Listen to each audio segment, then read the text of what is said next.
Welcome back to the story review section.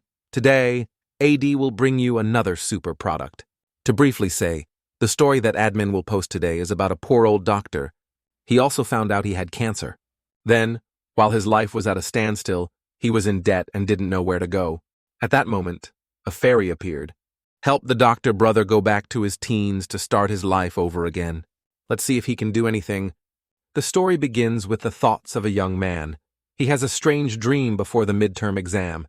It is a dream about a man whose life is very tragic. His greatest achievement in 4 years was being admitted to a local medical college during his school days. But then only failure fell on his head. He was often the prey of school bullies when he was in school. Once he got into university, with some reluctance, he started studying to become a surgeon while everyone else was avoiding it. He started trying his best to focus on his major and become a surgeon later on, because he realized that ignorance and carelessness would kill his patient in a blink of an eye. Thanks to his efforts, he was accepted to work in a government hospital with full facilities, Die Il Hospital. But the effort was not enough, so he was pushed out of the competition of doctors in the same specialty as him. So he decided to set up a private hospital by borrowing money, but then he went bankrupt. After catching his wife cheating on him, they divorced.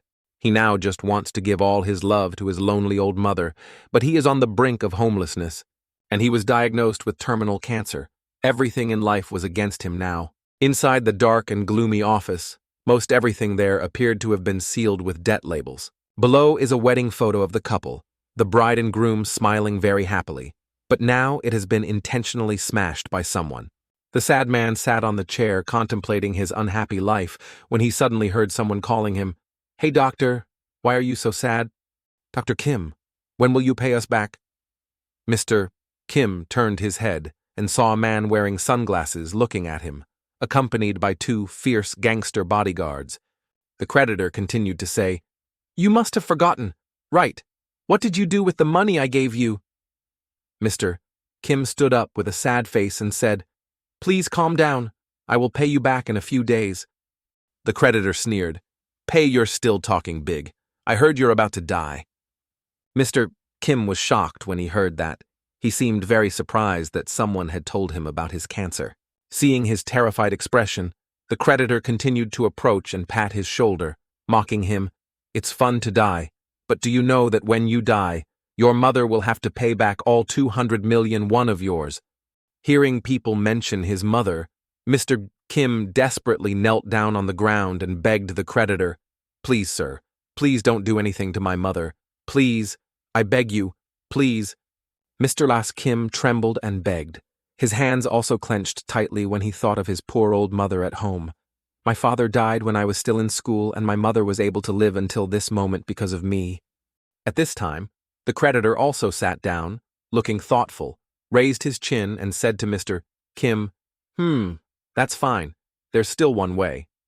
Mr. Kim heard that there was a way and happily asked again, "Yes, sir, what is it?" The creditor smiled evilly and pointed at Mr. Kim's stomach. "Perhaps a doctor like you would know. Right. What's inside your body?" Mr. Kim answered honestly, "It's the liver." The creditor continued to point to several other places. Mr. Kim relied on his medical knowledge to answer, "It's the heart and kidneys." Speaking of this, he realized something was not quite right and immediately opened his eyes and asked the creditor, "What do you mean?" "Don't tell me."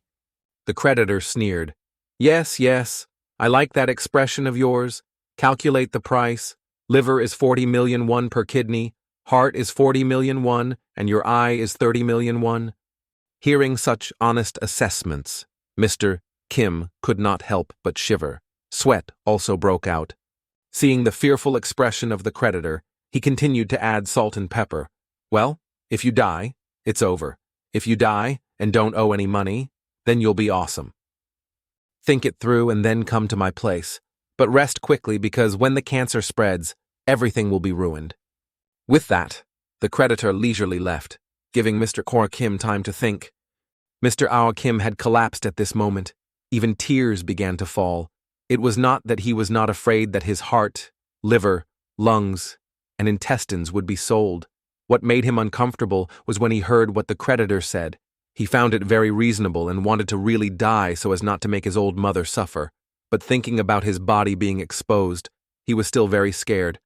The conflict began to fight endlessly in his head. He desperately cursed, "Fuck, it's not over yet." The next day, the landlady came to knock on the door with an annoyed look on her face and said to him, "Dr. Kim, I think your apartment is out of date." Mr. Aoi Kim heard that and was immediately shocked and asked again, "Excuse me, what did you say?" "Right now." The landlady growled, "That's right, now. You haven't paid your rent for a month or two, and I've left you here. But with all these gangsters coming and going in my place, how can I run a business?" "I have a new tenant, so get out now," the landlady shouted and chased Mr. Is Kim out of the building. Just like that, Mr. Kim only had time to grab his coat and was kicked out of the house. Only then could he put it on and stand on a crowded street. He was in a terrible mood. He reached into his pocket and took out his phone. It was his mother calling. Mr. A. Kim suddenly picked up the phone. Her voice was still filled with love like always. "Hello, Jin Hyun. Is this you? Mom called to ask if your life is okay. The weather is also cold. You should wear a jacket when you go out." Afraid that Mom would worry, Mr. Kim pretended to be calm and said, "Mom, don't worry about me. The hospital is very warm. Mom." After saying that, he covered his face and tried to hold back his tears. He was so upset that he didn't know who to tell, except his mother, who loved him the most, but he couldn't share it with her. The mother believed what her son said. She warmly advised, "Okay, working is good, but don't stay up too late and take care of your health, son." Mr. Kim tried to hold back the tears in his eyes and forced a smile to reassure her. "Yes, you should also keep yourself warm. Mom, there is a patient now. I think I should hang up now. Bye, Mom."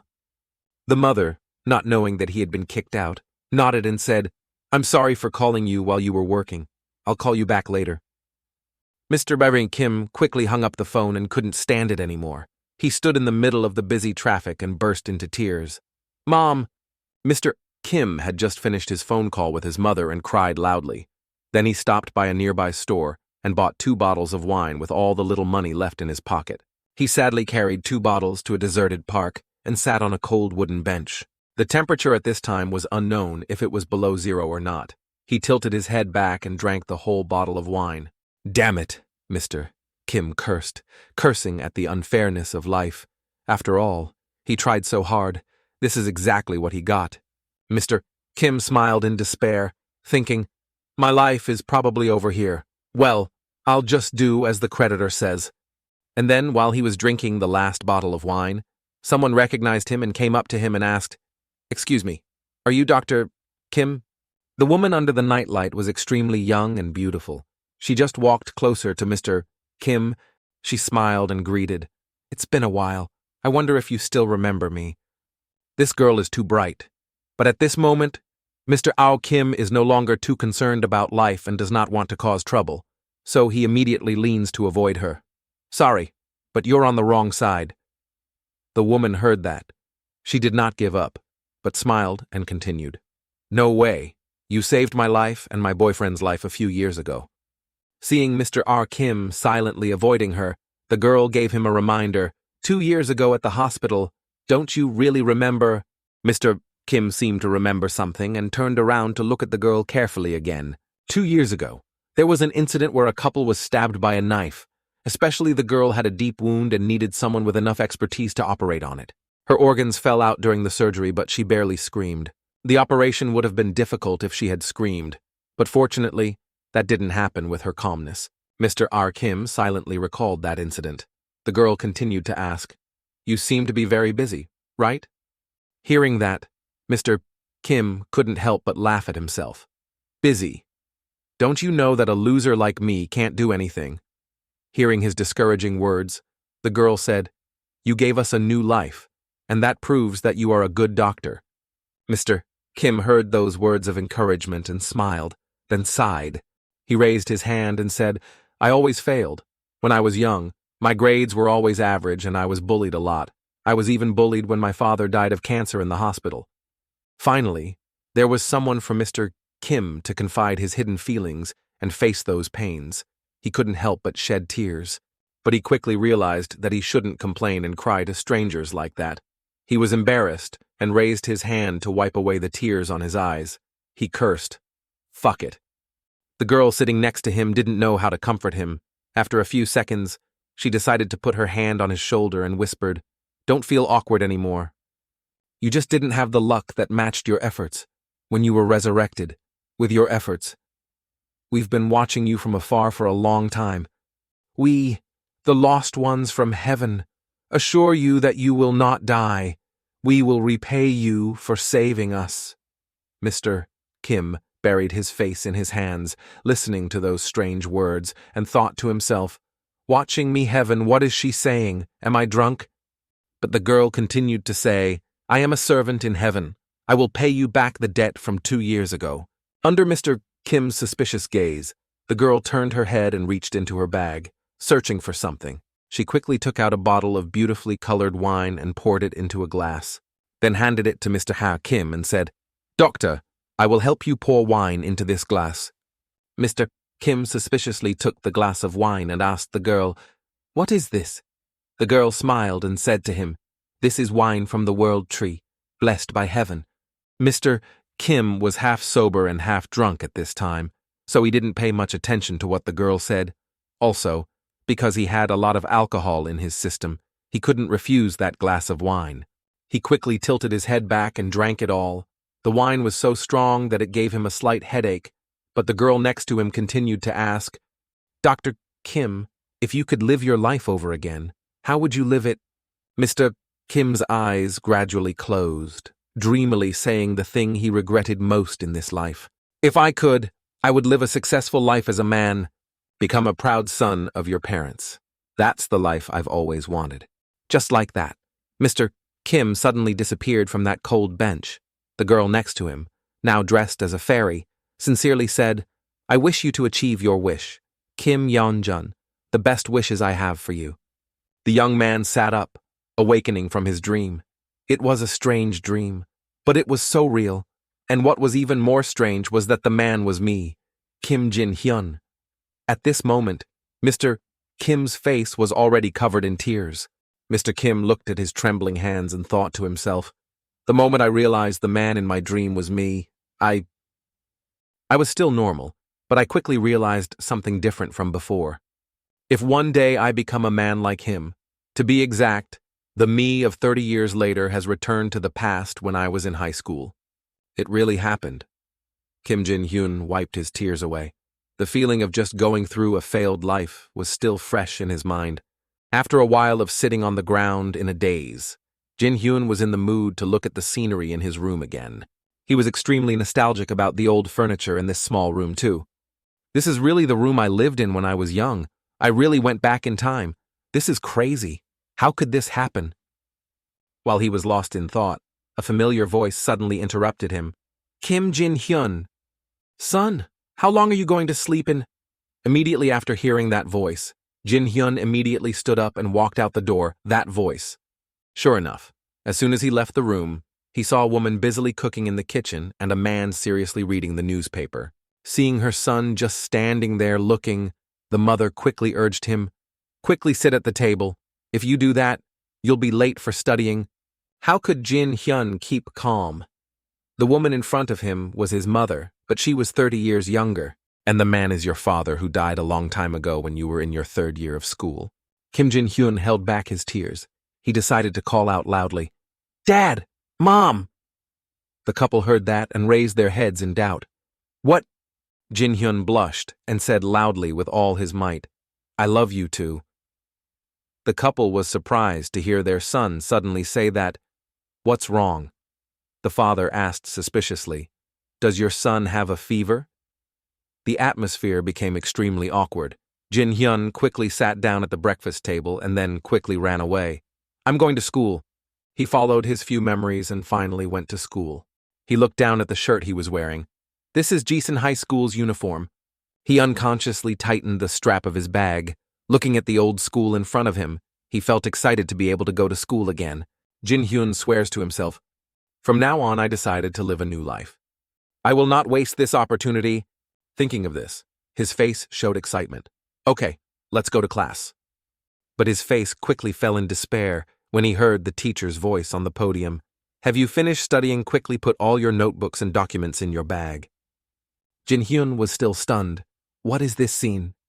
The friend next to him leaned over and asked, Jin Hyun, have you finished studying yet? Jin Hyun was stunned and just stared blankly at his friend and asked, Study. What? So his friend quickly told Jin Hyun some shocking information. Today is the midterm exam. As soon as he heard that shocking news, Kim Jin Hyun's entire world seemed to freeze for a few seconds. How could he have expected that after reliving the past for just one day, it would be the day of the midterm exam?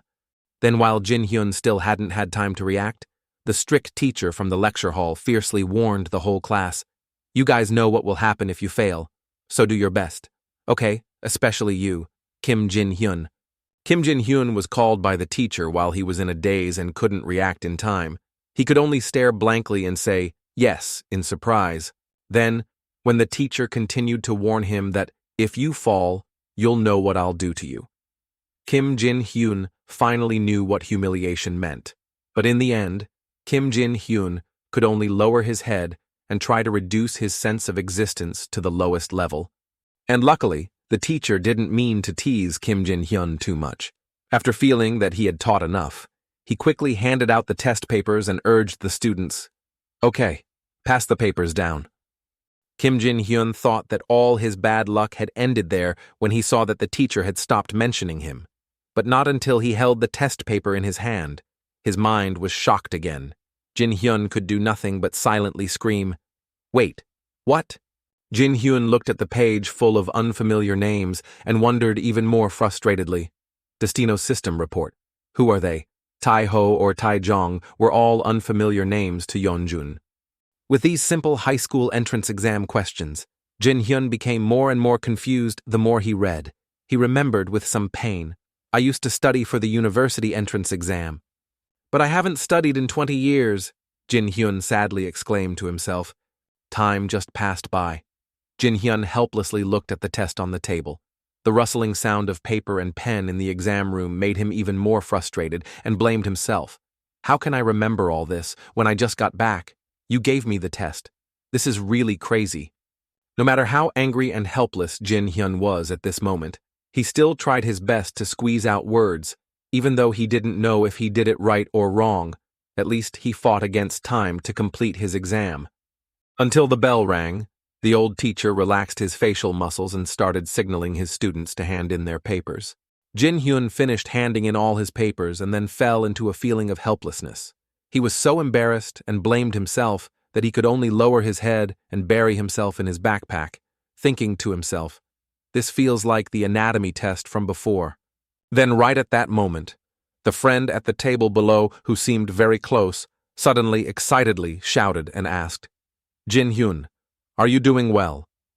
At this time, Jin Hyun, who was lying down on the table, as soon as he heard his friend calling him, it was as if he had been injected with a stimulant.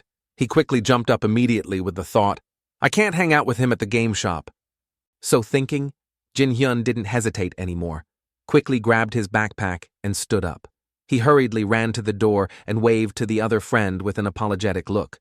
Sorry, I have some things to do. Bye.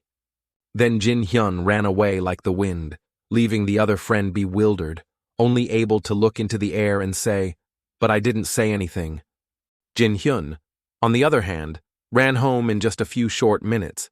He quickly threw the backpack on the table and seriously ordered himself, Okay, let's think. Then he closed his eyes so that his whole body could be completely focused. At this moment, the only thing he wanted to do was to think about all his troubles. The first is the difficult question, how should I live from now on? Jin Hyun thinks if I study a lot, I can make money. But even though he knew that, he was still wondering how he should start everything. Because more than anyone else, Jin Hyun is the one who understands that all of his knowledge is leaning towards the medical field. So when he thinks about this, Jin Hyun suddenly finally has a flash of hope. That's right, if that's the case, then I will be more successful in this field. Jin Hyun also made up his mind.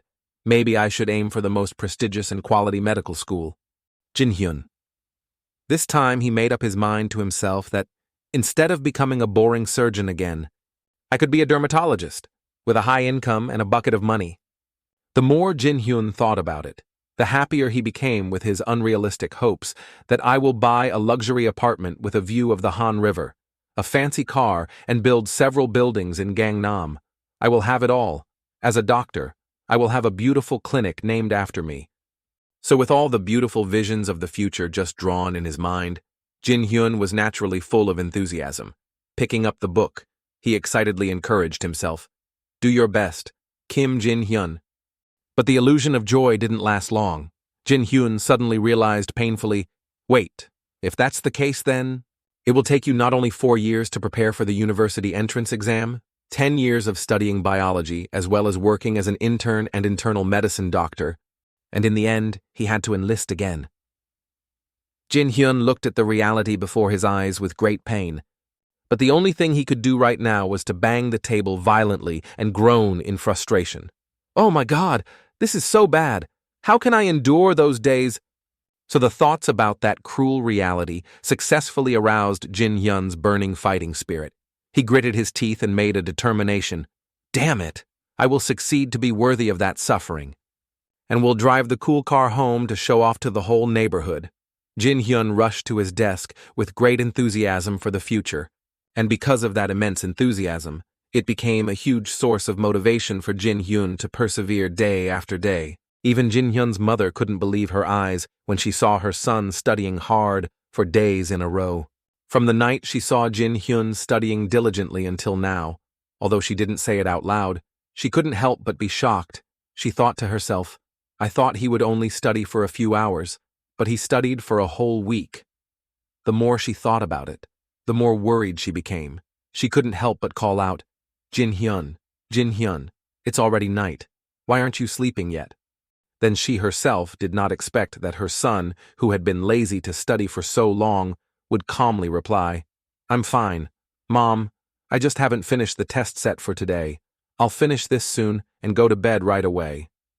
Jin Hyun, on the other hand, reassured his mother. Hearing her son's strange tone and appearance, Jin Hyun's mother was extremely shocked. She almost touched Jin Hyun to see if he had a fever and was short-circuiting. Then she could only show a shy expression and ask her son, Are you okay? It's not even the exam yet. Hearing this question from Jin Hyun's mother, although he didn't understand why her mother overreacted like that, he still very politely replied, No, I just want to study hard to take care of my parents in the future. And I will help you clean up everything at the restaurant. He calmly told his mother and quickly changed clothes to go to his parents' restaurant. At this time, the restaurant was closing time. Jin Hyun's father had just taken out a mop to clean the restaurant. When Jin Hyun suddenly pushed the door open and called out loudly, Dad, you're here. His father was very surprised, so his tone was a bit cold as he asked Jin Hyun, Why are you here? Then, as if feeling that his question was too redundant, Jin Hyun's father immediately added, Jin Hyun, your father believes that a student's job is to focus on studying, not worrying about this. Hearing that, Jin Hyun hurriedly told his father, I'll be fine. It's not that tiring to have to study. He even excitedly asked his father, Didn't you say you needed someone to help from now on? I'll come help you every day. But Jin Hyun's father just refused. I've already talked to Mom about this and I don't need your help, so go home. He was very cold to Jin Hyun. He didn't even look him in the face to talk to him. It wasn't until Jin Hyun stubbornly refused but still begged his father, Dad, I just want to, that his father suddenly turned around and interrupted him with an extremely warm tone. He gently told him, Thank you, son. Then he gently reached out and patted Jin Hyun's head like a child and gently reassured him, but don't try too hard. At that moment, Jin Hyun's tears were about to fall. He didn't stubbornly advise his father anymore. He just bowed his head and replied, Yes, okay, then fell silent. Jin Hyun was afraid that if he said another word, his tears would fall. So in that moment, he just stood still and silently felt the pat on his head. In Jin Hyun's mind at that moment, there was only one thought. For the first time in that small moment, he felt his father's hand was strange but extremely warm. At this time, the scene changes to a few days later in a noisy classroom at Jisun High School. A student just entered the classroom door with a panicked face and shouted loudly, Everyone! I have some news. Kim Jin-hyun, who was at the bottom of the class, is now third in the whole grade in the final exam. This news woke up the people who were sleeping in the classroom. The students looked at each other in amazement. How could this happen? That guy who is always at the bottom of the list. On this side, the owner of the rumor was sweating profusely. He quickly covered his face with a book, despite the terrified calls of his friend beside him. Kim Jin-hyun. Jin-hyun. What's going on? His question made Jin-hyun extremely embarrassed, not knowing what excuse to use to explain. But he quickly brushed it aside and sincerely advised his friend, Mo-jin, you should start studying too. You can do it like me. Mo-jin couldn't believe his ears. You bastard. Are you Kim Jin-hyun? Jin-hyun smiled. He couldn't say he came here, but he was 45 years old. While he was thinking that, he noticed someone walking towards him. A nerdy-looking student stood in front of Yeonjun and asked, Are you number 14 Kim Jin-hyun? Jin-hyun asked back doubtfully. Class president. The boy in front of him didn't answer, but instead put a hand in front of him, making Jin-hyun extremely surprised. A handshake from the class president. The class president smiled and said, I came to congratulate you on getting the top spot in the class. Jin-hyun was stunned. Such a person was congratulating him. The two hands quickly crossed. The captain smiled faintly and continued, You seem to like playing hide and seek. You can fool everyone this time, but don't even think about fooling them next time. I will be number 1 next time. Jin-hyun heard those words and didn't understand anything like us. He smiled awkwardly in response and thought to himself, Class president, I think you read too much manga. Even at home, Jin-hyun never thought something like this would happen to him. After bringing the test results to show his mother suddenly burst into tears, making Jin-hyun scared. Mom! Why are you crying? Mom! The mother was so moved that she covered her mouth and said, This is amazing. Am I dreaming? Jin-hyun. My son is number 1, she said, and then she couldn't help but rush to hug her only son with a very proud expression. Jin-hyun was hugged until he couldn't breathe. He was so confused that he didn't know his mother was this happy. She had been struggling with everything in the house for a long time. Even Dad was so happy after hearing the news that he got drunk. Looking at his drunken father staggering back, Jin-hyun was a little worried. Wait, Dad, why did you drink so much? Dad couldn't stand still and jumped at him, whispering, Jin-hyun, Dad drank with Coach Kim, and why not on this happy day? Happy day. Jin-hyun blushed in embarrassment. I don't know how I let them down in my past life, but this makes them so happy, but I don't remember Dad drinking that much. After taking his father back to the room, Jin-hyun was afraid he would catch a cold, so he thoughtfully covered him with a blanket. Once finished, he happily walked out of the room, not forgetting to say, Good night, Dad. As Jin-hyun was about to leave, he heard his father calling, Jin-hyun, I love you so much. The father turned his face inward and said, He seemed very shy too. Jin-hyun stood frozen in front of the door. He didn't think his father would express his feelings to him like that. But he quickly regained his composure and smiled from the bottom of his heart, saying, Thank you, Dad. Just sleep well from now on. After returning to his room, Jin-hyun silently leaned against the wall, contemplating the past few days. This is not like the previous life anymore. Everything is changing from now on. Time passed quietly and summer finally came. Inside the family restaurant, the mother went to call Jin-hyun, who was cleaning. Jin-hyun, go home early and rest a bit. Jin-hyun shook his head and replied, Yes, I have rested enough. Now it's summer and I'm less busy with school. The father stood proudly to the side, arms crossed, looking at his diligent son. He's really my son. The mother heard this and argued back, Wait, what I take care of Jin-hyun more than you do.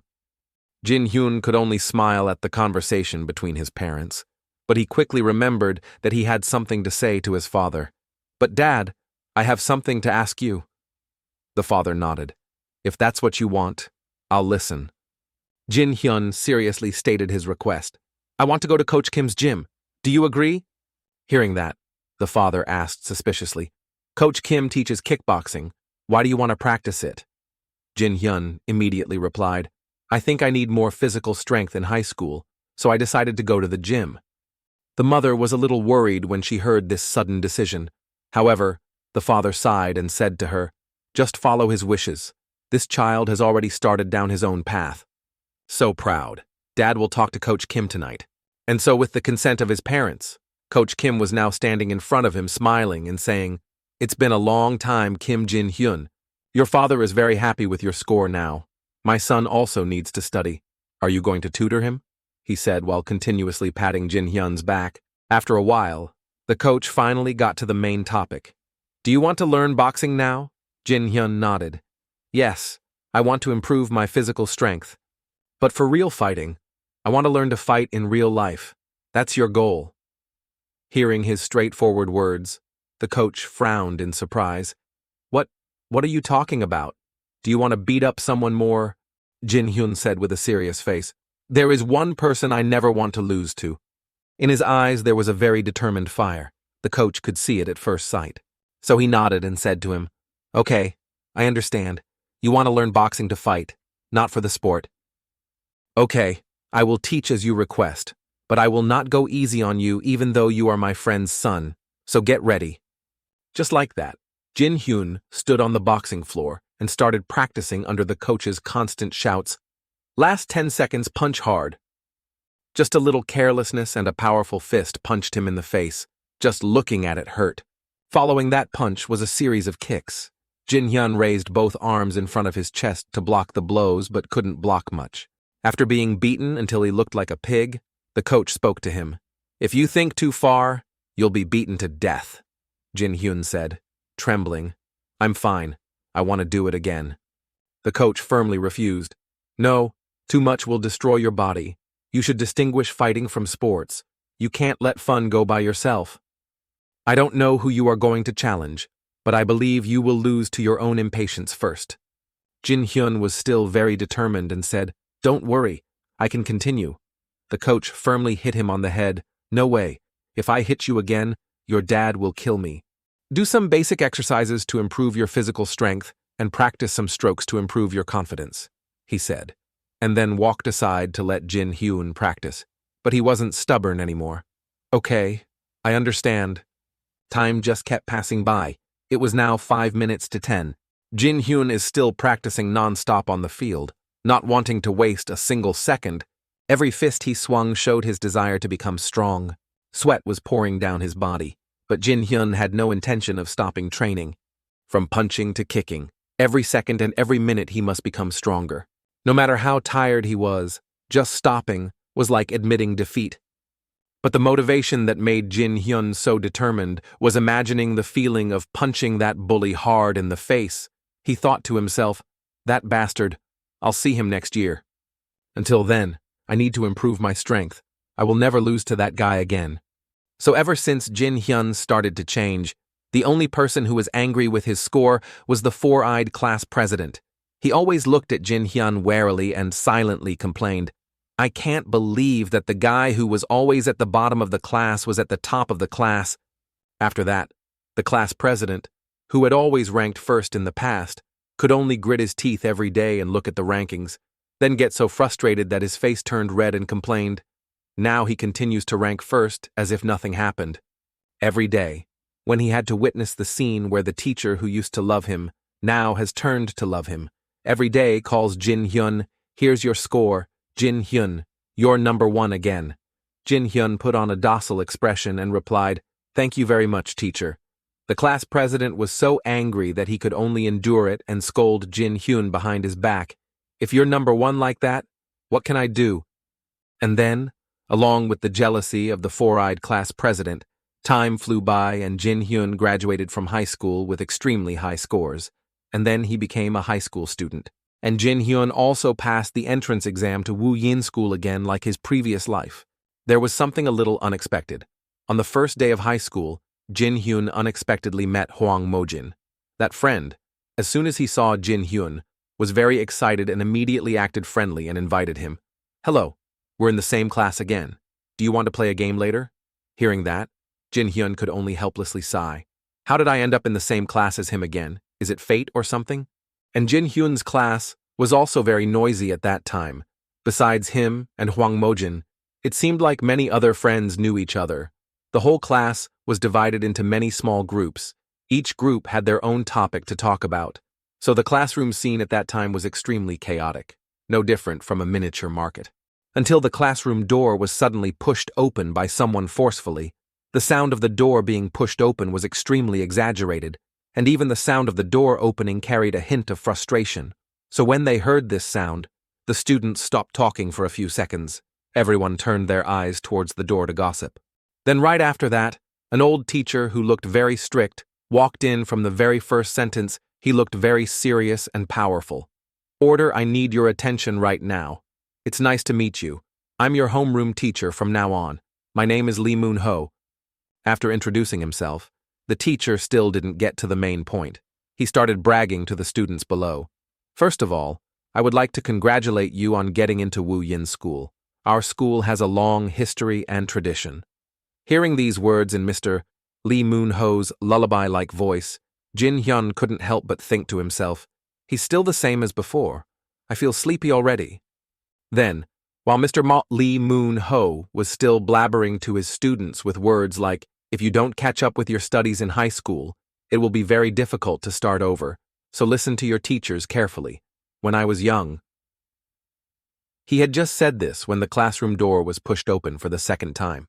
Completely different from the sound of the door being pushed open just now.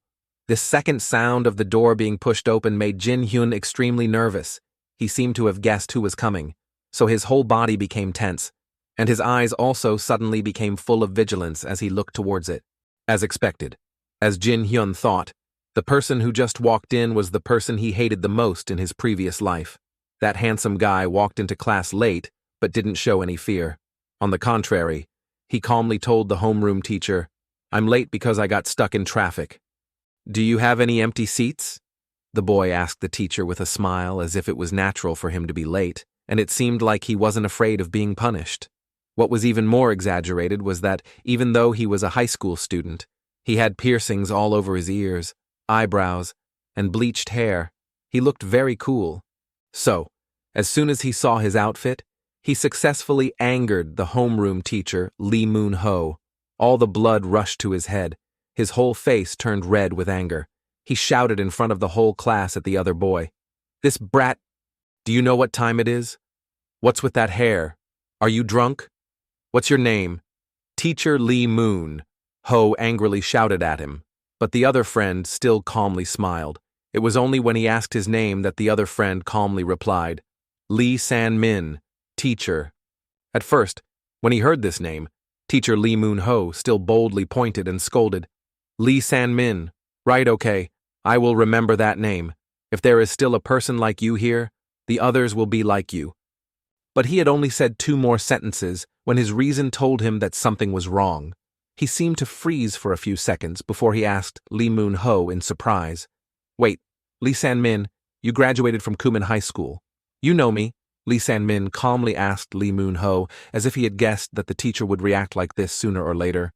So the homeroom teacher, Lee Moon-ho, who was still scolding fiercely a second ago, immediately turned around and flattered his student Lee San-min. "Why didn't you tell me earlier? The traffic must have been terrible. You must be tired too. Sit in the empty seat." Then he asked Lee San-min very enthusiastically, "Is there a place you want to sit?" Seeing that the other friend had not yet had time to leave, he hurriedly found a nice seat, then pointed to the friend, "That place looks bright, so it's good. Can you sit there?" Being treated with such respect by the teacher, Lee San-min from beginning to end only smiled and replied with 2 words, "I'm fine." Then, without any hesitation, he looked towards the place the teacher had just pointed out to him and said very satisfiedly, "I will sit there." After Mr. Lee Moon-ho turned his face like a pancake in front of a student, his classmates could somewhat guess that he was a famous person. Everyone was whispering to their friends, "Is that guy Lee San-min from Kumin High School? His father is a bit of a big shot. He's handsome too. He also dyed his hair. He's also a good student. He also won a prize in the national exam." In the midst of all this whispering from his friends, Jin Hyun was the only one in the class who remained silent. From the moment Lee San-min entered the classroom until now, Jin Hyun had never let down his guard for even a second. He had always been watching Lee San-min's every move. As he watched his friend walk back to his seat, Jin Hyun lamented to himself, "Just as I thought, we're in the same class and in the same seat. I will never forget his name. Jin Hyun seemed to be extremely speechless as he thought about it. Then he forgot that he was staring at the person.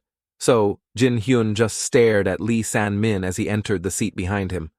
But it seemed like that Lee San-min didn't find it strange at all. On the contrary, he naturally smiled brightly and introduced himself to Jin Hyun first. Hello, I'm Lee San-min. Nice to meet you. Lee San-min's call made Jin Hyun, who was absent-minded, immediately return to reality. He quickly pretended to smile naturally and replied, Oh, nice to meet you. I'm Kim Jin Hyun. Even though he was smiling fakely on the outside, every cell in Jin Hyun's body was screaming, Why am I living a hellish life because of this dog? Even though it was in the past, I can't forget it, Jin Hyun thought, while trying to maintain a standard smile on his lips. After a few seconds of casual greetings, Jin Hyun and Lee San-min immediately began their high school life. Even though they sat very close to each other, they didn't interact much, because Jin Hyun, with his experience from his previous life, was always wary of Lee San-min. He was always prepared to be bullied. But strangely, nothing happened a few days later. Because according to what Jin Hyun could never forget, in his previous life, Lee San-min would pick a fight with Jin Hyun after only 2 days of school, because there was no reason other than because he liked it. And then the kids in the class gradually distanced themselves from Jin Hyun. But in this life, I don't know if it's because Jin Hyun is more handsome or better at studying, but every day there are people competing to get to know him. Everyone is very enthusiastic. Hello, I'm Kim Chi-woo. Do you want to play soccer during lunch break? There are even girls who don't hesitate to directly ask Jin Hyun. I heard you're very good at studying. Right. How did you get such high scores? Then when he saw the two friends arguing just to fight over him during lunch break, Jin Hyun, although he didn't agree with anyone, was still confused and wondered, why are they so friendly? I think it's hard to be popular. Only Hwang Mo-jin came to find him every day with a friendly expression. Jin Hyun is very famous now. Do you want to go play a game? Making it impossible for Jin Hyun to refuse. Every time this friend came to find Jin Hyun, he was helpless, but could only reply, okay. What had to happen happened. That afternoon, when Jin Hyun was getting ready to leave school, Lee Sang-min came up behind him, patted his shoulder, and asked him in a strange tone, You're Kim Jin Hyun, right? Are you free tonight? Lee Sang-min asked while smiling and looking at Jin Hyun expectantly. It was unclear whether he had good intentions of getting to know Jin Hyun or wanted to ask him out to cause trouble. But because Jin Hyun in this life was already physically and mentally prepared, even though Lee Sang-min patted his shoulder, he wasn't afraid and just coldly asked, What's the matter? It's nothing. I just want to have a little fun, Lee Sang-min replied very naturally, still with that handsome, arrogant look on his face. Jin Hyun, after hearing this answer, was neither salty nor bland, just casually asked, to relieve stress. Then, without waiting for Lee Sang-min to answer, Jin Hyun continued blandly, I don't know what you're planning to do, but I refuse. Hearing that, Lee Sang-min quickly asked, curiously, Why? So Jin Hyun didn't show any respect. He carried his backpack, stood up, walked straight to the door, and coldly said to Lee Sang-min, I just have a few things to do. I have to do my work first, so you go out and play. As soon as Jin Hyun left, a close friend of Lee Sang-min also arrived. He put his arm around his shoulder and asked intimately, Sang-min, what are you doing? Sang-min didn't answer at this time, but instead kept his eyes on the door and asked his friend, Chung-wook, do you know that guy? Chung-wook followed Lee Sang-min's gaze and saw Jin Hyun coldly leaving. So Chung-wook didn't have any expression, just coldly looked at Jin Hyun, who was walking further and further away, and replied, That dog Kim Jin Hyun from Jisun School, right? Hearing this, Lee Sang-min also laughed. He seemed very comfortable and said to Jung-woo, I just don't like him very much. Just hearing that Lee Sang-min doesn't like Jin Hyun, Chung-wook curiously asked, Why? Because he won first place in the entrance exam like you. I'm not sure, but I hate him. Lee Sang-min gave a completely unreasonable reason. It's like a bully looking at someone makes him feel annoyed, without any reason. But that close friend Chung-wook also joined in. I don't know if he wanted to flatter Lee Sang-min or not, but he suddenly asked Lee Sang-min, should I beat him up, implying that he wanted him to help Lee Sang-min beat Jin Hyun up. But as soon as Lee San-min heard this question, he immediately smiled and understood the meaning.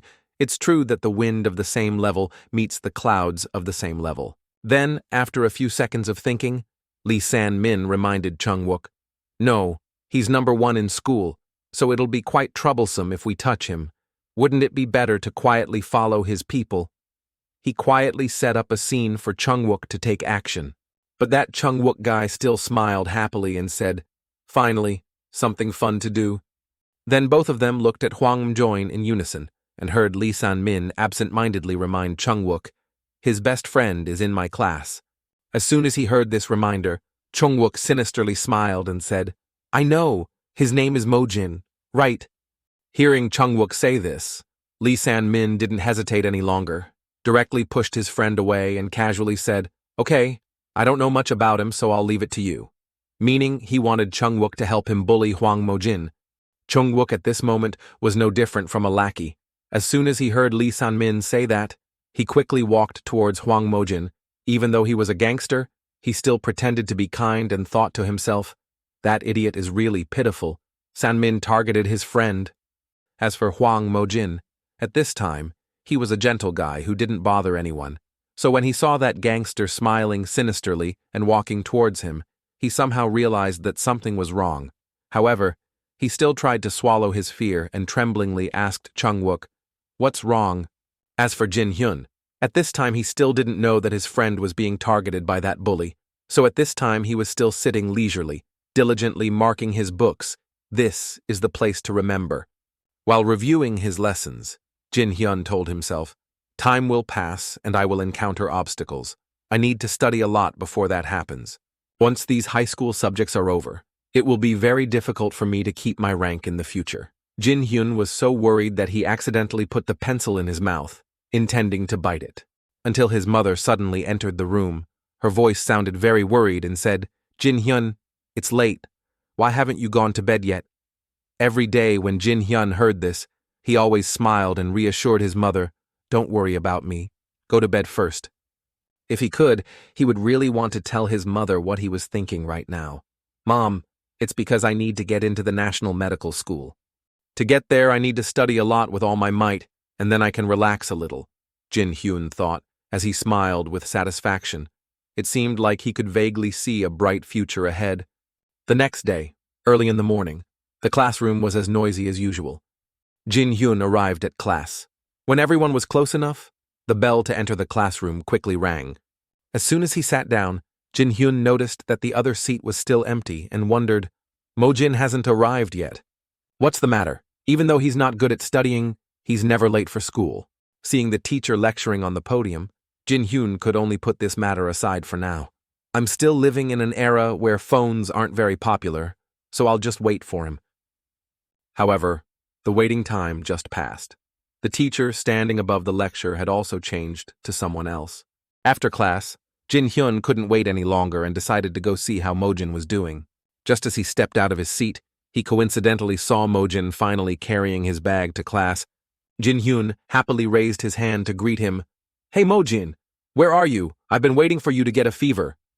Surprisingly, Mojin ignored him and walked straight ahead. Jin-hyun also discovered something strange about his face. He worriedly walked over and patted his shoulder and asked, "Mojin, are you fighting?" "Or who hit you?" Sure enough, as soon as Mojin turned around, Jin-hyun saw Mojin's angry face. Mojin hesitantly opened his bruised mouth, whispering, "Jin-hyun, I'm sorry," Mojin said while bluntly pushing Jin-hyun's hand that was on his back away. "Please don't talk to me anymore, okay? I'm so sorry, but please don't be mad at me." Jin-hyun looked blankly at his friend's sad gait, but he quickly realized something. He immediately became angry and turned around. His aura also surprised Mojin. He had never seen him so angry before. Jin-hyun walked straight past him and headed towards the classroom door. He quickly went in front of Lee San-min, who was leisurely putting his feet up on the table, and asked coldly, "Is that you?" Lee San-min pretended to be stupid and asked back, "What?" Jin-hyun didn't want to waste time with him, so he asked directly, "Mojin, did you hit him?" Lee San-min smiled faintly. It seemed like he found this very funny. He quickly stood up, turned to face Jin-hyun and spoke, "If it were me, What would you do? He put his hands in his pockets and looked at Jin Hyun with a provocative expression. His words made Jin Hyun so angry that he growled and scolded. These bastards! What am I gonna do? Before Lee San-min could regain his composure, Jin Hyun gave him a punch in the face. Lee San-min was handsome just a second ago, but the next second, he was knocked to the ground. He looked at the blood continuously flowing down his face with an expression of disbelief. Jin Hyun still had no intention of letting him go that easily. He immediately grabbed Lee San-min's collar from the ground. These bastards, a punch from heaven, once again punched him in the face. Jin Hyun asked angrily, "Why do you bully those weaker than you?" Actually, Jin Hyun also knows, I'm so angry because I still remember that hellish past. It was really painful. I've thought about committing suicide many times. A group of people beat and trampled on me every day.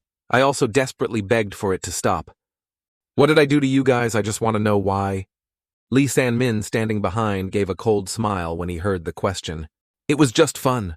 Jin Hyun still clearly remembered his hateful face at that time. How surprised Jin Hyun was when he heard that answer. Was that all the reason for the torment he had to endure every day? He said it was just fun. Even let a person live like that. Returning to reality, Jin Hyun raised his voice and told him, "Don't pretend to be hurt. Follow me out." At this moment, a voice suddenly rang out from behind Jin Hyun. "Where is this son of a bitch going?" "Fuck you!" A strong fist hit Jin Hyun's face. Jin Hyun was knocked to the ground and quickly saw the face of the fat guy in front of him, Kim Chung-wook. Fatty Kim Jong-gu responded with countless kicks. "Fuck you, nerd. If you're a nerd, you should live like one. Who do you think you are? I'll show you today." The students around saw Jin Hyun being beaten so fiercely and worriedly whispered to each other, "He might be hurt. Should we stop it? This is horrible." Kim Chung-wook asked Jin Hyun in a loud voice, "How long do you think you can hold out?" Jin Hyun relied on what he learned from Coach Kim. He was covering his head with his hands, trying to minimize any damage as much as possible. Kim Chung-wook didn't know that behind the arm covering his face, Jin Hyun was activating the rage effect. A sudden punch hit Kim Chung-wook's face. Jin Hyun successfully used his hook punch skill. Fat guy Kim Chung-wook was surprised. "Did I just get beaten?" Before he could regain his composure, Jin Hyun quickly kicked him again. "It's not over yet." Kim Chung-wook was beaten so much for the first time. He angrily shouted, "Wait! This nerd thinks he can do something. I will kill you." He immediately raised his fist towards Jin Hyun. Unfortunately, he was no longer as weak as he was in his previous life. Just when he thought he was going to punch Jin Hyun in the face, he gently leaned to the side to avoid it, causing Kim Chung-wook to lean forward instead of jumping forward. This skill was quickly combined with the filling skill. Kim Chung-wook's face became even more swollen. But Jin Hyun shows no signs of stopping. A second slap quickly landed on Kim Chung-wook's face. Being beaten like that continuously, Kim Chung-wook finally fell to the ground dumbfounded. The students who had been watching were very surprised when they saw this. They whispered to each other, "Look, Kim Jin Hyun really defeated Kim Chung-wook, the strongest kid in the class."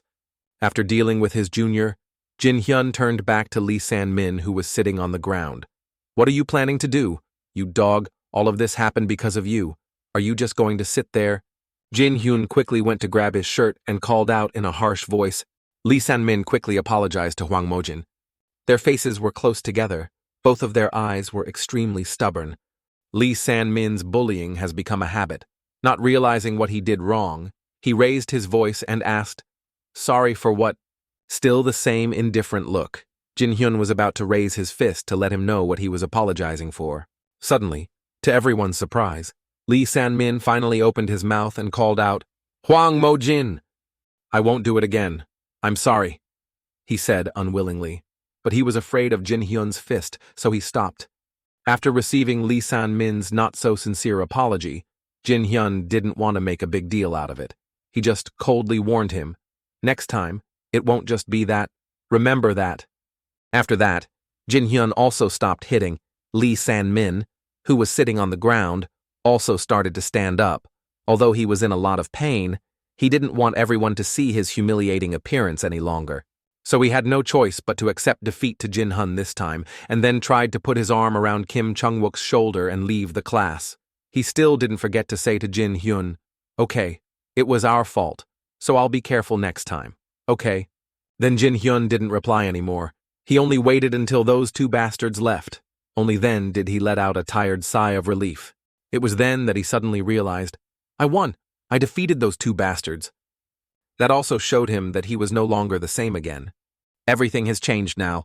Jin Hyun unconsciously looked at his hands. Who would have thought that while he was thinking, his classmates suddenly rushed over and surrounded him, cheering non-stop. Jin Hyun, you're amazing. We felt extremely satisfied when you beat those two guys. Lee San-min was a thorn in everyone's side when we were in high school, but thanks to you, we feel better now. Mojin's best friend also shyly spoke in a low voice. Thank you, Jin Hyun. I'm very sorry about what I said earlier. Jin Hyun smiled happily and said, It's okay. I see you're injured. Why don't you take care of them? Why are you worried about me? Mojin asked tearfully. Jin Hyun, are we still friends? Jin Hyun sighed and replied, Of course. Since when did that become a no? He didn't expect Mojin to take things so seriously. Mojin was deeply moved. He immediately went forward and hugged Jin Hyun, crying, Thank you for being a friend to someone like me. I won't let you down again. Jin Hyun leaned over to avoid the tears and snot that were sticking to his chest. I understand. So can you let me go? But it wasn't over yet. The next day, the homeroom teacher called him. Kim Jin Hyun, follow me quickly. Jin Hyun quickly followed him. Seeing that angry face, he thought to himself, seeing that must be San-min's case. Then the students quickly went out to listen to the story. Everyone had somewhat guessed the reason.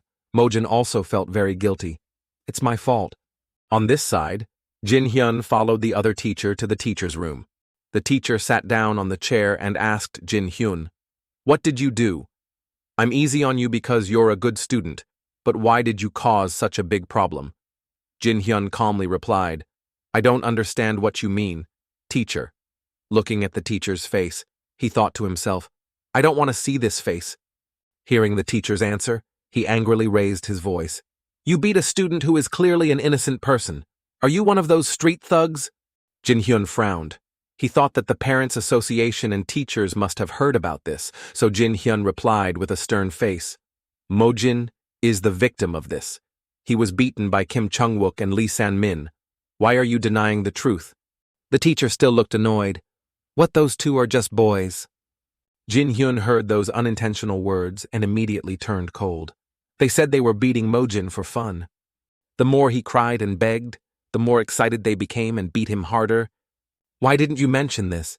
I just wanted to stop them as a friend, because otherwise Mojin would be bullied by them even more.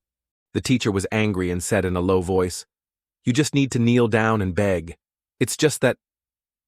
Then he realized that those words weren't quite right, so he calmed down and sat down on the chair.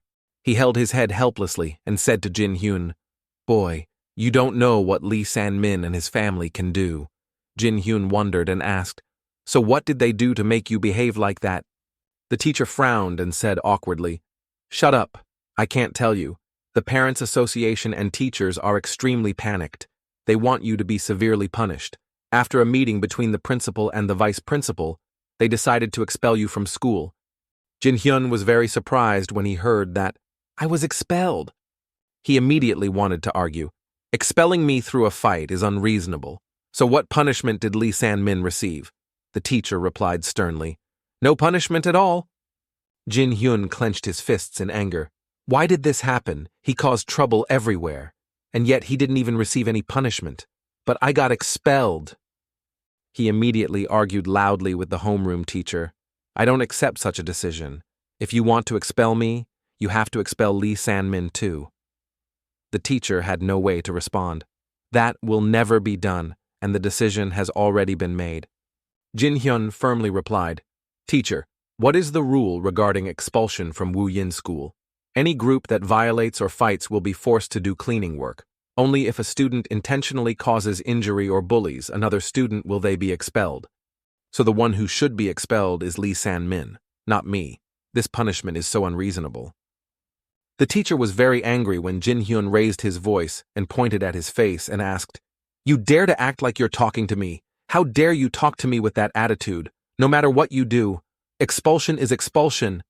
Just as Jin Hyun was about to reply, a voice suddenly interrupted the argument between the teacher and student. "Please stop. We should stop here, sir." The two turned their heads to look at the door. Surprisingly, the person who said that was Lee San-min.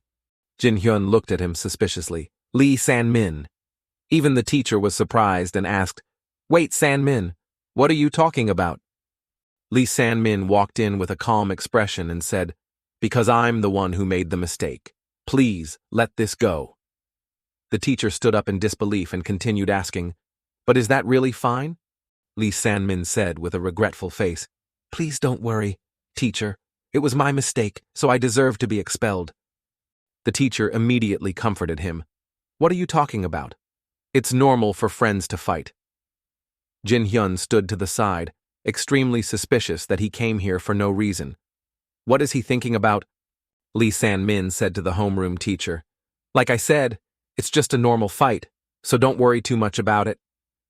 The teacher replied with a kind expression, "I understand. You can go back to class now." Just like that, Jin-hyun and Lee San-min returned to class, to the curiosity of all their classmates. Jin-hyun didn't take his eyes off him. When they reached the classroom door, he finally couldn't help but reach out and pat his shoulder. Jin-hyun asked with a serious face, "Be honest, what are you thinking?" San-min pretended not to understand and asked again, "About what?" Jin-hyun didn't want to beat around the bush, so he asked straight away, "Why are you helping me?" Lee San-min smiled faintly and said in a low voice, "I think at least I don't feel guilty towards you, but I don't know." Then he turned around and left, surprising Jin-hyun and everyone else. If she hadn't known him before, Jin-hyun would have naturally found this guy cute. Unfortunately, he knew his true nature too well. He and his classmates silently looked at his figure and thought to themselves, "What the hell is he thinking, that bastard?" And so the uncomfortable but peaceful days passed, and the first midterm finally arrived. After Mojin finished, he tiredly leaned back in his chair and said, "I did it all randomly. I think it would be easy if I did it randomly because I didn't know where to start." Jin-hyun, who was sitting next to him, immediately chimed in, "Yes, it's hard for me too." Mojin heard that and immediately retorted, "You're lying, right? I'm sure you'll be number one again." Jin-hyun didn't reply but thought to himself, "Everyone has become very different since high school. Things haven't been easy, even though I've lived a new life." In a short time, the scores were announced. The teacher posted the scorecard on the board and loudly announced, "Check your scores. Anyone below average will have a hard time getting back up." Jin-hyun and his classmates quickly went to the board to see their scores.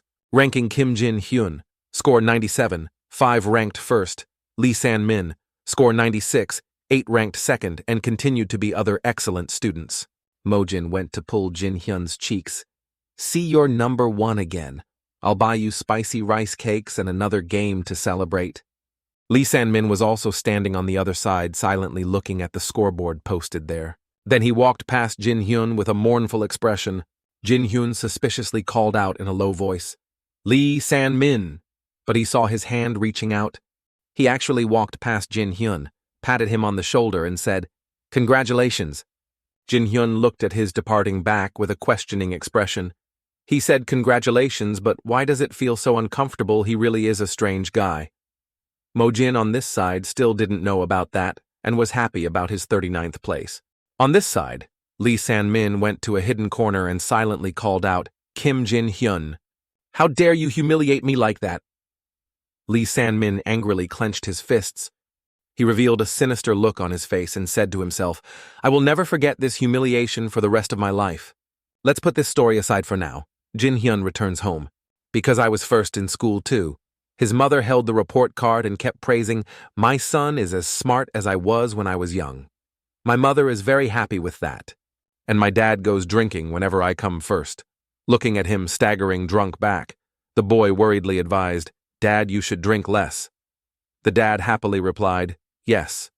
Jin-hyun, do you know?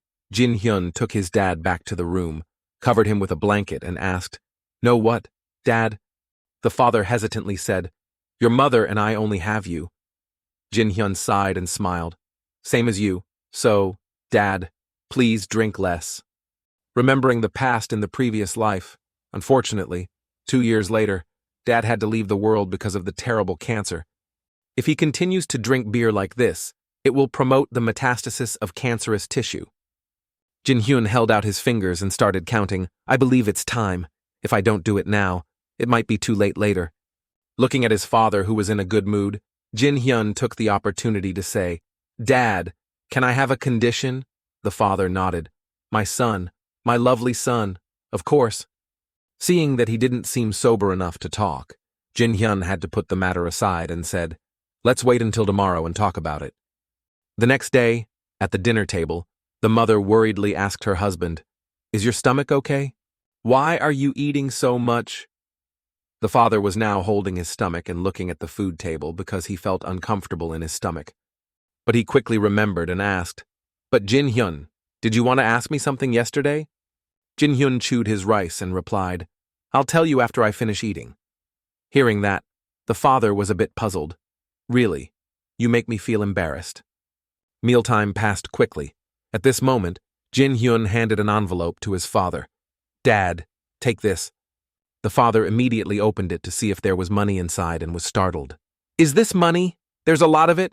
Jin Hyun, where did you get all that money from? Jin Hyun said with a serious face.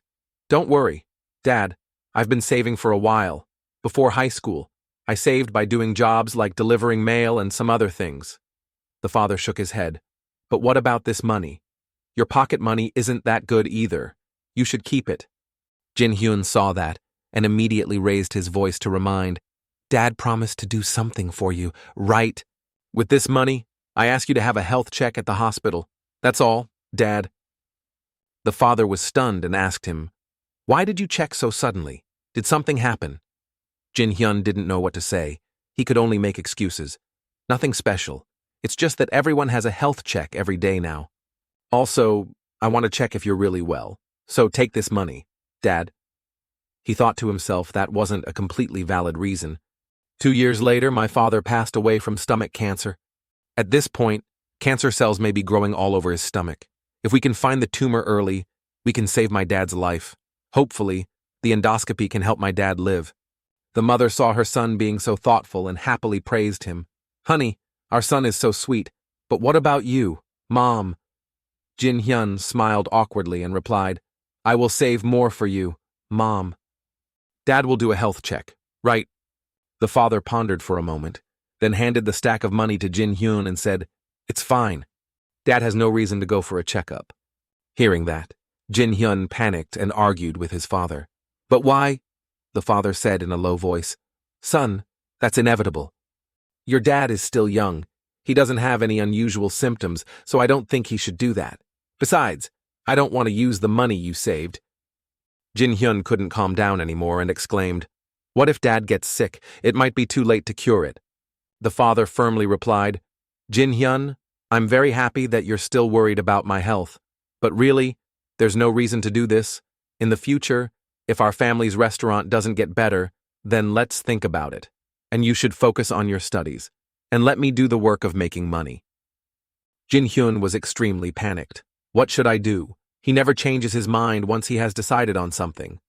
But he couldn't pretend he didn't know. Jin Hyun gritted his teeth and made a decision.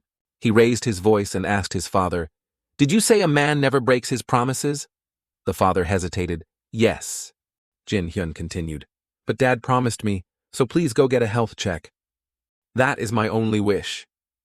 His eyes flashed with determination. The father was surprised to see his son like that. That look. And so even though it took a bit of time and money, he just sighed and agreed. Okay, I don't think I can refuse you anymore. I'll do as you say. Jin Hyun was extremely happy when he heard that. He quickly turned around and wanted to make a phone call. Then I will make an appointment at the hospital right away. The father nodded and handed the money back to him. But I will pay. I don't think I should use the money you've been saving every day. Jin Hyun didn't force him, but reached out to take it. Okay, if that's what you want. With his father's consent, Jin Hyun quickly turned around to make an appointment. Looking at her son's back, the mother said to her husband, You should be happy. You have a good son, husband. Hearing those words, the father felt a bit embarrassed. Stupid son, I told him there's no need.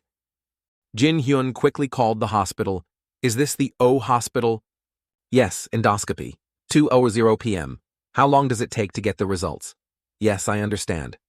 Hanging up the phone, Jin-hyun silently thought to himself, okay, everything is ready, but he was still very scared and started to struggle internally. What if it's really too late? No, he won't be fine by now, but he's been drinking a lot these past few days, so the tumor might have grown.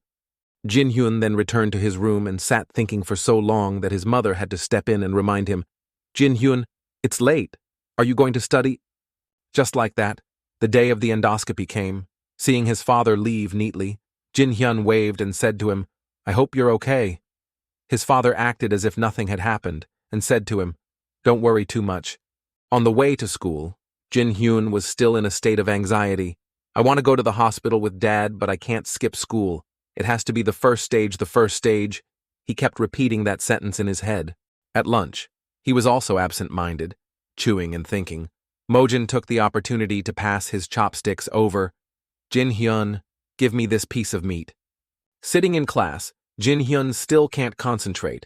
In the early stages, it can be cured by abdominal surgery and removing the tumor. Very quickly, the bell rang to end class. The teacher finally stopped the lecture. It was time. As soon as he finished speaking, Jin-hyun immediately carried his backpack and ran towards the classroom door. Sorry, teacher. I have something urgent to do, so I'll go home first. The teacher angrily shouted, What, you should stay until the end of class. But he couldn't stop his student. Jin-hyun ran like the wind, wanting to return home as quickly as possible. He was breathing heavily and opened the door, shouting, Dad, what's wrong? His mother heard the noise and jumped. Oh my God, you startled me. Jin-hyun lightly sweated as he walked to his mother and asked, What about the results? The mother hesitated. Oh, that... Looks like everything is fine. Jin-hyun couldn't believe his hands. What? At this moment, the father walked out of the room. Seeing his son's worried expression, he said, Okay, Jin-hyun, I'm fine. They said it was gastritis, but it was nothing serious, so we wasted money on nothing. Hearing that, Jin-hyun was still very surprised and didn't understand. Why is that? Seeing his pale face, the father worriedly asked, You don't look well. Is something wrong with you? Jin-hyun bowed his head and softly replied, Dad, it's nothing. Thank God you went for a checkup. I'll go home first. Just like that, he turned and left, to the surprise and doubt of his parents. Just walked out of the shop. Jin-hyun was still standing there, deep in thought. He gritted his teeth in doubt. Is everything okay? As far as I remember, he will die of terminal cancer in 2 years. So there are 2 possible scenarios. Either my dad's stomach is really fine or my dad's gastroscopist made some mistake. Jin-hyun frowned and made up his mind. I need to find out the real cause of this problem. Don't know how much time has passed. At this time at the hospital where the father went for a checkup, Jin-hyun was at the hospital. He slowly walked towards the nurse's reception area. The nurse smiled and asked him, What's the matter if you want to get a checkup? Take a number at the front desk. Jin-hyun replied sternly, Hello, I'm not here to get a checkup, but I need to verify the results of patient Kim Sang-min's endoscopy as his guardian. The nurse asked curiously, Patient Kim Sang-min? Jin-hyun nodded and gave her more information. Yes, he came here for an endoscopy yesterday around 2:00 p.m. The nurse smiled and patted his head. But you're the guardian. Don't worry. The doctor already told your father about the endoscopy results. Jin-hyun was embarrassed when someone touched his head and treated him like a child, thinking to himself, This is because I'm too young. If I were a little older, then, He tried to look serious and continued, About the endoscopy results. There are a few things I want to talk to the doctor about, so I'm really looking forward to meeting him. The nurse frowned and replied, He's probably busy right now. I'll ask him right away, but please wait a moment. After saying that, she turned around and dialed the number to connect with the endoscopist. Yes, doctor, the guardian of patient Kim Sang-min, who had an endoscopy yesterday, wants to talk to you. The doctor was afraid of trouble, so he refused immediately without thinking, But I'm busy right now, so I'll tell that person something and tell him to go. The nurse nodded. Yes, doctor, I understand. He didn't think that Jin-hyun, who was standing nearby, had heard all of the doctor's words. According to the nurse, Jin-hyun turned around and refused. No, that doctor is busy now. Besides, the endoscopy results yesterday were correct, so don't worry. Next time, if you can come here with your parents, We will explain the details to you. Jin Hyun thought that since he had come all the way here, he wouldn't just do it carelessly, so he continued to speak in a serious voice. I understand that he is very busy, but there are some reasons why I need to talk to him right now. Although I am still young, as the patient's guardian, the person who received the diagnosis has the right to request to meet that doctor, so please tell the doctor again. Seeing his determination, the nurse couldn't refuse and awkwardly continued to call. Okay. She connected to the doctor again. Doctor, the guardian I mentioned earlier said he won't leave until he speaks to you. The doctor could only sigh in agreement. What a bother. Bring him here now. Just like that, Jin Hyun was successfully taken by the nurse to the other doctor's private room. The nurse took him to sit on a chair outside and told him, "Wait here. He will call you when it's your turn." After waiting for dozens of minutes, Jin Hyun finally heard a voice calling, "Patient Kim Sang-min's guardian." Jin Hyun woke up and turned to go see the doctor. The doctor turned around when he saw him and was surprised. "A student. Why did you say you were the guardian?" Jin Hyun calmly replied, "I am the son of patient Kim Sang-min." The doctor felt very annoyed, so he coldly said, "According to your father's results, there's nothing to worry about. There's some inflammation. I've explained everything to him in detail." Jin Hyun immediately asked, "Exactly what kind of inflammation is it?" The doctor replied, "It's chronic gastritis. I've already mentioned this to your father." Jin Hyun continued to ask him, "So, is it corrosive or mutated? Is there any possibility of it leading to cancer?" The doctor was surprised to see him asking so many technical questions. What? But he quickly thought to himself, he must have done some research before coming here. Anyone can do that nowadays. So he replied, "It's a typical erosive gastritis caused by high blood pressure." Jin Hyun asked again, "What about the stomach wall?" The doctor hesitated. "That's..." He now vaguely remembered. "Wait, I wonder if I've checked that place thoroughly." Jin Hyun took the opportunity to ask, "Is there any typical case of spontaneous bleeding in the stomach wall?" The doctor relied on his hazy memory and gritted his teeth to reply, "No." Jin Hyun couldn't feel at ease and immediately made a request. "I'm sorry, but can I look at the pictures of the endoscopy myself?" The doctor heard that and got angry. "What you said is not true. If you only care about that problem, then leave here because there are many other patients waiting." Jin Hyun loudly begged, "Please, I'm really worried about my dad. I need to look at those pictures." The doctor felt very annoyed, so he loudly called the nurse outside. "Nurse, please call the next patient." The embarrassed nurse walked away and said to Jin Hyun, "The doctor has to see the next patient, so..." Who would have thought Jin Hyun would suddenly blurt out, "Medical punishment." According to Article 21 of the Medical Code, a physician who performs a medical examination on a patient must ensure that the patient's medical records are kept and that any legal blood relatives of the patient are notified. If you avoid my request or question, you are in violation of the medical code. The doctor didn't expect him to know so much. He wanted to find a reason to reply, "This is because..." But after thinking about it again, he quickly compromised. "Okay." The doctor started to open the computer screen and said annoyedly, "Just look at the pictures you want." The stomach pictures were quickly shown and the doctor said to Jin Hyun, "Come and take a look. This red area is also inflamed. It is nothing more than inflammation." Jin Hyun looked at his finger and thought to himself, "There's no cancer above, middle, below," but he suddenly saw something and panicked, patted the doctor's shoulder. "Wait, show that picture again. Let me see the 18th picture again." The doctor was a bit startled. The 18th picture. He quickly flashed it and it said, "Here, look. Okay, if you're done, then get out of here." Seeing this photo clearly, Jin Hyun's expression became serious. He coldly pointed at the screen and asked the doctor, "Here, right here, what is this in this 18 photo?" The doctor was annoyed. "What are you talking about?" Jin Hyun pointed at the photo with his trembling hands. "Here. Isn't that a tumor? There's definitely something up there." The doctor was now surprised. His whole body was covered in sweat. He silently denied, "What impossible?" He tried to justify his negligence in the examination. "That's inflammation." "No, it's just inflammation." Jin Hyun replied coldly. "At this point, you still deny it." This is a gastric fold near the weak stomach wall. Although it is difficult to see, there is still a small amount of blood from there. and this is gastric cancer, but you say this is inflammation." The doctor turned pale and thought about the reason and said to him, "That's because this matter." He quickly changed the subject. "But wait, how do you know all this?" Jin Hyun coldly replied, "That doesn't matter. I'm just a student." The doctor looked panicked. "This is a very small tumor. It's only in the early stages and it's in a difficult-to-see location, so only skilled doctors can do it. Not only that, you can also confirm that this is a cancerous tumor right away." Jin Hyun didn't know what to say. He just sighed and didn't answer. He wanted to focus on the main thing, which was his father's condition right now.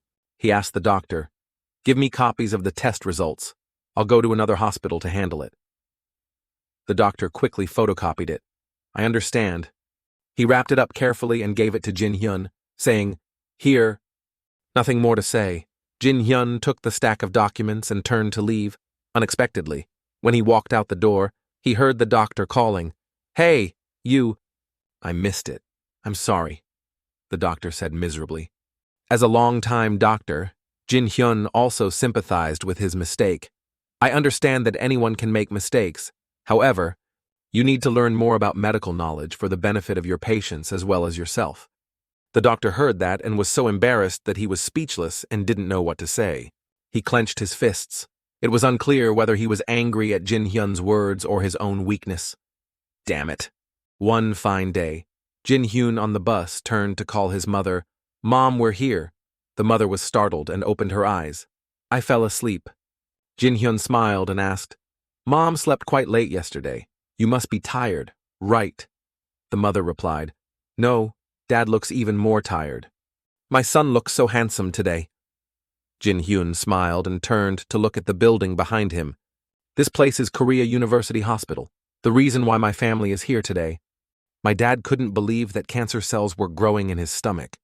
However, I do not have enough courage to tell him that the sadness and despair will be caused by him and our family in the next 2 years.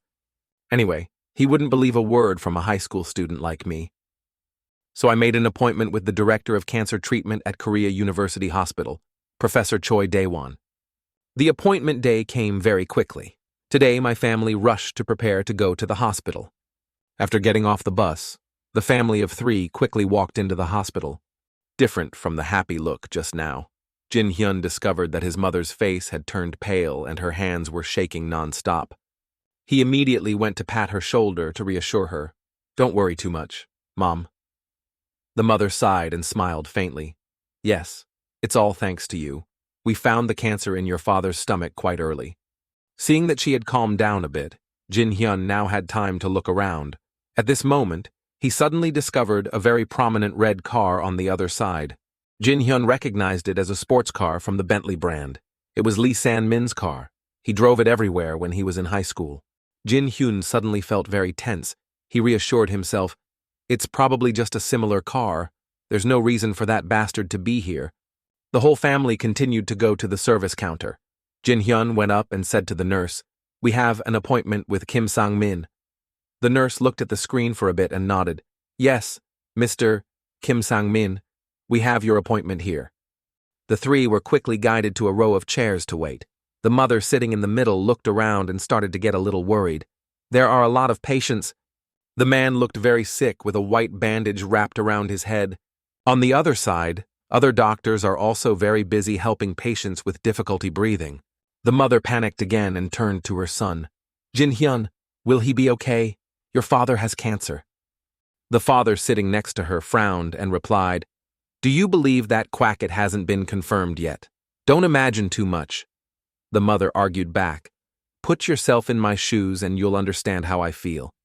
At this moment, the nurse inside came out and called out, "Mr. Sang-min, please come to the doctor's office." Jin Hyun's father, on the other hand, was in a very relaxed mood, stood up and said, "Come here right away." The whole family walked together toward the main door into the doctor's office. The father calmly went up to open the door. He seemed in disbelief that he was sick. As soon as the door opened, a very pleasant voice greeted, "Hello, Mr. Sang-min. He is here because of the cancerous tumor seen in his gastroscopy. The man who just spoke is the famous gastric cancer specialist professor, Choi Daewon." Seeing Mr. Jin Hyun suddenly got a little excited and secretly called out, "Professor Choi." In my previous life, I was taught a lot by Professor Choi in Dae-il Hospital. In my previous memory, he was quite scary, but now he looks very young and gentle. It feels so strange. Even though Jin Hyun thought so, he put that feeling aside and handed the professor a stack of documents and said, "These are his gastroscopy photos and medical history."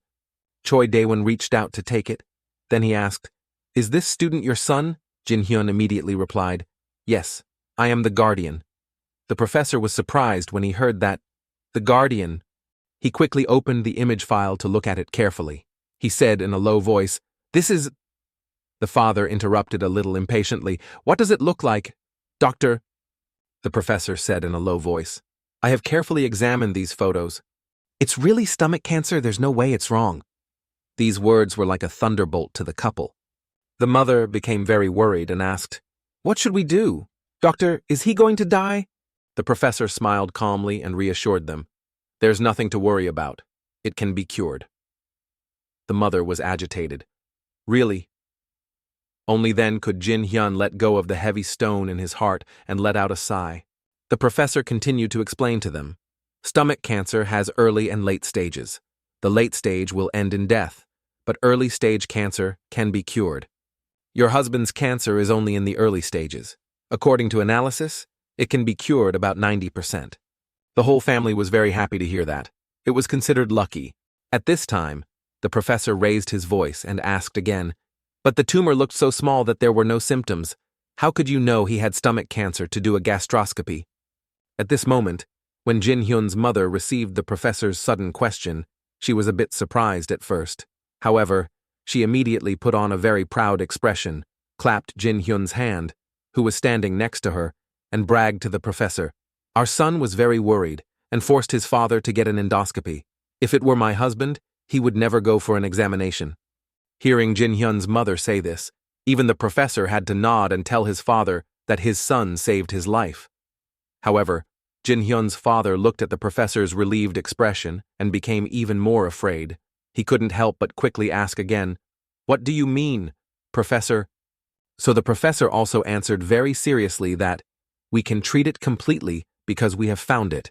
At this point, the professor paused a bit as if thinking, then he slowly continued, "If you don't have an endoscopy, in 1 or 2 years, the tumor will grow and metastasize to other internal organs." Hearing this, Jin Hyun's father seemed to be trying very hard to resist the trembling of his whole body. He tried to keep himself from collapsing and silently continued to listen to the professor warn that his son's concern for his health saved his father. And this type of stomach cancer can be easily removed and treated. I believe the doctor who performed this gastroscopy is quite experienced. The professor was very pleased and praised the doctor who performed the endoscopy on Jin Hyun's father. But Jin Hyun's father immediately affirmed that it was not done by a doctor, but was found by my son. After hearing this, the professor was a bit surprised.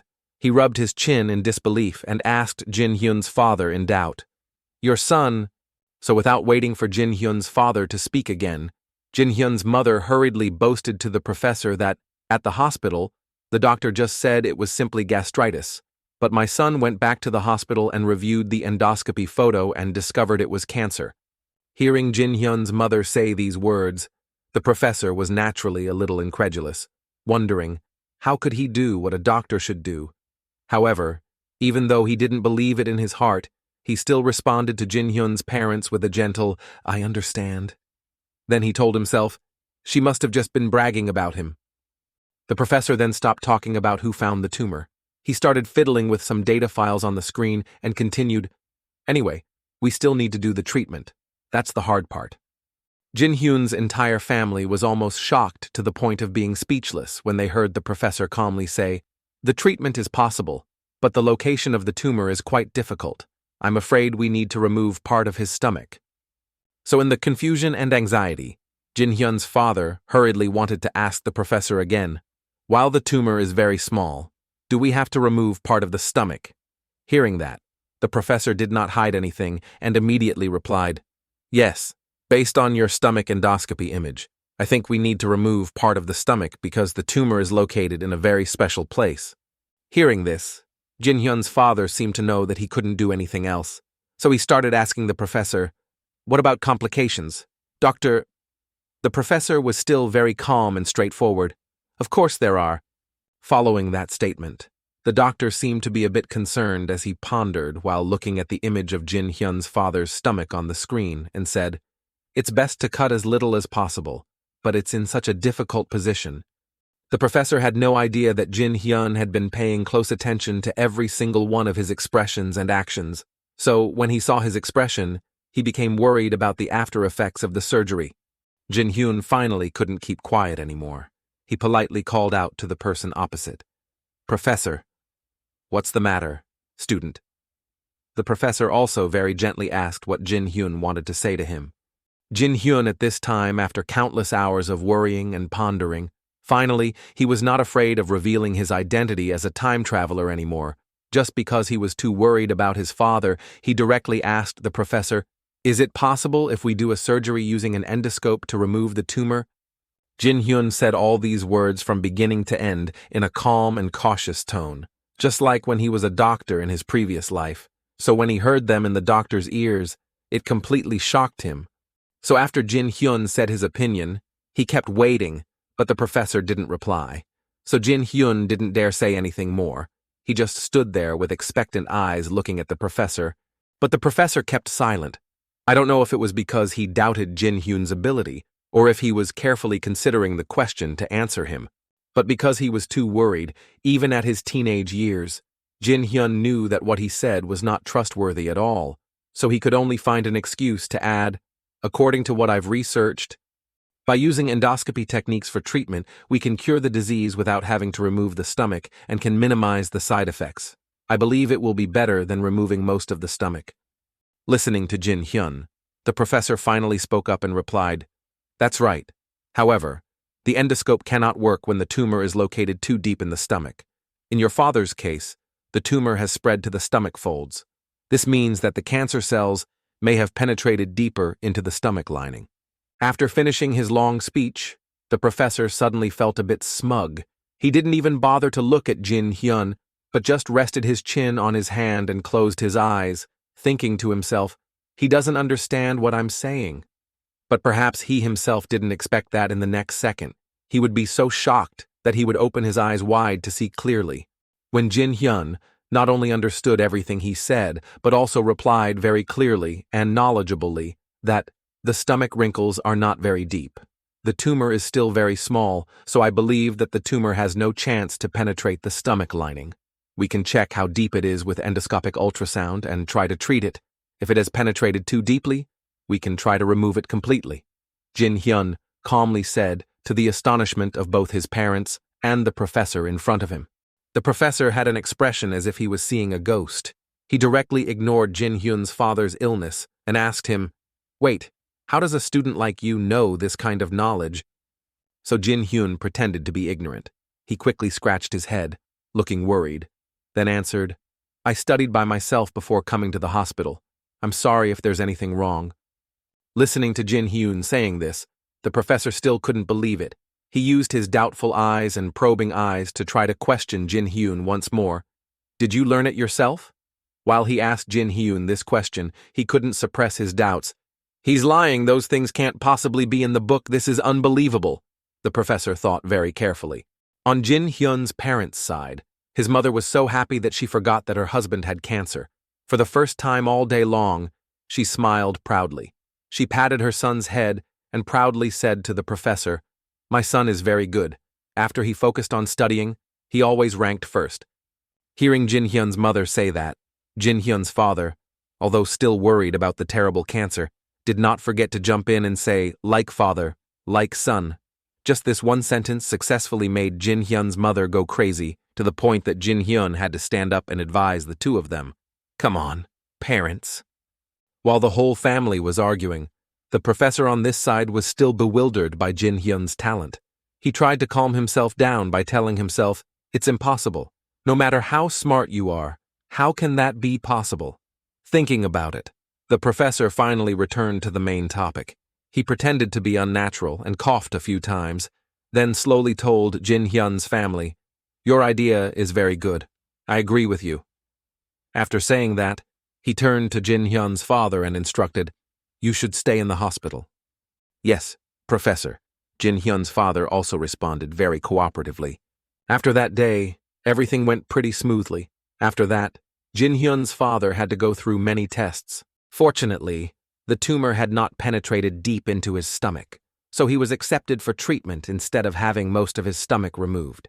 On the day Jin Hae-yoon's father was pushed into operating room number 2, Jin Hyun's mother and son were always on duty outside. Both mother and son were extremely worried, not wanting to say anything to each other. Jin Hyun was always silent as if he had something on his mind. His mother just sat to the side, constantly praying for Jin Hyun's father to survive. No matter how worried or insecure she was as a mother, she never forgot to reassure Jin Hyun. Your father is fine. Jin Hyun, although he wasn't much better off than his mother, tried his best to smile to ease her tension. Don't worry too much, Mom, he said gently. And then, just like that, silence enveloped the mother and son, sitting in the quiet hallway of the hospital, until 2 hours had passed on the wall clock that Jin Hyun seemed to have looked at countless times throughout the morning today. While Jin Hyun was still worriedly bowing his head and thinking to himself, the chance of success is 80%, but I'm still worried. The professor slowly walked out of the operating room door. As soon as he lifted his feet out of there, not knowing if he had time to breathe, Jin Hyun's mother rushed over and asked urgently, Professor, is everything okay? When she finished asking this question, the doctor still didn't say anything. He just slowly took off his mask and smiled gently at the mother and daughter. This smile was also the answer to Jin Hyun's mother's question.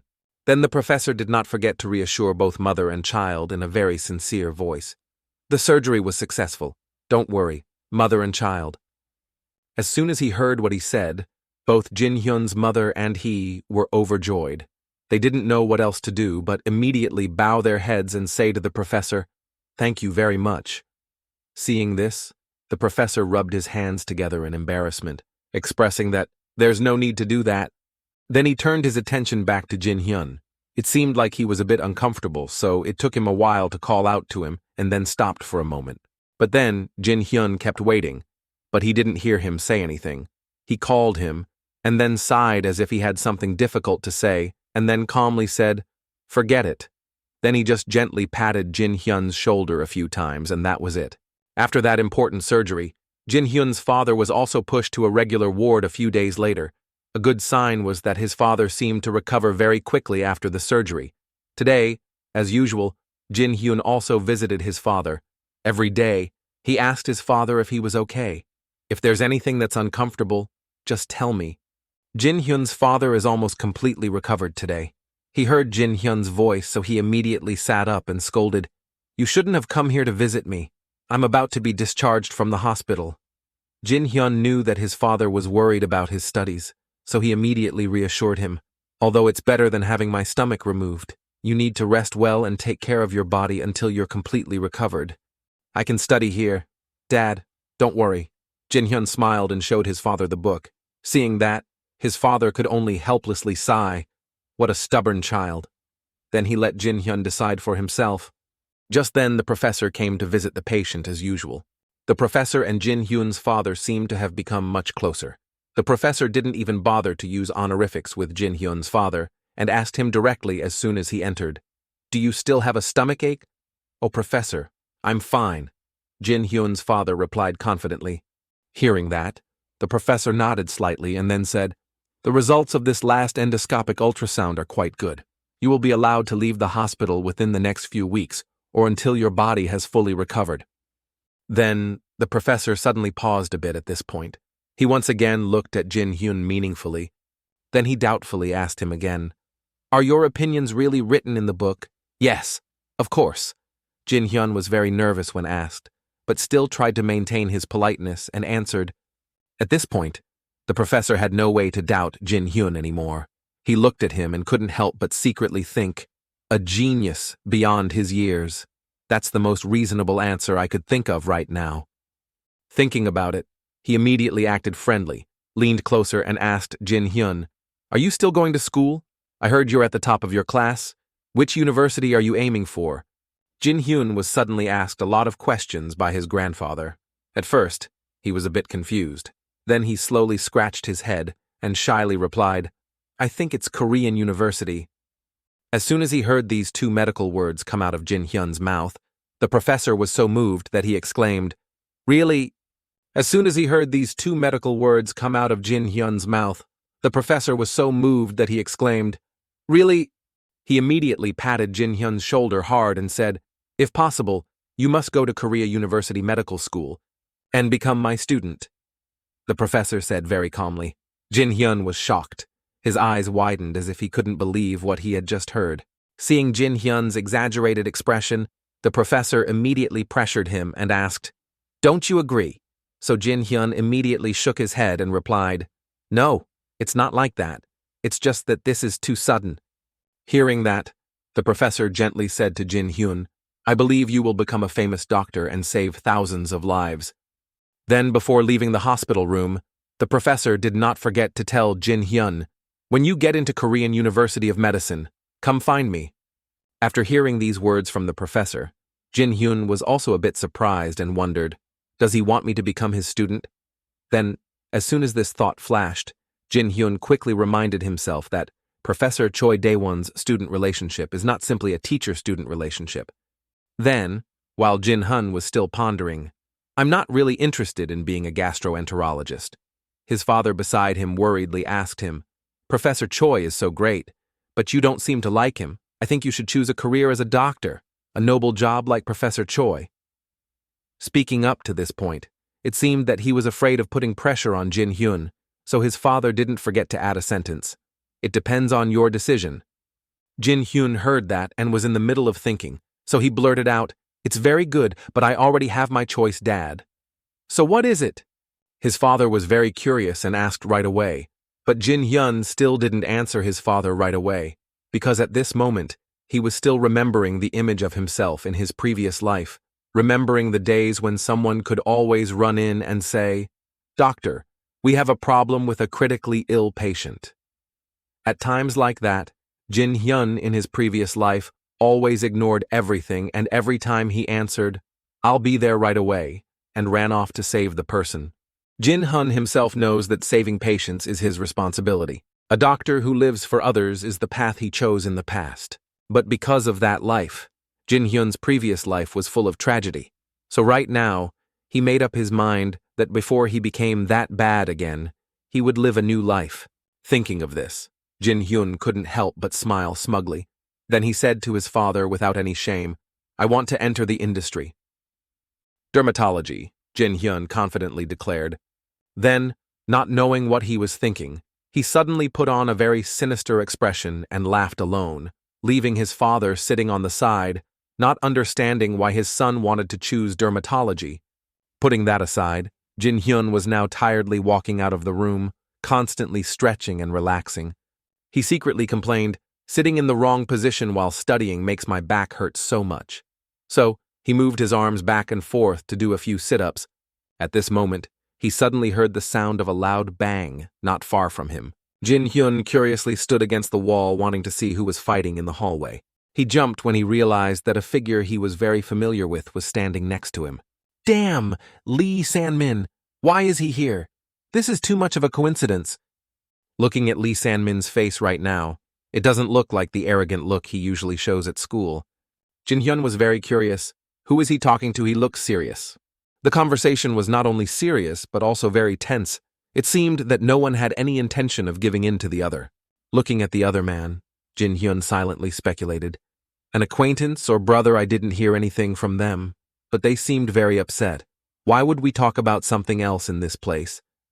Jin Hyun was very curious, but because he was far away, he didn't know what the other two were talking about.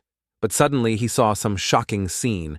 The arrogant Lee Sanmin was slapped in the face by the man without any mercy. Lee Sanmin was knocked back. His face still had that determined look. He did not give up but angrily glanced at the other man. And so the two of them continued to argue despite the fact that it was a quiet hospital hallway. A few minutes later, the two people could not reach a common voice and angrily turned away. Jin Hyun immediately leaned over to avoid the man from seeing him. He still didn't understand the current situation. "Did you two fight? What's going on?" Come on, Jin Hyun, don't poke your nose into other people's business. Even though I told myself so, I always wondered why I couldn't concentrate on studying. Not long after, my father was discharged from the hospital without any problems. Professor Daewon finally announced that, through many tests, it was found that there was no problem with his stomach anymore. The father breathed a sigh of relief and turned to his son gratefully. Son, you helped me. Jin Hyun smiled happily. No, it's not just because you tried to recover. The mother immediately interjected. What about Mom? Do you think Mom is sick? Jin Hyun smiled and promised her. Yes, when I go to college, I'll definitely get you checked out after I get a part-time job. The mother happily patted his shoulder. Okay, Mom can't use Jin Hyun's money. Right, Mom? Just kidding. Jin Hyun also laughed. Okay. He thought to himself. Maybe Mom won't need to check. He finally completely let go of the burden that he had feared for so long and breathed a sigh of relief. Jin Hyun looked back at himself with his previous appearance. He knew that everything had really changed. The world I used to live in will no longer exist. I will live a real life with parents and simple happy questions like now. What's for dinner? A happy life with my family. Jin Hyun feels his future is more worth looking forward to. After many tests and many exams, the first semester exam finally ended. Mojin yawned and complained as usual after the exam. My head hurts so much. He turned to ask, Hey Jin Hyun, did you do well on the test? But he quickly pouted and asked himself, But anyway, you definitely got first place. You did the test without breaking a sweat. Jin Hyun smiled and let out a breath, saying, It was so hard that even I couldn't handle it. Mojin stood up, grabbed his neck, poked his finger into Jin Hyun's face and scolded, You liar! He leaned into Jin Hyun's ear and asked softly, Do you plan to win first place forever?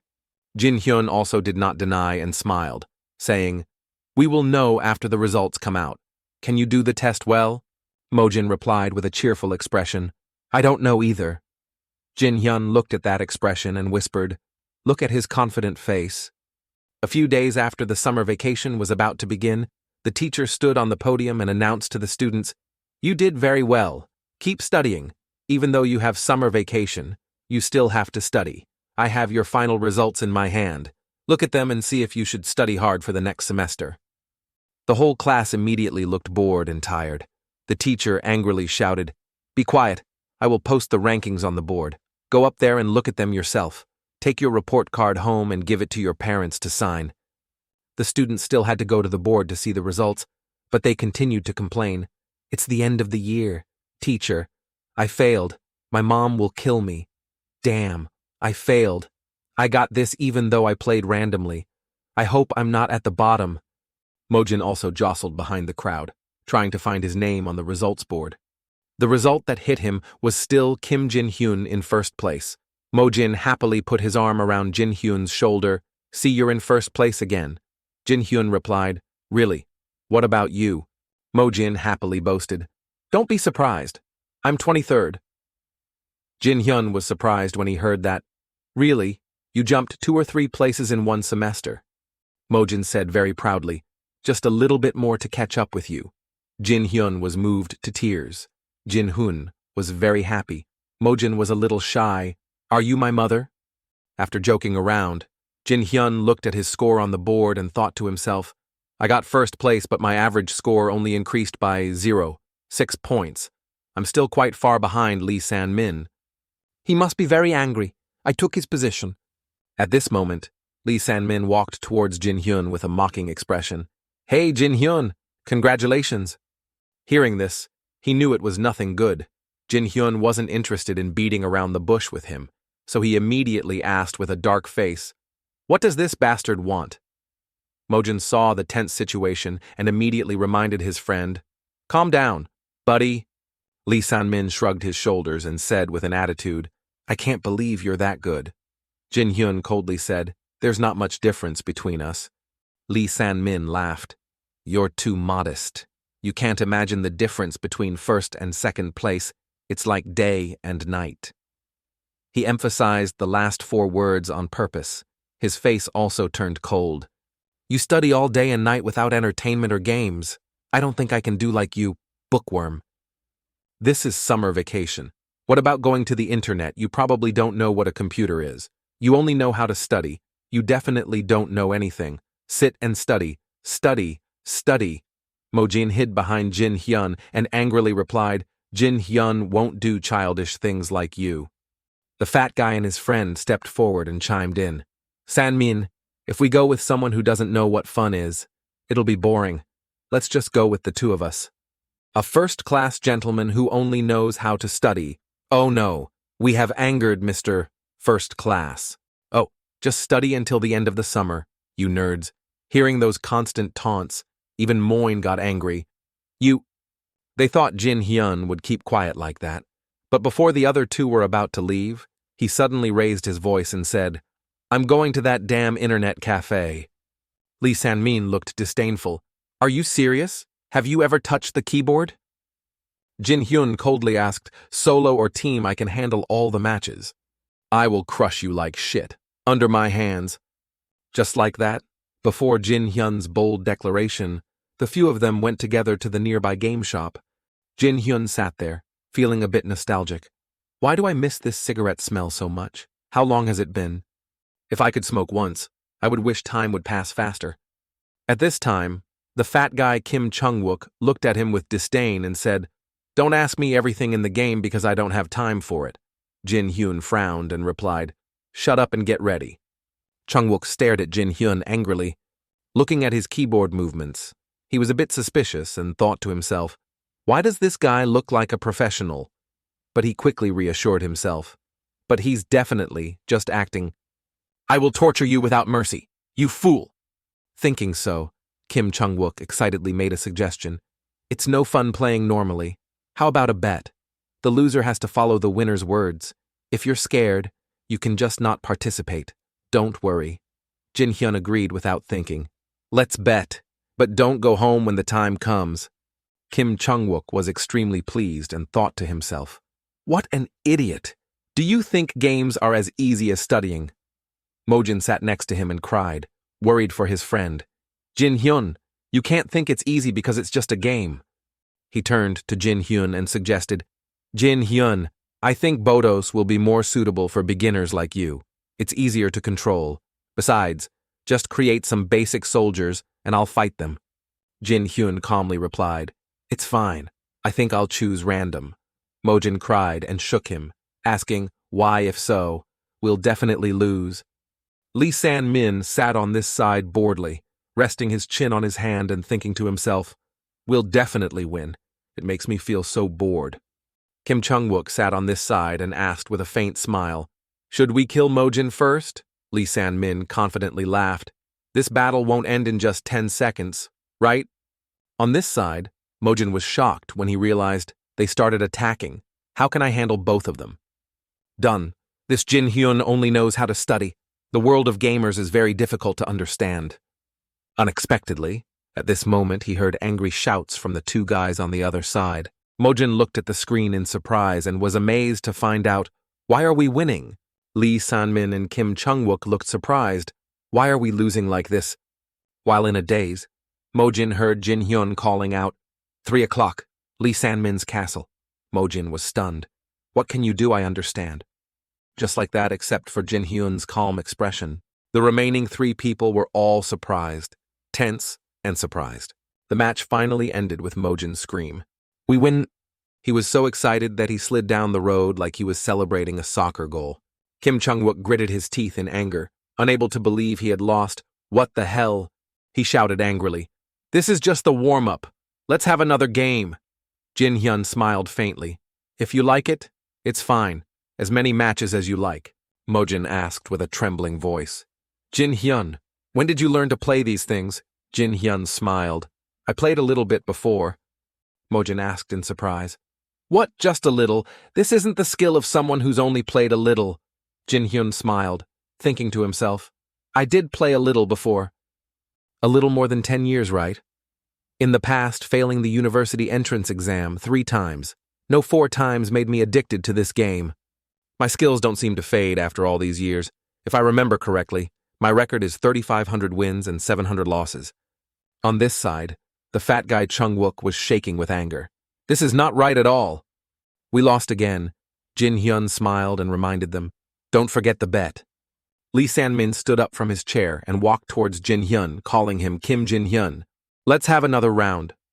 It seems that this Lee San-min still hasn't recovered after being defeated for several more rounds like that.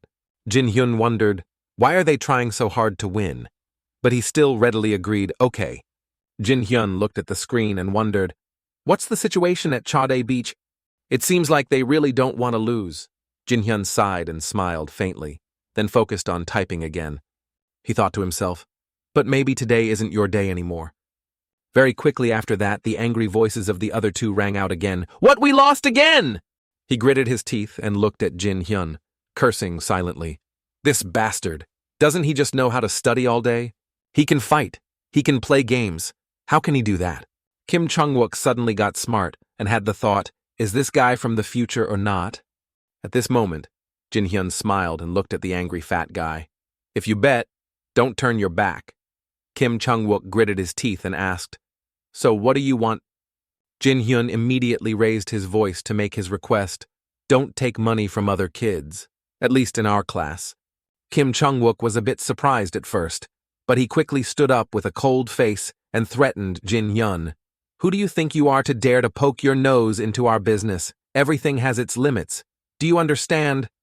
A hand was placed on Kim Chung-wook's shoulder. Lee San-min appeared behind him and stopped him, saying, okay, we can do it. Chung-wook, we can do it, right? Kim Chung-wook asked his comrades in dissatisfaction. What, why? Lee San-min closed his eyes and calmly said, a bet is a bet, and it's not good for us to keep bullying our friends like this. Kim Chung-wook was still very unconvinced and wanted to continue arguing. But San-min? Lee San-min glanced at him coldly. Chung-wook, listen to me, understand? Seeing that cold gaze, Chung-wook flinched. He finally shut up. Jin Hyun crossed his arms and said, I hope it's not an empty statement. Lee San-min replied with a dignified expression. Okay, trust me. Jin Hyun heard that and pouted, looking at him with a face of disbelief. Lee San-min immediately asked, What's with that face of yours? I don't remember doing anything bad before. Jin Hyun thought to himself, yeah, he's right. At this point, Lee San-min continued to suggest, why don't we play some more realistic games instead of these? Jin Hyun crossed his arms. He knew it wasn't anything good, but still asked, what the hell is that reality? Lee San-min chuckled and replied, well, it might be too much for you. Drinking, you know. Hearing those two words, both Jin Hyun and Mojin were surprised. Mojin asked with a pale face, drinking, we're not even allowed yet. Lee San-min immediately provoked them. It's a bit too much for you, isn't it? Jin Hyun was silent. He knew this guy definitely just wanted to win this once. But is he always this competitive? Kim Chung-wook cooperated very well, turned to Lee San-min and said, it's over, San-min. A bookworm like him shouldn't drink. Lee San-min also looked disappointed and sighed. Just one sip and you're already drunk. Look at this scene. Jin Hyun thought there was no need to think too much. He raised his voice and asked the other two. You guys pay for us this time, right? Jin Hyun said with a cheerful face. Anyway, I like soju, the one with the red cap. Lee San-min happily walked over and asked, is that okay? Don't pretend. If you faint in just one game, we'll be in trouble. Mojin, standing behind, also panicked and advised his friend, that's right, Jin Hyun. We're not old enough to drink. We should just sit here and play a few games. Jin Hyun smiled and thought to himself, underage, I'll be fine, right? I'm Kim Jin Hyun, 45 years old. Do you guys know how much I crave alcohol? He asked the two ATMs happily. You guys can buy it, right? Mojin held his head in fear. Oh my God, he won't listen to me at all. And after that drunken night, Jin Hyun honestly couldn't remember anything after that. He only vaguely remembered that they seemed to drink a lot of alcohol at first. That guy and he. It seemed that except for Lee San-min, everyone was drunk and passed out. I remember a little. I also threw up a lot at that time. Lee San-min was still very sober, standing there looking at my drunken, pathetic appearance lying on the ground. I don't remember his expression at that time. But I can only lie on the ground unwillingly. That bastard won this time. Lee San-min's smug smile was the last thing left in Jin Hyun's mind. I'm completely defeated.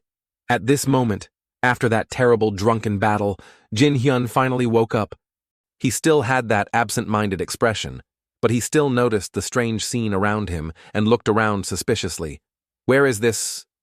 While Jin Hyun was still confused and was about to get out of bed to study this place, at this moment, to his surprise, Lee San-min suddenly walked in from somewhere.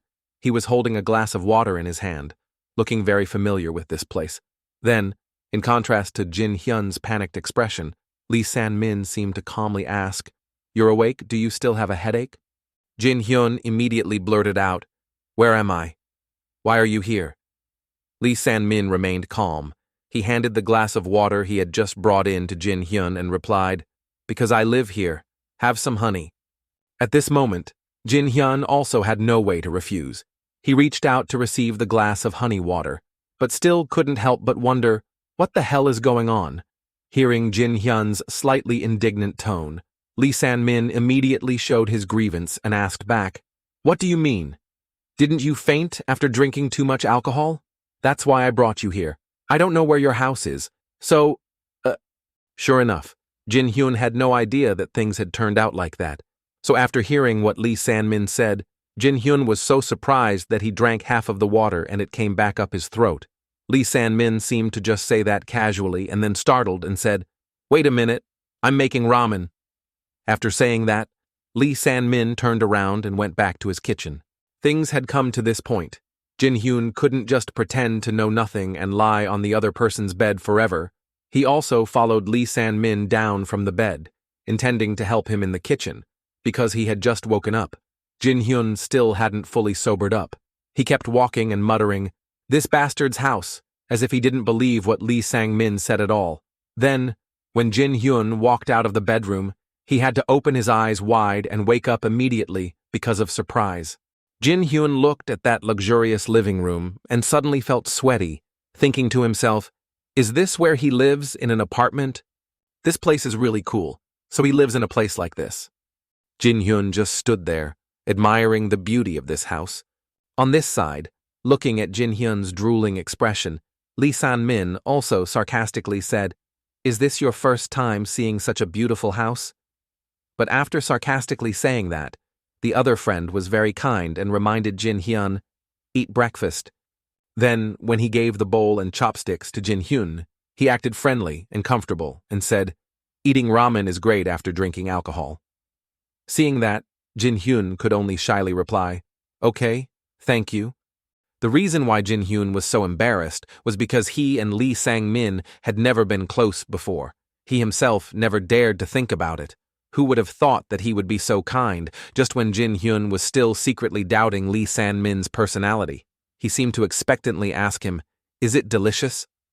So once again, Jin Hyun had to awkwardly reply, "It's okay," even though his heart was screaming, "It's indescribably delicious," after just putting a few noodles in his mouth. Hearing Jin Hyun's superficial answer, Lee San-min just smiled and asked casually, "Is that so?" On this side, Jin Hyun was eating while looking at his gentle smile, making him even more confused and wondering to himself, why is his attitude so different? Thinking about it, Jin Hyun felt a bit curious and asked Lee San-min, "Do you live alone? Are your parents working?" So Lee San-min still just calmly ate and replied, "Ah, I live alone." Alone. Jin Hyun was so surprised that he blurted out, but from the beginning to the end, Lee San-min was still very calm, eating and answering, "Yes. 5 years ago I lived at my family's house with my mother, but she was hospitalized a few years ago, so it's been a long time since I've lived with someone. My mother is still hospitalized at Korea University Hospital." Hearing Lee San-min say this, Jin Hyun was startled and remembered the scene before. Jin Hyun had seen him at the hospital, so he immediately guessed, was he there because of his mother? Thinking about it, Jin Hyun couldn't hide his sympathy and concern and asked Lee San-min, "Where is your mother? Has she gotten over the critical stage yet?" Who would have thought that the answer he heard from Lee San-min would be, "She's fine on the outside, but has mental problems." "Huh, what does it mean?" Jin Hyun exclaimed in surprise after hearing what Lee San-min said. And then it was even more shocking to hear Lee San-min reply, She has schizophrenia. She doesn't believe she has it.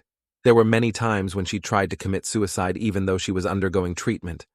Lee San-min spoke in a very calm tone, even though Jin Hyun choked on his food, not only because of his mother's illness, but also because of his calm attitude that showed no emotion. Jin Hyun had no way to continue eating normally like him. He could only mumble, looking at Lee San-min to see if he was really okay, like he said. So Jin Hyun became even more shy. He had to sit for a while to come up with a sentence to talk to Lee San-min. "Isn't it sad to live alone like this?" Jin Hyun asked sympathetically. Then Lee San-min didn't hide anything and answered frankly, "It's a bit lonely. If I move to live in the main house, they won't welcome me either." Don't know if he's really calm or just pretending, but the natural tone when talking about those things makes Jin Hyun not know what to say. I don't know if he's really not sad or is too used to that sadness. Then, through Lee San-min's words, Jin Hyun now had a bit of sympathy and thought to himself, I know why his personality is like that. Thinking about this made Jin Hyun couldn't help but sigh and say to himself, of course that doesn't justify his actions, just because he has a difficult life. Thinking so, he opened his mouth and said a meaningful sentence, "Stop there." Lee San-min was eating and was a bit surprised when he heard him say that. Jin Hyun continued, "I don't know much about you, but that's enough." Lee San-min seemed to understand Jin Hyun's meaning somewhat, but remained silent and did not respond. After a while, he finally said, "Thank you anyway." Jin Hyun let out a breath. I guess the guy in front of me isn't that hateful. Then Jin Hyun suddenly changed the subject and asked Lee San-min comfortably, "Are you happy because you won against me?" Of course, very refreshing. Lee San-min also answered frankly. Hearing that, Jin Hyun couldn't help but curse back. "Your shit must be really big. That's why you feel so refreshed after pooping." Then after breakfast that day, time passed as quickly as the flow of water. The vacation ended quickly. Jin Hyun and the students of the same age had to take a lot of tests and start another vacation. It kept repeating like a cycle. During those boring days, Jin Hyun mainly competed with Lee San-min. However, he was always the best in class. Lee San-min always keeps him in check. He will take revenge with some games and a lot of other things. And after many times like that, Jin Hyun also gradually felt that he started to become quite close to them. At this moment, as soon as this thought just flashed in his mind, Jin Hyun hurriedly warned himself, "Wait, when did I become friends with him? It's true that I slept at his house after getting drunk." And the more Jin Hyun thought, the more confused he felt, thinking to himself, this is strange. This is really different from the past. Because there were even a few people who thought that he and Lee San-min were a close couple. For example, Hwang Mojin, who was also feeling hurt, asked, "Are you going to hang out with San-min? What about me?" So Jin Hyun had to quickly lower his voice to reassure his friend. "Don't worry, Mojin, you're my best friend. It's not those bastards." Hearing these words, Mojin was so touched that his eyes blossomed as he affectionately called Jin Hyun's name. Then the friend ran over and hugged Jin Hyun and exclaimed emotionally, "Yes, we're still good friends, right? Yes, yes." Jin Hyun comforted and patted his friend's head to comfort him. Then he couldn't help but sigh. It's really tiring to have a sensitive friend like this. But anyway, time passed like that, and the winter of Jin Hyun's third year at school came. At this time, Jin Hyun was quietly walking in the schoolyard. He looked quite stressed, and that's right, because Jin Hyun was thinking a lot right now. For example, it seemed like the SAT exam was coming up, and the exam was so difficult that it gave him a headache. For those of you who don't know, the SAT exam is an entrance exam to assess the ability of students in the US. Anyone who wants to study abroad in the US must take the SAT. And in Korea, the pressure to get into universities is very high. So, you guys understand why the male lead has to study half his life to take the exam. Back to Jin Hyun, he is now determined to tell himself 4 years in the past life and 4 years in the present life. This moment has now come, the result of 8 years of preparation for the SAT exam. So he always has to make constant efforts to be able to get the best results in this exam. Then after Jin Hyun had just entered the classroom and had not yet sat down on the chair, he heard Hwang Mojin lazily complaining, "Oh my God, it's so cold." After complaining, he seemed to feel bored, so he looked for Jin Hyun and asked, "How are your studies?" Jin Hyun replied casually. A little bit. Hearing this answer, Mojin immediately felt annoyed and scolded Jin Hyun. You're always lying, aren't you? We don't have much time until the exam. Aren't you worried? Why not? I'm very worried. Jin Hyun smiled, rubbing his tired neck, and replied. But Mojin seemed to trust him very much. As soon as he heard Jin Hyun's slight worry, his friend comfortably said, Your test scores are quite high. The Korean University hospital you're aiming for will accept you in no time. Hearing his friends praising him like that, Jin Hyun pretended to flatter Mojin a few times. Your grades have increased quite a bit. I think you can get into a good school. As expected, after just 2 compliments, Mojin was so happy that his nostrils flared and he said, Just a little bit. Hearing that, Jin Hyun was also a bit helpless, only able to smile and warn his friend, Don't imitate my tone of voice. Then after a few small talk, Jin Hyun also started to become a bit quiet, more than anyone else. He was always alert and reminded himself that, I will never be at ease until I see the results. There are many people who have problems on exam day, even though they did quite well. So to reduce the possibility of that risk happening, Jin Hyun had to do his best.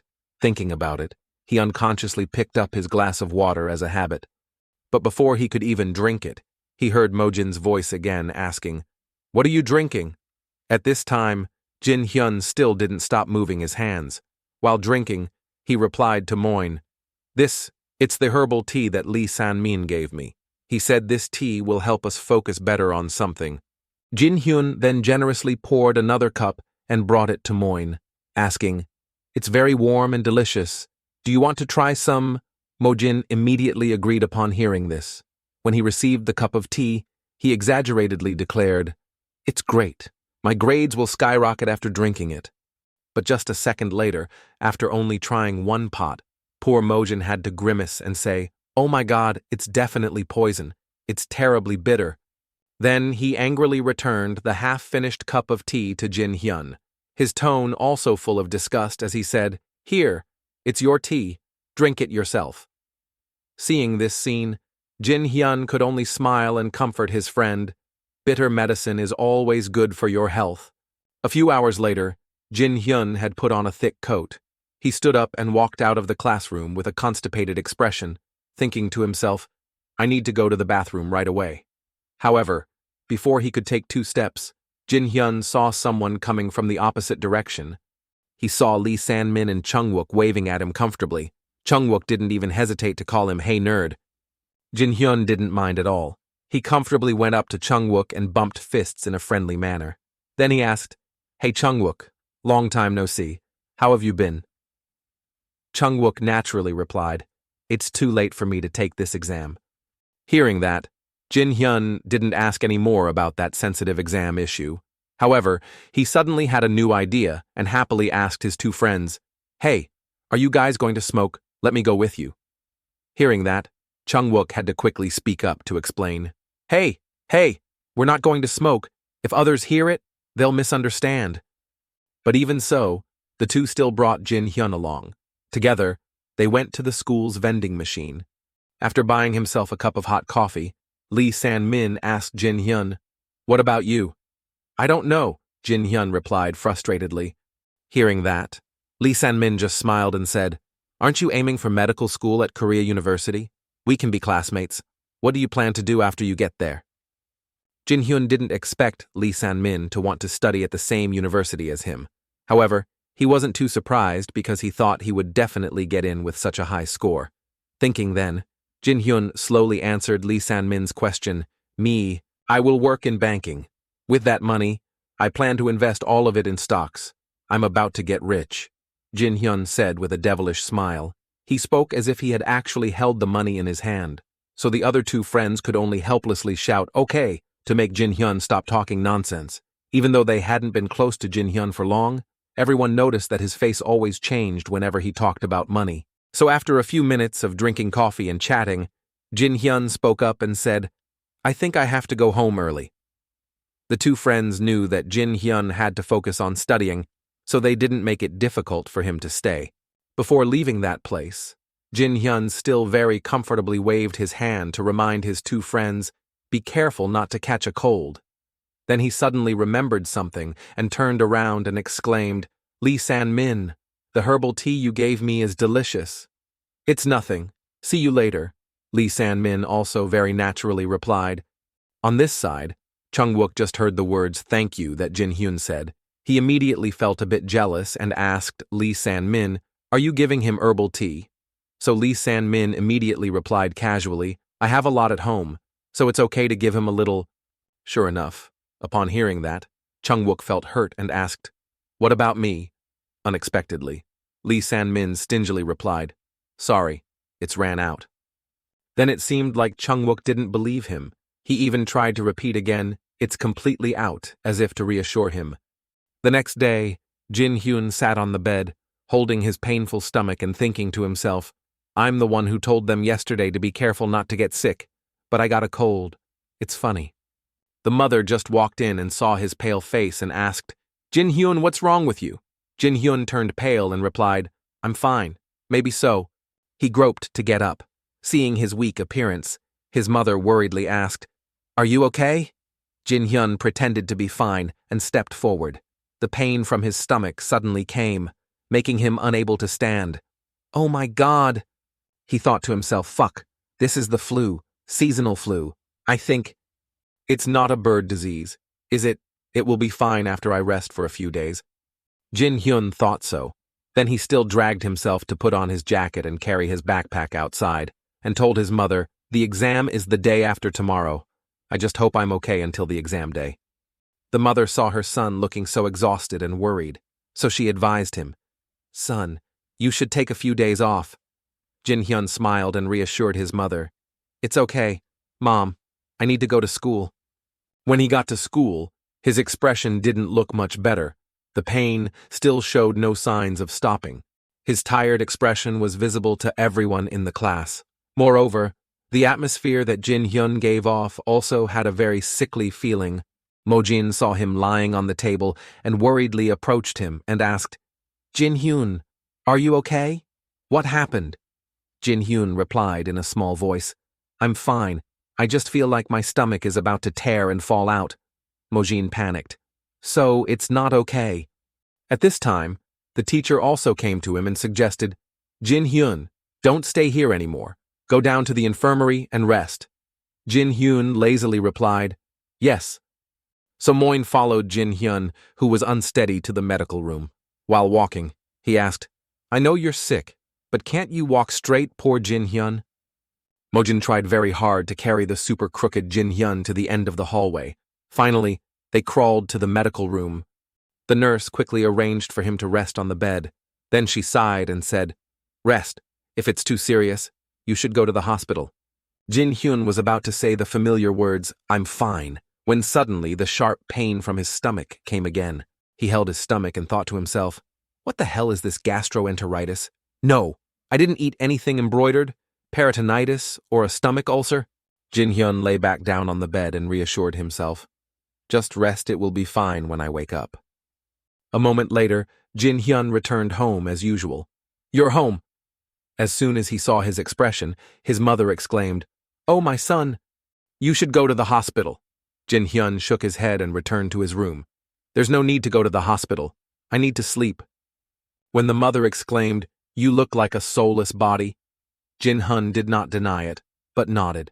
Indeed, he lay there with his eyes closed, thinking to himself, the medicine at the hospital can only relieve the symptoms of a cold, but it cannot cure it. It will be better tomorrow. The next day, after a nap, Jin-hyun's expression didn't look much better. He tried to sit up, but the pain was worse than yesterday. Jin-hyun reached into the cabinet, took out medicine and prescribed it to himself. A bit of an overdose, but I have to endure it. Jin-hyun tried to swallow all the medicine in his head, still wondering, but why does my stomach hurt so much? Just dragging himself to school, he thought, it's just a cold. I have to get better tomorrow. I'm so tired. Entering the classroom, the teacher looked at him and shook his head. Looking at that pale face, he was a bit worried and advised him, You should stay home. You are the hope of our school, but tomorrow is the exam. Should you go home and rest? Jin-hyun nodded. Yes, I understand. He felt what the teacher said was right. He turned around and walked back home. I never missed any class but today.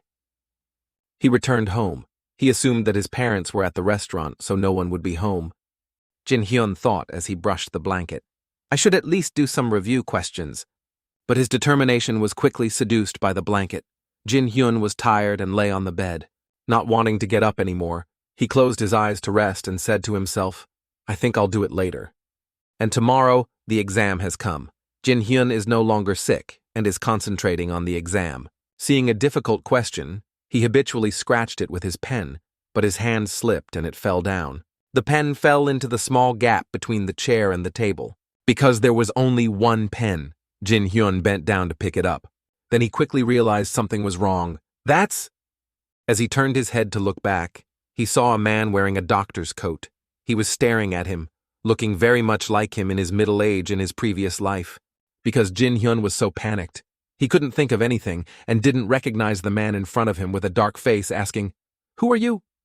The doctor sneered and asked him again, Who am I? Your future is shit. The man punched Jin Hyun in the stomach painfully. The pain made Jin Hyun sit up and wake up. He held his stomach and realized that it was just a dream. Jin Hyun turned his head and saw that the pillow and mattress were soaked. Wasn't he sweating too much? Jin Hyun decided to put on his coat and go out. As a doctor, he thought, the flu can't be like this. It's not getting any better. I should go to the hospital. And so Jin Hyun went to a clinic near his house to get checked. The doctor looked at the file and asked him again. Stomachache and sweating a lot. It doesn't seem like a cold. Can you lie down? Jin Hyun nodded. Yes. So he obediently lay down on the bed. The doctor came forward and pressed one hand on his stomach. He immediately screamed in pain, wanting to break the examination room. The doctor said with a serious face, It seems like your intestines have a problem. You shouldn't ignore it. Go to a big hospital for diagnosis and treatment. Hearing those words, Jin Hyun's face immediately froze. That was the thing he wanted to avoid the most. He quickly regained his composure and sat up, begging the doctor, Please give me some painkillers and fever medicine. I can't go to the hospital. The doctor waved his hand and refused. You may have a stomach ulcer, peritonitis, cholecystitis. If it's too late, it will be very dangerous. Jin Hyun heard how serious it was and was very scared. He started to struggle in his mind. But I can't stay in hospital and take time off to get treatment. I can't accept it. I can't delay even for a year. So he continued saying, I have an exam soon. If it gets too bad, I will go to the hospital. So give me some medicine. The doctor wanted to advise him again. But Jin Hyun immediately interrupted to persuade him. If anything happens, I will immediately go to the hospital, and if anything happens, I will take responsibility. Seeing that he had said so, the doctor could only agree. Okay. So Jin Hyun successfully brought a bag of painkillers back home. He lay down to rest under the care of his parents. Jin Hyun, are you okay? He weakly replied, Yes, I'm okay. Looking at the two people worriedly surrounding him, Jin Hyun silently called out, Mom, Dad! I feel heartbroken when I look at their faces. I am the one who wants my parents to live longer than anyone else. I'll go to the hospital right after the exam. Jin Hyun immediately tightened his blanket and decided. Time ticked by. The clock on the wall read just past 4:00 a.m. Jin Hyun was still tossing and turning in pain. He thought this was really a stomach ulcer. These symptoms matched perfectly with that disease. But why is that? I didn't think I would be this sick. Jin Hyun suddenly remembered, could it be because of that herbal tea? He quickly dismissed the thought. Probably not. Just because of a few sips of tea, I must be imagining it. I must be too stressed. But if it really is a stomach ulcer, should I go to the hospital right now? Just as he was about to get up and go to the hospital, Jin Hyun looked at the clock and realized, it's 4:00 in the morning already. He gritted his teeth and held his stomach, silently telling himself, No, I'm fine. I think I'll be able to hold on. Come on, Jin Hyun.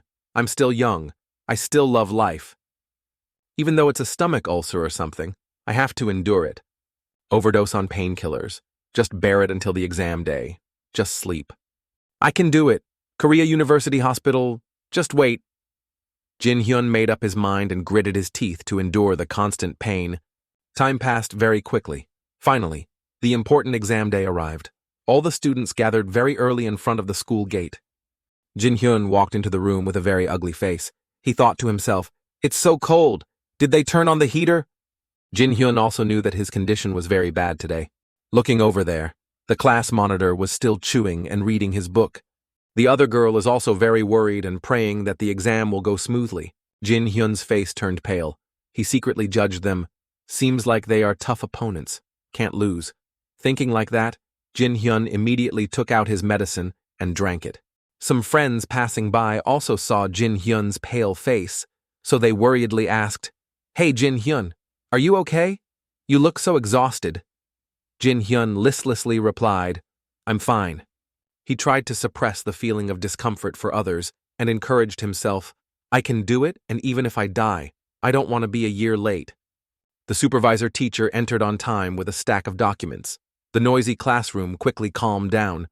The invigilator, as usual, announced the exam rules to the students. "Put all your belongings on your desks immediately. I will unseal your exam papers. Don't open them until the bell rings. You are not allowed to cheat during the exam." She dared to look at the students' movements. Suddenly, seeing Jin Hyun's haggard face, she was startled and asked, "Wait, are you okay?" "You don't look well," Jin Hyun whispered. "I'm fine. Please continue." The teacher hesitated a bit and wanted to ask something more, but then she continued to say, "I'm serious. I'll let you know if I have any problems." The teacher pensively observed his expression for a moment, thinking about her next decision.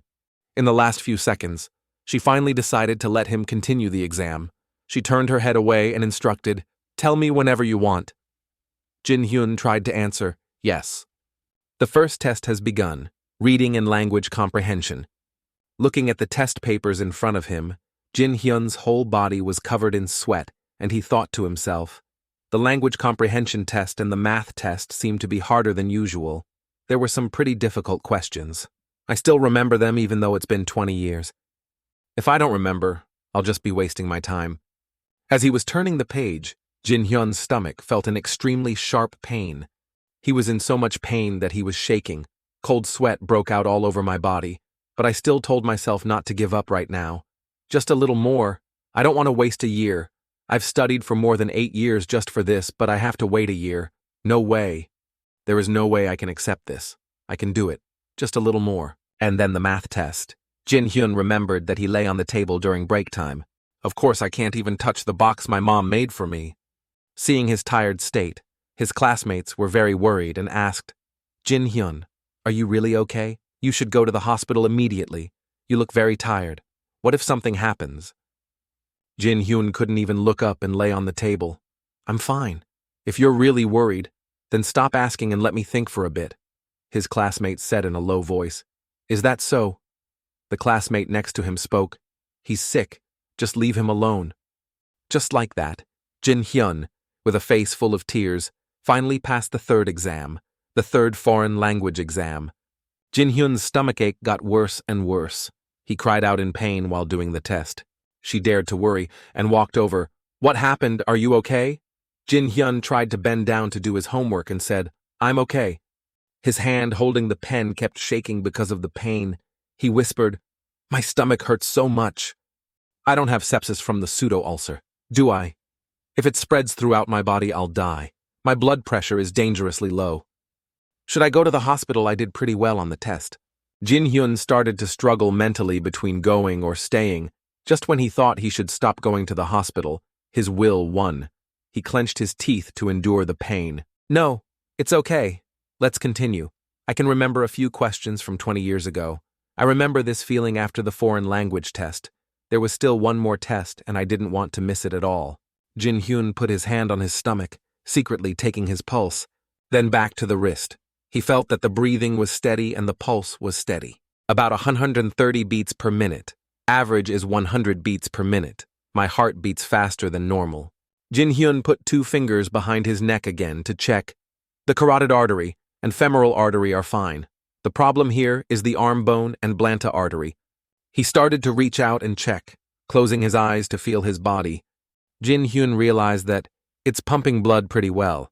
It's not too critical yet. There's only one test left. Jin Hyun continued to focus on doing the test. Despite the constant pain down below, Jin Hyun kept reminding himself, just a little more. You can do it. Finally, the 5-subject exam was over. Some students were crying, some were happy. They started packing up their things and leaving. The female classmate worriedly walked over to Jin Hyun, who was lying on the table, and called, "Jin Hyun. Kim Jin Hyun. Jin Hyun ah!" But he was still lying there silently. When her classmate didn't know if Jin Hyun was still breathing or not, she heard a tiny voice coming from his mouth. The classmate couldn't hear very clearly, so he leaned closer and heard Jin Hyun's broken voice saying, "Ambulance! Hurry up!" Jin Hyun raised his hand to urge his classmate. His classmate understood and shouted, "Okay, wait a minute. Someone call 911. Call the teacher too." Jin Hyun was lying on the table foaming at the mouth. His whole body had no strength left. Jin Hyun finally breathed a sigh of relief. "It's done. I can rest now." I don't know how long it took. Jin Hyun, lying on the hospital bed, opened his eyes. His face had regained some color. He was a little bewildered by this sudden turn of events. Jin Hyun was about to sit up. The pain from his lower abdomen immediately shot up. He suspiciously opened his shirt to see again and discovered a fried gauze bandage on his stomach. "What is this?" At this moment, the woman suddenly opened the curtain. Her face was filled with horror. Jin Hyun quickly realized it was his mother. When his mother saw him, tears immediately welled up in her eyes. She pursed her lips. She stared at Jin Hyun angrily. After taking a breath, she yelled at him. "Jin Hyun, you are so stupid. How could you do such a stupid thing? I could have done the test next time. Why do you have to let that happen? If something happens to you, how will your mother and father live?" The mother buried her face in the bed and cried. Jin Hyun could only sadly say to her, "I'm so sorry."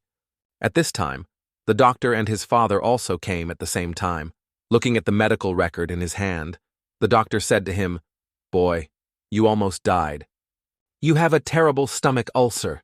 It was just a little bit more, and it would have become irreversible. Then there was death from sepsis. You survived because you were still young." The mother stood up and said loudly, "If you do such foolish things again, I will not forgive you. Remember." The father, who had a gloomy face, also raised his voice and said, "Go home, kneel down, son." Jin Hyun smiled helplessly. "Dad, I'm sorry." The doctor said, "The surgery went very well. You will recover in a few days. Next time, don't be so stupid and go to the hospital right away." Jin Hyun nodded politely and said, "Thank you, doctor." He breathed a sigh of relief. "God, everything is fine. The combined difficulty of the year of exams is nothing compared to my stomach ache." The next day, when Hwang Mojin went to the hospital to visit Jin Hyun, even Jin Hyun was a bit surprised that his friend came here. But before he could ask anything, Mojin quickly spoke up, his tone still smiling as usual, asking Jin Hyun, "Are you still alive? What happened?" Asked, and before Jin Hyun could answer, Mojin himself exclaimed, "Getting sick on the day before the exam. What bad luck." Hearing that, Jin Hyun didn't know how to respond.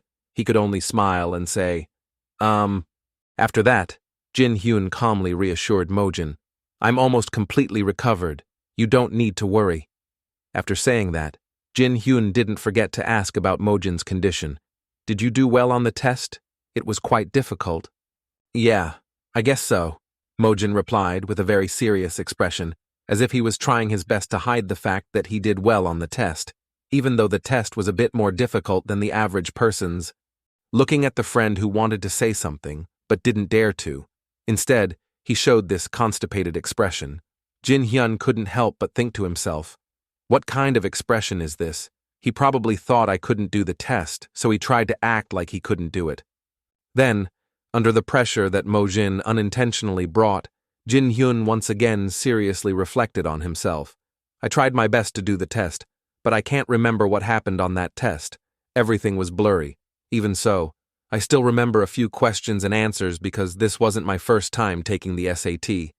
Then, while Jin Hyun was still lost in thought, the door to the hospital room seemed to be pushed open. The sound was so loud that it startled both Jin Hyun and Mojin, forcing them to immediately turn their heads to look at the door.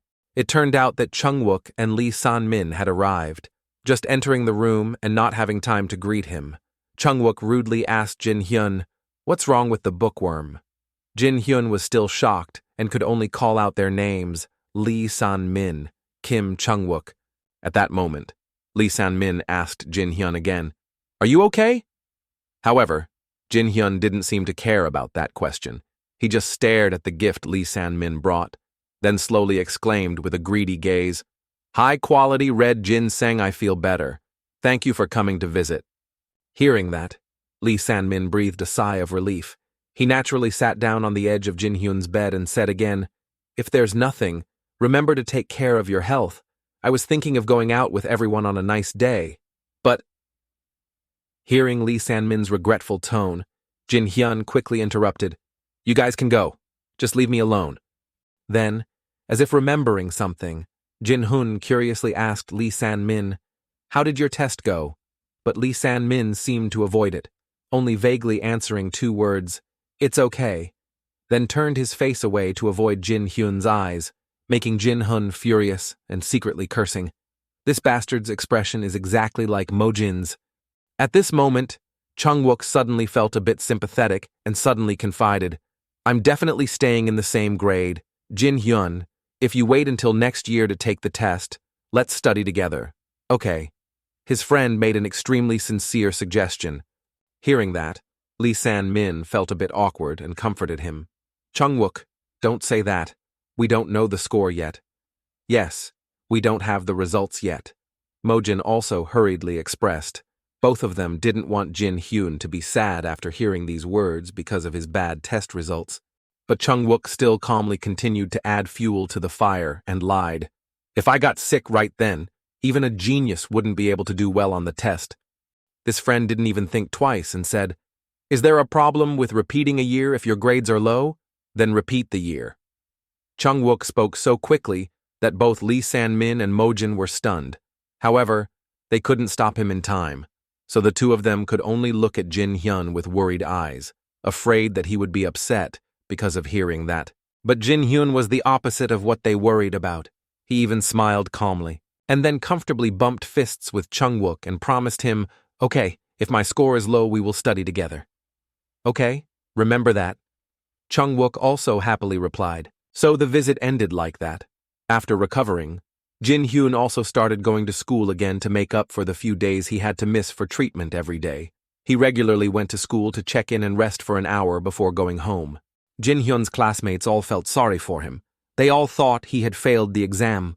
Jin Hyun even once heard 2 friends talking about him like, "What's the point of getting such high scores? He failed the exam too.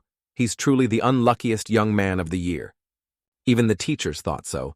Some subject teachers even went to Jin Hyun's homeroom teacher to express, "It's a pity for that student." Hearing those words made the homeroom teacher feel a little sad. He could only sigh and reply to his colleague, "Yes, she was once a strong candidate for our Woojin school, but maybe we still have San-min. Hopefully she gets a high score. Jin Hyun will do it next year." The reason these teachers felt so regretful was because in Korea, the national rankings are close to those of any school whose students achieve high results. The school will also receive bonus points. Even though everyone around was feeling sorry for him, Jin Hyun didn't seem to care much. After he recovered, he helped his parents with the family restaurant. After work, it's also a good time to relax a bit. When Jin Hyun can lie down like that, he always wonders, how many years has it been since I last rested? Then today, while Jin Hyun was leisurely enjoying a free day, his father called his name with a bit of seriousness. "Jin Hyun, what are you planning to do next year?" he asked in a very serious tone, making Jin Hyun a bit confused. He asked his father a question full of doubt. "Next year?" So immediately, Jin Hyun's father put on an awkward expression. He stammered and repeated to Jin Hyun, "Your college entrance exam." And just by hearing this, Jin Hyun understood what he wanted to say. He just smiled calmly and said to his father, "I haven't thought much about it yet, Dad." Hearing Jin Hyun's calm words, his father couldn't help but feel a little uneasy. He emotionally confided, "I don't want you to go to some university just because of our family's financial situation. I know you've worked hard. I wanted my son to get into the school you should have gone to. Dad can spend money or something to help you. If not in one way, then another." Jin Hyun's father said sympathetically. The reason he said that was because he didn't want Jin Hyun to be too pressured. So Jin Hyun understood and didn't try to refuse anymore. He just comfortably enjoyed the love his father gave him, and then politely replied, "Yes, Dad." so his father could feel somewhat at ease. Finally, the moment came, the day the SAT results were announced. That day, while on the way to school, Jin Hyun felt a bit unbelievable and thought to himself, "That's really fast." Then followed the crowd rushing to class. Jin Hyun just walked into class with a very calm mood, even though the class was extremely crowded at this time. Everywhere was the noise of people whispering to each other. As he passed by his classmates, Jin Hyun suddenly realized that everyone looked quite tense. Then when he had just thought that, and had not yet entered his seat, the door to the classroom was suddenly pushed open by someone. First was Jin Hyun's voice calling out loudly like a loudspeaker. Then came the image of his friend Mojin appearing behind that door. The boy walked in, breathless, looking like he was about to cry, and brought his report card in front of Jin Hyun, emotionally boasting, "I did it! I'm in the top 100. Seeing that result, Jin Hyun was shocked and could not believe his eyes. But after calming down, Jin Hyun quickly praised Mojin. "I knew you could do it if you tried. Congratulations, Mojin, on escaping the fate of being at the bottom of the class." Mojin was also filled with joy when he heard these words. He couldn't help but exclaim, "This feeling is so strange." Then Jin Hyun asked him with concern, "Which university are you planning to go to?" "Maybe I'll talk to my dad and decide later," Mojin quickly replied. After saying that, Moin suddenly fell silent. It was as if he remembered that he had just said something he shouldn't have said. So the friend who was playing quickly changed the subject, pretending to naturally rub his neck and ask Jin Hyun, "Did you forget? Do you have your score yet?" "No? I'm going to go check it out." Jin Hyun also smiled back, not looking sad or disappointed at all. This made Mojin feel even more guilty, so he immediately suggested, "After you check your score, let's go eat something. I'll pay." Hearing that, Jin Hyun didn't even bother to refuse, but instead, he even more eagerly replied, "I'll choose the place with the most expensive food." Who would have thought that just after saying that, the front door of the classroom suddenly slammed open. The homeroom teacher appeared like a god. His voice trembled with urgency, but he still shouted loudly, "Kim Jin Hyun! Is Jin Hyun here?" Jin Hyun on this side still didn't understand why the teacher was so flustered, but he still raised his hand and politely replied, "It's me, teacher. What's the matter?" Who would have thought that as soon as the teacher saw Jin Hyun raise his hand, he would quickly rush towards him. He even exaggeratedly hugged Jin Hyun and cried, "You did a good job. The national first place of the exam belongs to you. Congratulations," the homeroom teacher said in tears without any warning. As expected, as soon as the news was announced, the whole class was shocked. Everyone was confused and asked each other, "Didn't Jin Hyun not do the test? First place, what's going on?" Even his best friend Mojin couldn't believe his ears. He could only stand there with his eyes wide open, then suspiciously called Jin Hyun's name as if to confirm that this wasn't a dream.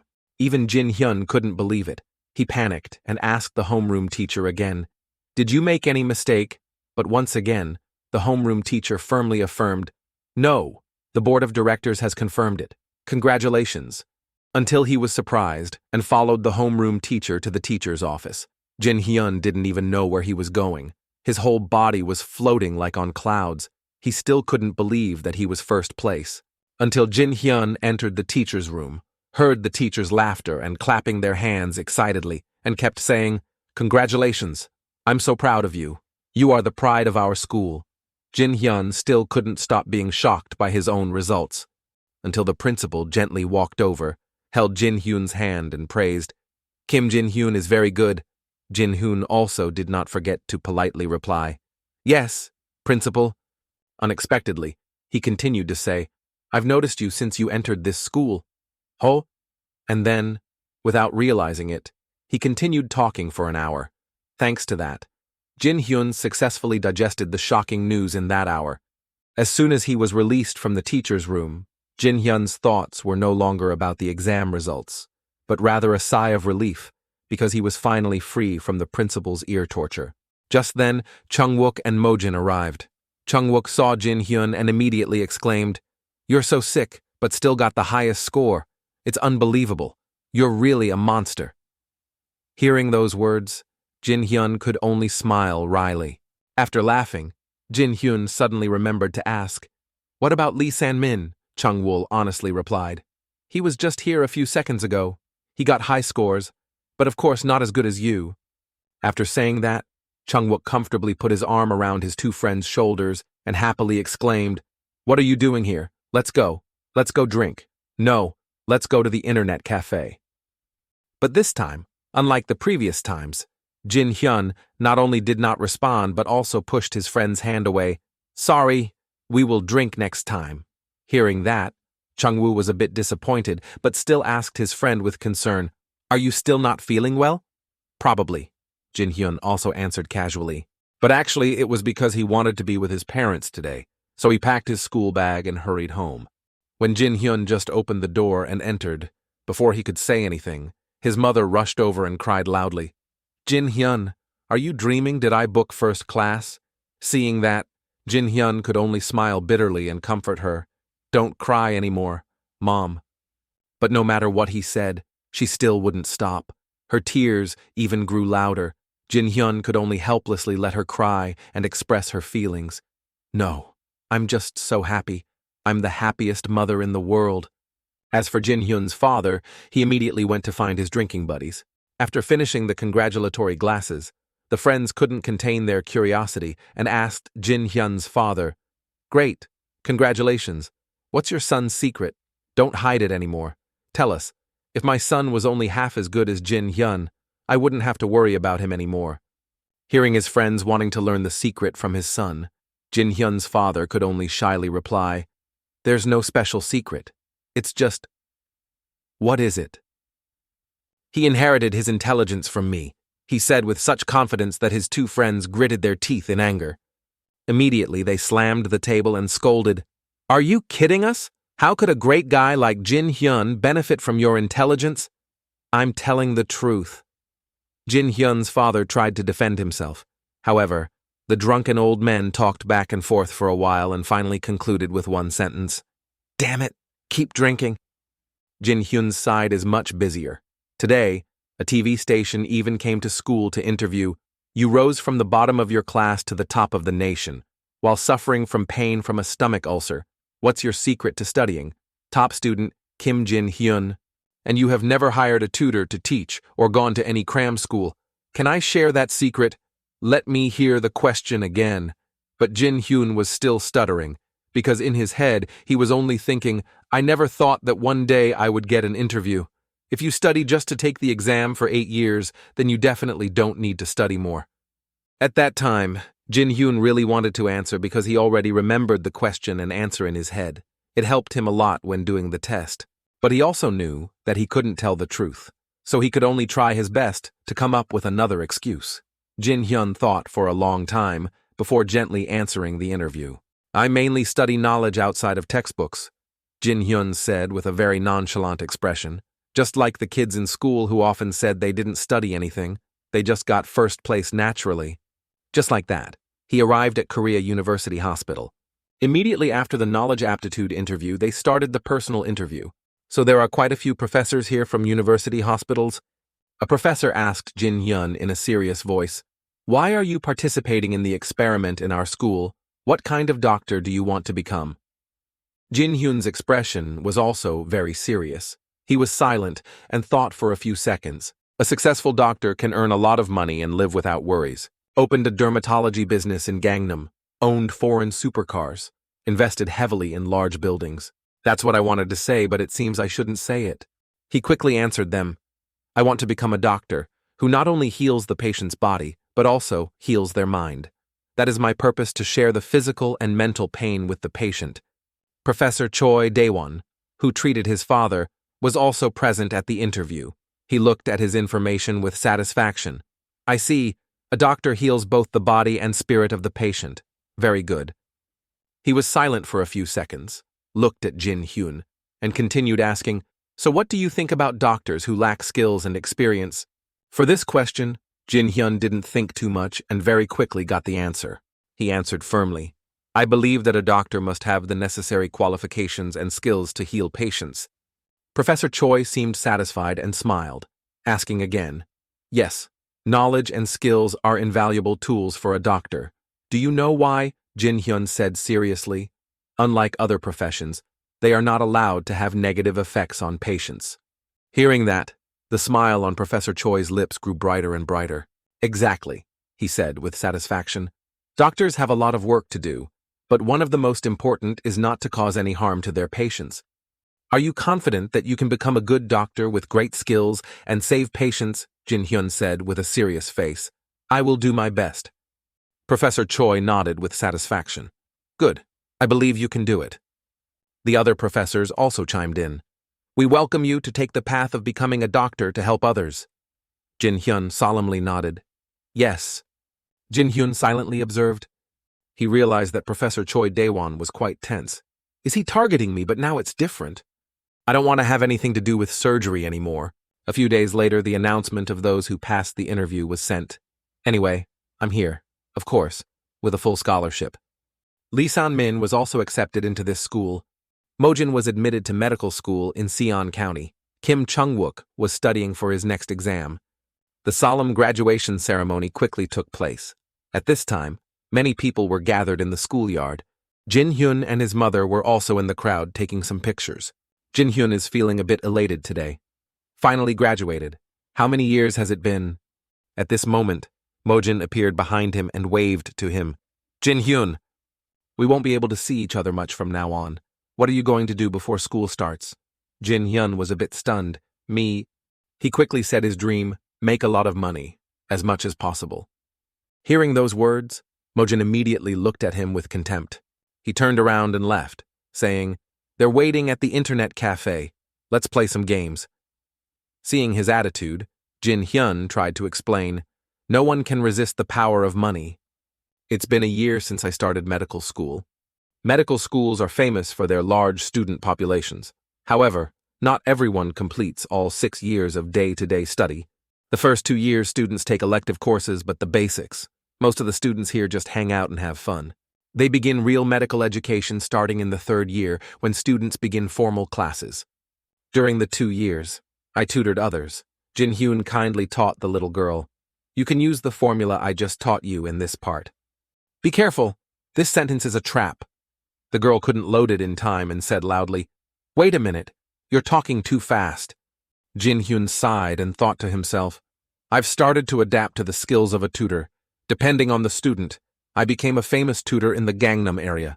Since I started from the bottom, it was easy to guide them. There are some things that people cannot know because they do not start from the bottom like me. With a lot of experience, I earn a lot of money, killing 2 birds with 1 stone. Jin Hyun thought for a moment, startled, looked up at the clock and quickly realized, It's late. I should go home. He quickly packed his things and backpack and stood up to tell the schoolgirl, I'll come next time. You have to finish your homework. The girl also stood up urgently and said, Appa, I have a question. Jin Hyun frowned and reminded her, Call me teacher, not Appa. The little girl immediately argued back, You're not much older than me. Jin Hyun immediately replied, If you get into university, I'll let you call me Appa. What do you want to ask? The little girl's face turned a little red as she asked, Do you have time on the weekend? Jin Hyun asked back, Why do you want to change your Friday class to the weekend? The little girl shyly shook her head. No. I have 2 movie tickets. Do you want to go with me? That movie is very popular.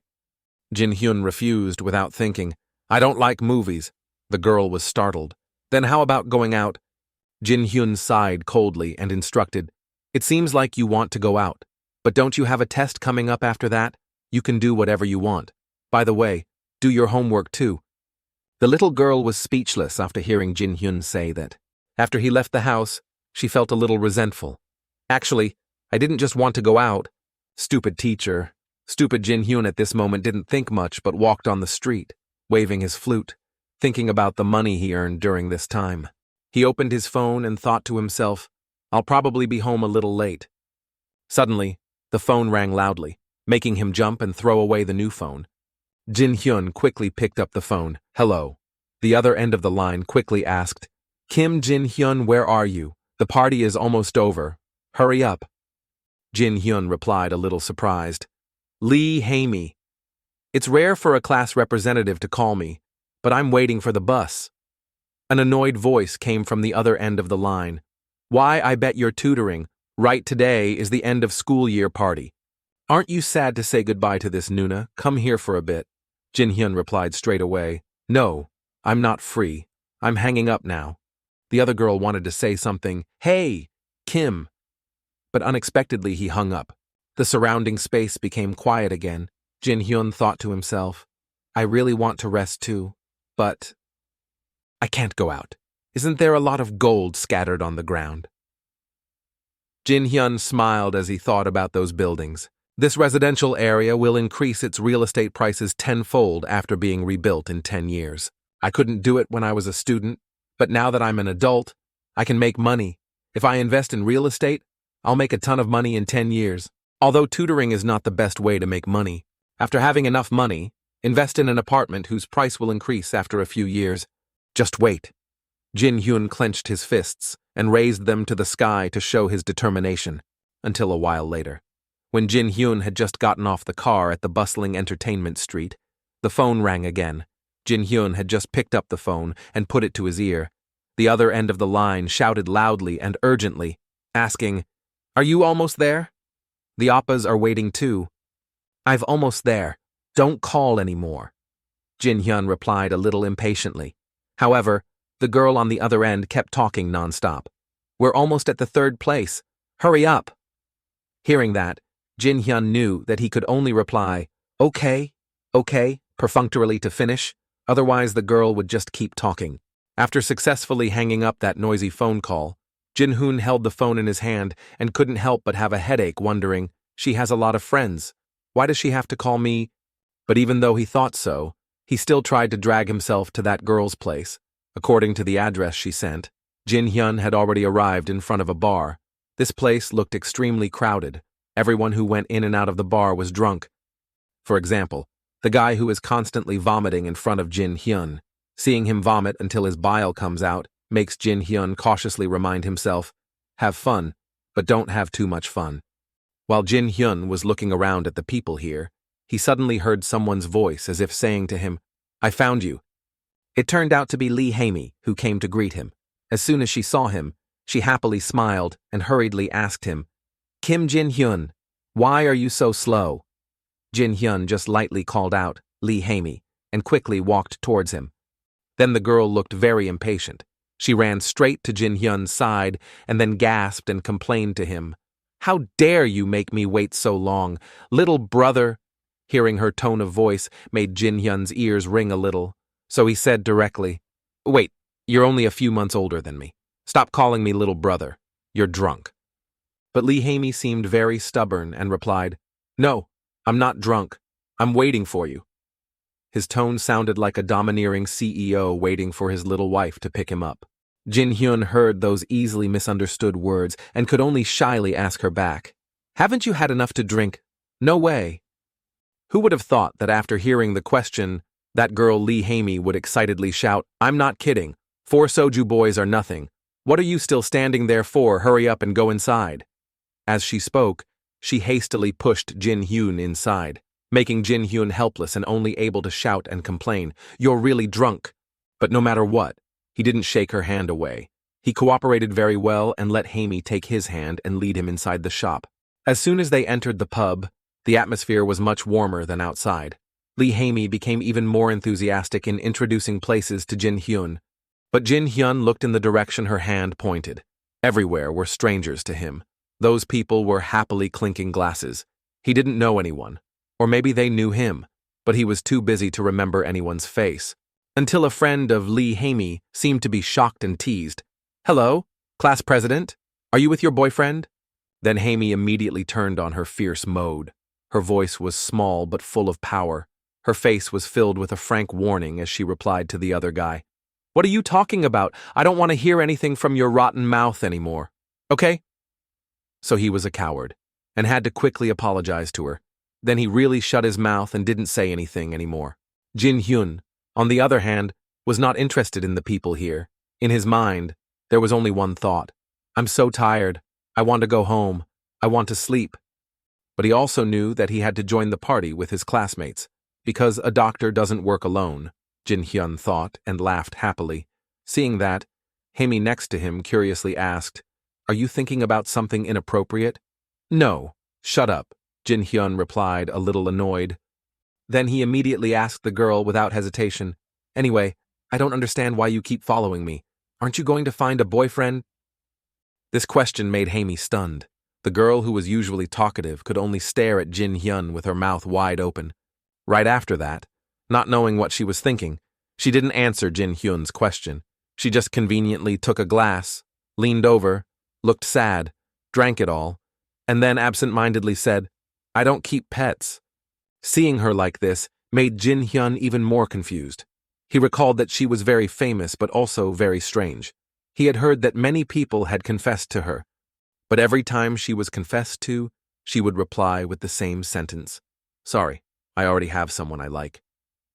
Then she would continue her single life. Thinking about it again, Jin Hyun became more certain. He didn't think anyone would reject her. Her education, status, personal assets, and family, there's probably nothing in this world that she doesn't have. Jin Hyun thought as he gulped down a mouthful of wine. Sometimes he envied people who were born at the finish line like this. Suddenly, he heard Lee Haemi beside him, seeming to be frantically waving to someone, "Here, Oppa!" Who would have thought that the person she was calling was Lee San-min? He walked over and seemed very close to Lee Haemi, replying, "You're here." Then he looked at Jin Hyun next to him, making him a bit surprised, and exclaimed, "Jin Hyun is here too. Are you happy?" At that moment, Jin Hyun seemed to be stunned for a few seconds. He threw up the alcohol in his mouth because he was so surprised. He couldn't believe the image before his eyes. Then, after a few seconds of calmness, Jin Hyun tried to control his shock and asked Lee San-min, "Are you two siblings?" Unexpectedly, Lee San-min just calmly sat down and replied softly, "That's right. I'm a few months older." Lee Haemi saw Jin Hyun find out, making her a bit surprised and asking, "I never told you." Hearing this question, Jin Hyun didn't even think and directly replied, "You two look very similar." After saying that, he still couldn't digest that information. His facial expression looked like he was constipated. But the two brothers still calmly showed innocent expressions and asked Jin Hyun, "Like what?" "It's the same," Jin Hyun replied, finding it a bit difficult to say. Then he couldn't help but ask the two brothers. Then Jin Hyun seriously looked back. There was a truth that he hadn't realized before, which was Lee Sang-min, this bastard, changed 180 degrees after he started college. When he was in high school, he was very aggressive and fierce, but at that time, Jin Hyun could at least think he looked cute. But now, when looking at Lee San-min, who always has a smiling face like a flower, Jin Hyun can't guess, what exactly is he thinking? Just as Jin Hyun was thinking about Lee San-min's change, he suddenly suggested, "Jin Hyun, let's have a few drinks. It's been a while since you started tutoring." Jin Hyun still hadn't said whether he agreed or not when his younger sister Haemi beside him hurriedly joined in with her brother. "Right. Let's drink together. You'll drink it all every time I pour it for you. Right?" She took the opportunity to say while taking out a beer glass and pouring wine and wanting to toast Jin Hyun, making him look at her with a dark face and scared. He had to quickly remind her, "Wait, you have to pour soju into small glasses."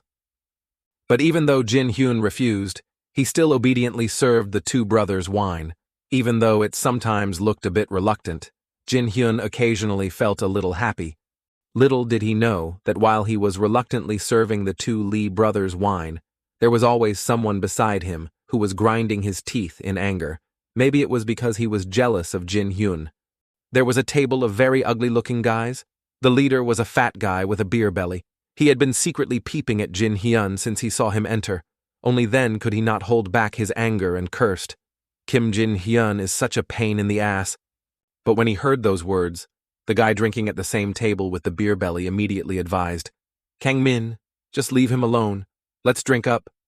Even though his friends tried to find another topic, beer belly. Kang Min still couldn't stop angrily asking his friend, why does Haemi like him? Just because he's a little cool. Then Kang Min couldn't help but look down on him and said, "Jin Hyun always tutors to earn money because he's very poor. Haemi is very nice, that's why she always follows him around." Thinking about it, Kang Min's beer belly got even more upset. He could only curse "fuck" and then down his glass of wine to ease his anger. But after drinking this glass, it didn't seem to make him calm down. On the contrary, he became even more annoyed and slammed the glass on the table in anger.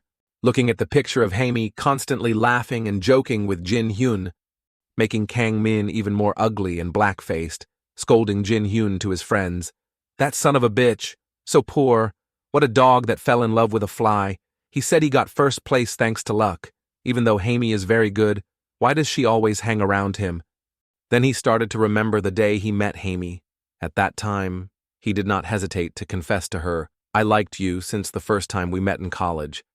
But as usual, Haemi did not change her answer. Every time someone confessed to her, she would smile and reply, "Sorry, I already have someone I like." At that moment, Kang Min was also shocked. He was stunned and could only hug the bouquet of flowers tightly in his hand and exclaim, "What?" Thinking back now, he still feels angry and annoyed. As he looked at Kang Min's face trembling with anger, his friend seemed very comfortable and smiled, saying, "Leave him alone. He was only number one at first. Now he's nothing." Hearing that, another boy at the table also joined in to comfort him. "That's right, Kang Min. He's far behind you and Lee San Min. You have high scores and are in the top of the class. Don't worry too much about him." Yes. What's there to worry about?" The friend chimed in to criticize fat Kang Min with his bossy face. Then the other guy didn't hesitate to comment. "Kim Jin Hyun will drop in rank after tutoring too much. We're almost in the main classes." Hearing this, fat Kang Min finally smiled happily. Then he raised his beer glass and replied to his two friends, "You guys are right. I don't need to worry about a son of a bitch like Jin Hyun." Having said that, the three of them were very in tune and happily cheered as they drained their glasses as if they had just gotten rid of the thorn in their eyes, Jin Hyun. As for Jin Hyun, when he woke up again, it was already the next morning. With the experience from the previous times of getting drunk and being taken care of, this time Jin Hyun was no longer too surprised to find himself waking up in San Min's bed. At this time, Jin Hyun had already woken up somewhat, so he rubbed his eyes a bit tiredly and asked himself, "Why do I always wake up at Lee San Min's house after drinking? I can't stand it if I continue drinking with these two brothers." Jin Hyun woke up just then, only to hear the delicious smell of noodles coming from San Min's kitchen. As soon as he saw Jin Hyun walking out of the room, San Min turned around and asked, "Are you awake? I was going to wake you up." So Jin Hyun also asked with concern, "What about Haemi?" Then when he heard San Min calmly reply, "Driver Kim took her home," Jin Hyun was surprised and exclaimed, "Ah, so she lives with Dad." After saying that, San Min brought out 2 bowls of delicious noodles and placed them on the table. Then he was very kind and called out to Jin Hyun, "The ramen is done, let's eat." Jin Hyun had been waiting for this sentence for a long time. As soon as he brought out the bowl of noodles, he hurriedly devoured it while continuously praising it as delicious. Even more exaggerated, Jin Hyun tried his best to advise San Min that, "You should quit medical school and open a family restaurant or something." "Stop talking nonsense," San Min replied happily with a smile. Then while eating, San Min also took the opportunity to ask Jin Hyun, "Can you do your homework?" "I don't know. Maybe I can't do it," Jin Hyun replied very casually. Hearing that, San Min immediately reminded Jin Hyun with some worry, "Really, we're almost in our 3rd year and we'll start our regular classes.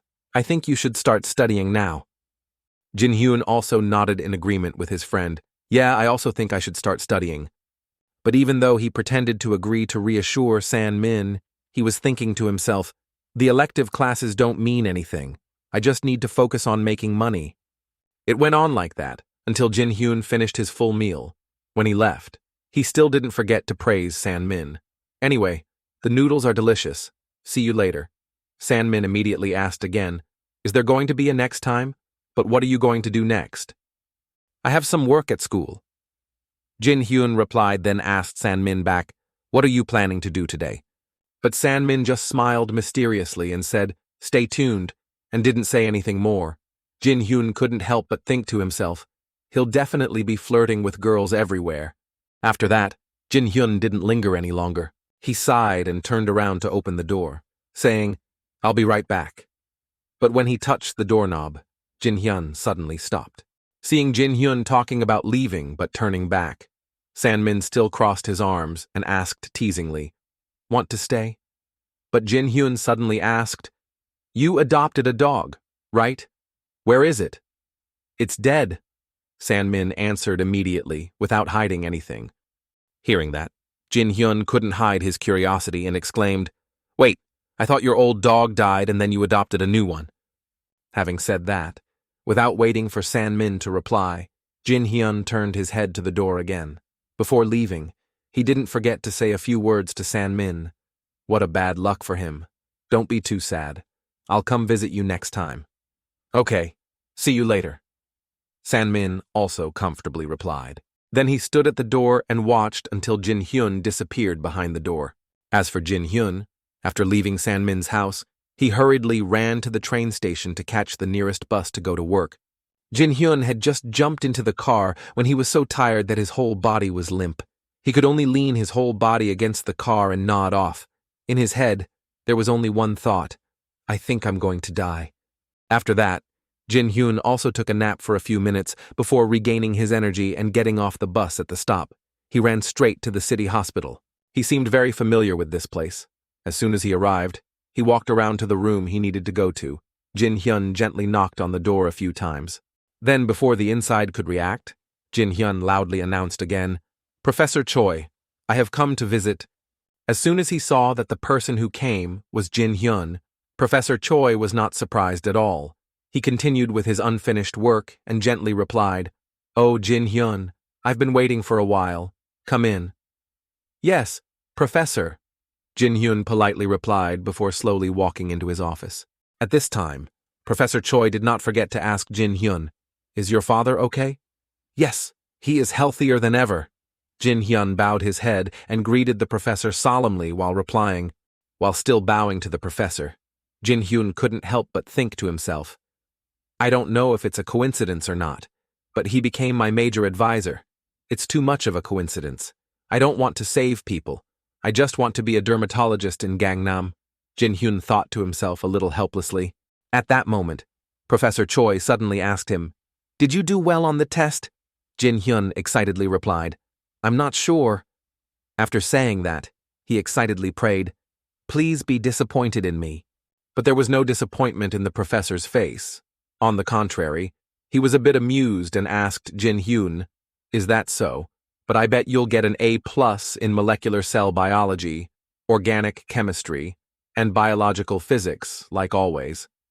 Hearing him speak so frankly about himself, Jin Hyun could only smile wryly and reply, "Is that so?" Then, in his heart, he felt even more frustrated and wondered, when did he know? Then Professor Choi said to Jin Hyun without any hesitation, "The first 2 years were crap. You'll be studying to death next year. Of course, like you, everyone else is studying important subjects." Hearing the professor say that, Jin Hyun knew that he couldn't argue back, so he immediately asked the main question. "Why did you call me here, Professor?" Hearing Jin Hyun's question, the professor just smiled and said, "I have a few things to ask. What are you planning to do during summer vacation?" "Me," Jin Hyun exclaimed in bewilderment. He started thinking about himself in the following days, all the things he planned to do. It's all tutoring and nothing more. In Jin Hyun's mind right now, there was only tutoring, but he didn't dare tell the truth to the professor, so he could only vaguely reply, "I think I'll join as a volunteer." Hearing that, the professor was also satisfied and exclaimed, "Is that so?" Then he seriously asked Jin Hyun, "If there's nothing interesting to do, are you interested in working part-time?" This question made Jin Hyun momentarily stunned. He couldn't believe it and asked the professor again, "Working part-time?" So the professor also calmly nodded and continued to say, "That's right. An acquaintance of mine used to work at a tobacco company, but now he opened a bioventure company, but they are very short of staff. He asked me if anyone was interested in working. What do you think if you put the money aside, you will gain a lot of valuable experience?" The professor wholeheartedly offered to Jin Hyun. Hearing this, Jin Hyun also started to reconsider. The bioventure is indeed a good opportunity to study, but I'm too bored with medical work because I'm too familiar with it in my previous life, and the bioventure will never be able to give me a good salary. Right now, I just want money. Jin Hyun was in the process of finding an excuse to refuse. when he suddenly heard the professor mumble, "What's the name of that company? It seems to be Mind Bio." Hearing this, Jin Hyun's whole body shook. It seemed like all the reasons he had just given himself had disappeared. Jin Hyun's voice also became a bit shaky because of the urgency. He asked Professor Choi again. "The professor just said the company name is Mind Bio, right?" "Yes," the professor calmly replied, folding his arms. So Jin Hyun didn't even bother to think anymore. He immediately bowed his head to the professor and firmly affirmed in a playful tone, "I will take this job." Seeing Jin Hyun agree so quickly, the professor was also very satisfied and smiled. "I understand. Fine. This will be a great experience for you." But he didn't know that Jin Hyun didn't actually accept this job because he would gain experience, but because he heard the name Mind Bio, he didn't hesitate and thought, "Of course I'll do it." Because he has lived 2 lives, Jin Hyun knows that it will become the leading bio-industrial company in the future. But before the day he went to the company, Jin Hyun couldn't help but worry a bit, because he himself didn't know how this decision of his would change his future. Today, when following the address that Professor Choi gave to find the company building, Jin Hyun suddenly felt a sentence while standing under the building, "So Mind Bio started in Gyeongju City. After that, they successfully developed a diagnostic kit and improved medicine. Then, they moved their headquarters to Incheon." At this point, Jin Hyun suddenly remembered, "I think I once contributed to a few projects of this company." Thinking about the company, he also felt a bit nostalgic, wondering, is the president still the same as usual? While he was thinking about this, Jin Hyun had already arrived at the building's security. As soon as he saw the stranger, Jin Hyun, the guard immediately asked him, "What do you need here?" So Jin Hyun shyly replied, "Professor Choi told me to come here."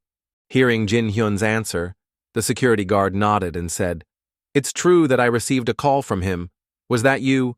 "Yes, it was me." Jin Hyun politely answered every question.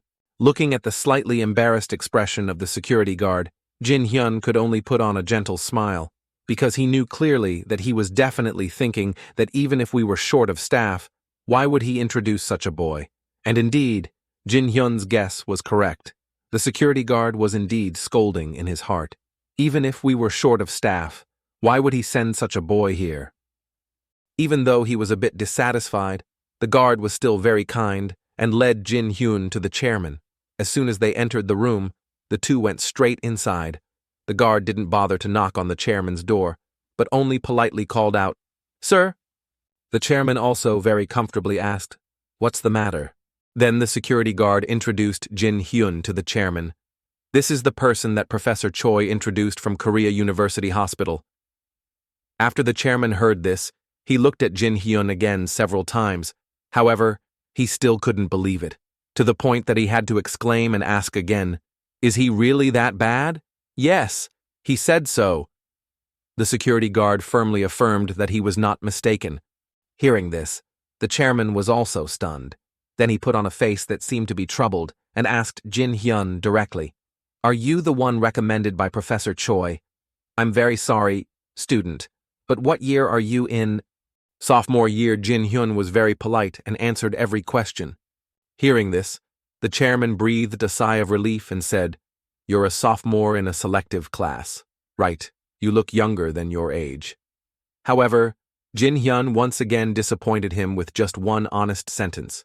"No, I'm in a sophomore or a regular class."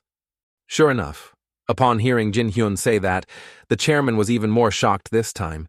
He showed an expression of disbelief and exclaimed, "A regular class, not a selective class." So Jin Hyun could only honestly answer, "Yes." If he could, he really wanted to remind him right now, "Sir, you need to hide the expression on your face."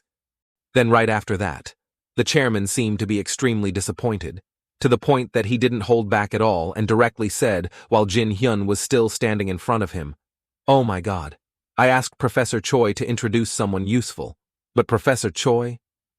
He said very frankly, even though Jin Hyun could only stand next to him and scream in his heart, "Hey, I heard that." After that, the chairman became even more helpless. If he could meet Professor Choi right now, he would really want to ask him directly, "What do you want me to do with him?" Looking at Jin Hyun's unreliable appearance made the chairman have another headache. He had to calm down so he could have time to think. Then he got even more frustrated and secretly blamed Professor Choi. Come on. If you couldn't introduce me, you could have refused. You called a kid here. Is he kidding me? The chairman thought and ran out of options. He couldn't send Jin Hyun away, so he awkwardly stood up and asked him, "Have you ever done a chemistry lab test?" "Yes, I have," Jin Hyun answered honestly. Hearing that, the chairman could only say to himself, "But anyway, Professor Choi sent him here, so it's fine to let him do some random things." Perhaps he didn't know that Jin Hyun had already guessed a part of it through his expression. He immediately affirmed to himself, "It looks like he wants me to do some random things." So while following the chairman to receive the job, Jin Hyun couldn't contain his curiosity and quickly asked, "Can you tell me what I'll be doing?" Your job is the anemia diagnostic kit." The chairman answered very frankly and quickly. Hearing this, Jin Hyun's expression immediately became a bit dazed. He kept muttering the 4 words, "anemia diagnostic department," over and over again, as if he couldn't believe he would be assigned to this department. But that expression of his was misunderstood by the chairman. He asked Jin Hyun with a bit of disgust, "Don't you understand it's a diagnostic kit? It can tell you the reason for many anemia diseases." He explained briefly, with a few sentences. But Jin Hyun wasn't stupid. He already knew all of this. The reason he had that expression was because he was worried about something else.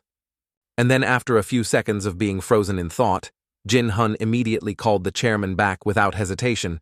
"Sir, wait a moment." Jin Hyun's mysterious gesture made him worried and hurriedly asked him, "What is it?" At this time, Jin Hyun was straightforward and somewhat questioning, asking him back, "Why did you develop an anemia diagnostic kit?" Then to the chairman's horror, Jin Hyun bluntly told him that this won't go anywhere. Hearing Jin Hyun's arrogant assertion, the chairman immediately got annoyed and tried to coax him. "You may not know. Anemia is a disease that many patients suffer from because there is not enough blood supply to the body. There are many reasons for this disease, but currently there is no diagnostic kit that can diagnose it. The specific reason is that we, MindBio Company, are trying to develop this unique technology." Jin Hyun then confidently continued to tell him that if there are many reasons for anemia, there is only one group of this disease that the patient really has problems with, and that group of types can be diagnosed by a mass blood test that measures the amount of phyton, so we don't need to use that so-called anemia diagnostic kit. Who would have thought that as soon as he finished speaking, it seemed like Jin Hyun would be scared by those words, but on the contrary, he confidently replied to him, "We can diagnose the disease by a comprehensive blood test and measuring the amount of phenolphthalein that represents the level of damage in the body. If that's the case, then why do we need to develop a diagnostic kit?" Indeed, Jin Hyun's words made the chairman have a different view of him. He didn't even have time to understand what he said, so he had to ask again. "What phellatin?" Jin Hyun's words really shocked the chairman. He kept widening his eyes and angrily asked Jin Hyun, "What are you talking about?" Jin Hyun, on the other hand, was angrily scolding them in his mind. "Develop a diagnostic kit for anemia. I wonder if they can do it. If they could, they would have won the Nobel Prize." As for the chairman, he was still shocked and kept muttering the word, "No way." Then he took out his cell phone and made a phone call, saying to the other end of the line, "Yes, it's me. Come here quickly and call Dr. Kim here too." Sure enough, after that call, someone quickly came to Jin Hyun's place. It seemed like that person hadn't even had time to take off his surgical clothes yet. Rushed to Jin Hyun to ask for clarification. "What's going on? Developing an anemia diagnostic kit is meaningless. What did you just say?" The person called Dr. Kim went directly to Jin Hyun to ask for clarification. Jin Hyun, after being bold for a while, now when facing the doctor, was a bit speechless. Meanwhile, Dr. Kim just looked at Jin Hyun fiercely. It was as if his eyes could shoot out 2 bullets at any moment, just like that. Jin Hyun had to make eye contact with him for a few seconds. His tall, fierce figure combined with his fierce eyes made Jin Hyun somewhat scared. It took him a long mental struggle before he could calmly raise his voice again to tell Dr. Kim, "It's not useless, but even if it's developed, very few people will use it." But Jin Hyun had just said this, when Dr. Kim's tone became a bit annoyed as he shouted, What? It seemed like he couldn't believe that a mere brat dared to say such words in front of him. So, Dr. Kim didn't show any respect and directly taught Jin Hyun a lesson. Hey student, you can believe that you are a student of the most prestigious medical school in Korea, but as a medical student, you haven't taken any specialized classes. Do you know exactly what anemia is? Speaking up to here, it seemed like he still felt it wasn't enough, so he directly told Jin Hyun, I'm the one who wrote my own doctoral thesis on the reaction of anemia on the human body. Just because you're young doesn't mean you can say whatever you want, so watch your mouth next time. Dr. Kim seemed very annoyed as he warned Jin Hyun. However, this time, Jin Hyun wasn't afraid at all. Instead, he became even more confident and replied, I believe that diagnosing the classifications of anemia with today's technology is impossible. Hearing this, Dr. Kim became even more angry and asserted to Jin Hyun that our tool will play an important role in properly analyzing the classification of anemia patients and creating the right treatment. Who would have thought that even though he had said this, Jin Hyun still calmly replied with a boastful sentence, I don't see any value in this tool. Why? Both the chairman and Dr. Kim couldn't understand where the motivation for a kid like Jin Hyun to be able to repeatedly refute the research they had worked so hard to build came from. Who would have thought that the next second, both of them would be strongly questioned by Jin Hyun? Doctor, why do you think that a diagnostic tool for anemia has never been discovered by anyone?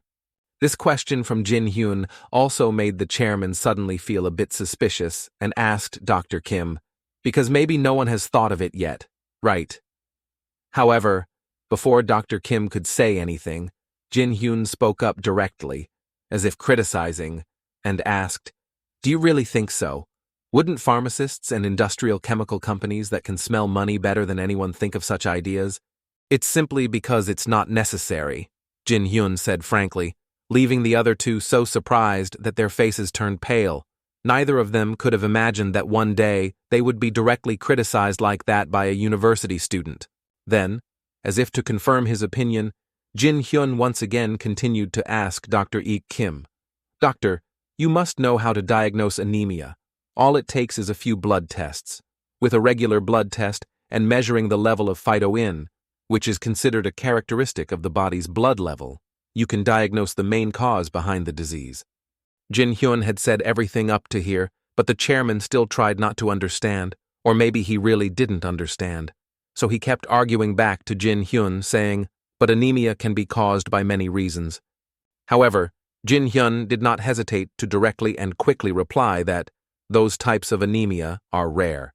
There are common types that can be easily diagnosed through the blood test I just mentioned. Anemia and iron deficiency through the size of hemoglobin. Chronic anemia through the concentration of phytin, to diagnose the necessary treatment for megaloblastic anemia through peripheral blood tests. It's actually more logical to request special diagnoses when looking for abnormalities from common blood tests, Jin Hyun said very loudly. He spoke a series of reasons and convincing evidence that left both Dr. Kim and the chairman speechless. After thinking for half a day, Dr. Kim finally managed to come up with a sentence to reply to Jin Hyun. Even so, will that tool be widely used when it is successfully developed? He doubtfully stated his speculation. It seemed he did not want to admit that his research was useless. In response to Dr. Kim's stubbornness, Jin Hyun gently asked, How much does it cost to use that tool? How much time does it take to make a diagnosis? 70,000 won for about 3 days. The chairman replied hesitantly. So based on this answer, Jin Hyun also gently pointed out to the two of them that a normal blood test only costs about a few thousand won. Additional tests only cost about 20,000-30,000 more. And the results will be out in a moment. No one will use another more expensive tool, Jin Hyun said very calmly. He had rationally pointed out the contradiction in their research. Sure enough, his words successfully broke the chairman's confidence. He couldn't even keep his balance. His legs also started to tremble on the ground. Finally, unable to stand any longer, he completely collapsed to the ground, much to Jin Hyun's concern.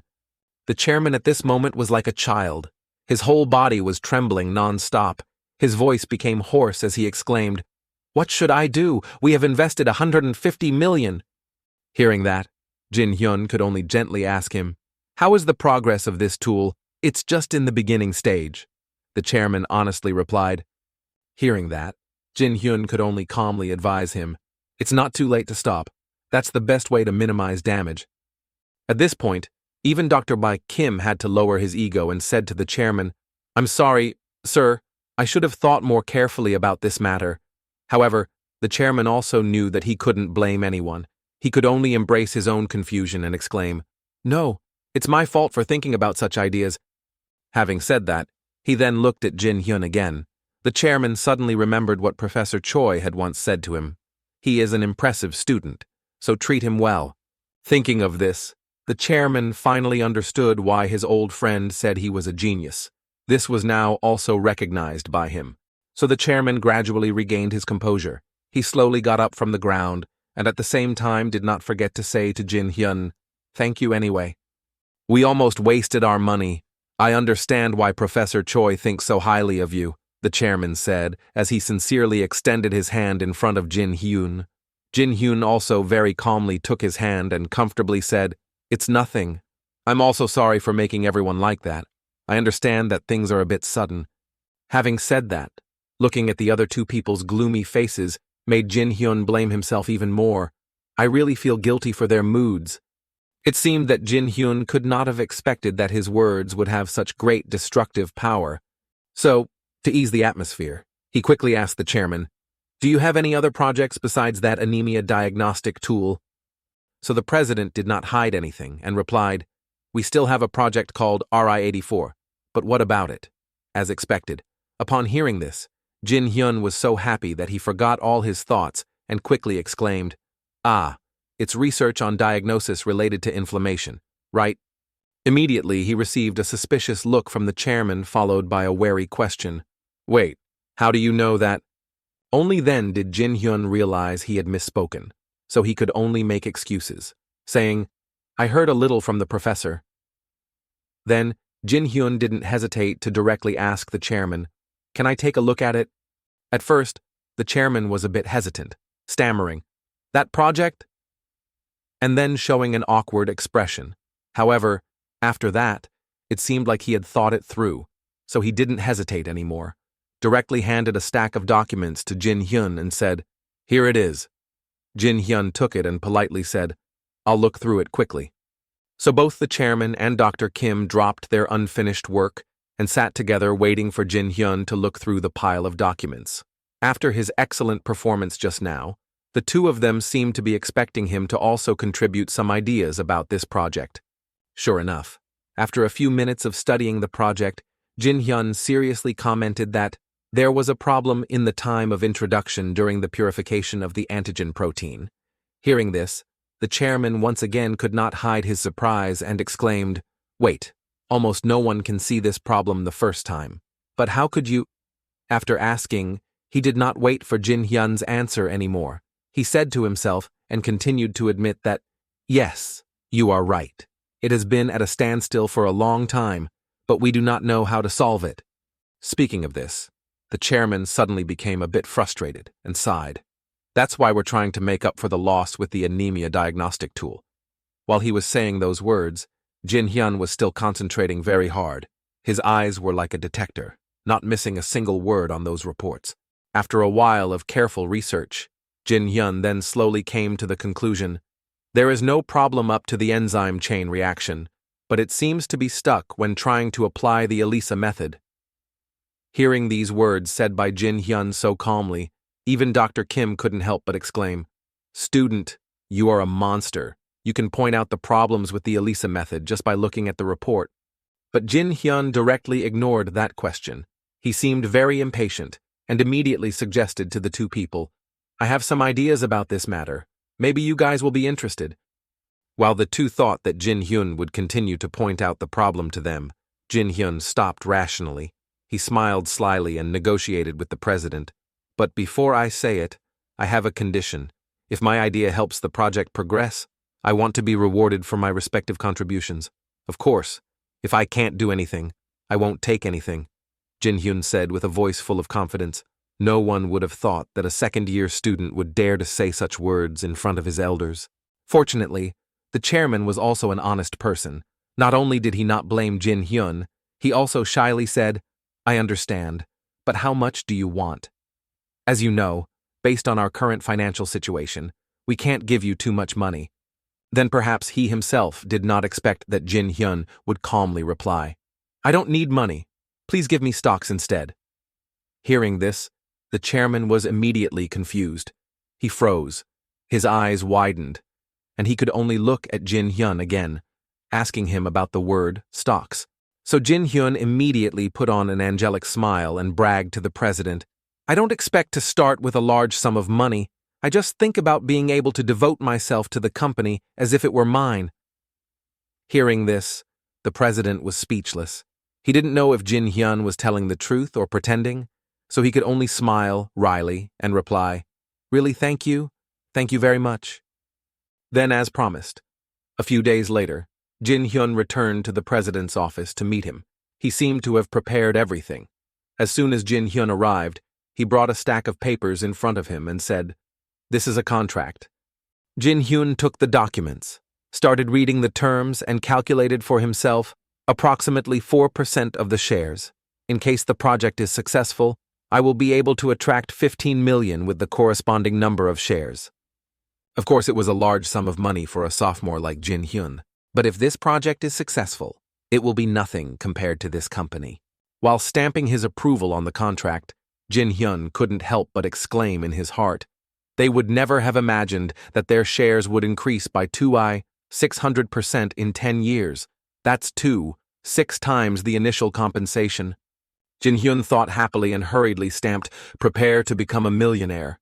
In his mind, he had already calculated that, in reality, this contract is not only worth 15 million but 400 million. Yet the old chairman did not know and kept praising Jin Hyun in his heart. He is not greedy at all. He is truly a perfect student. So the last semester for elective classes was almost over. Before starting serious student work, the medical students along with Jin Hyun also took advantage of the last opportunities to have as much fun as possible.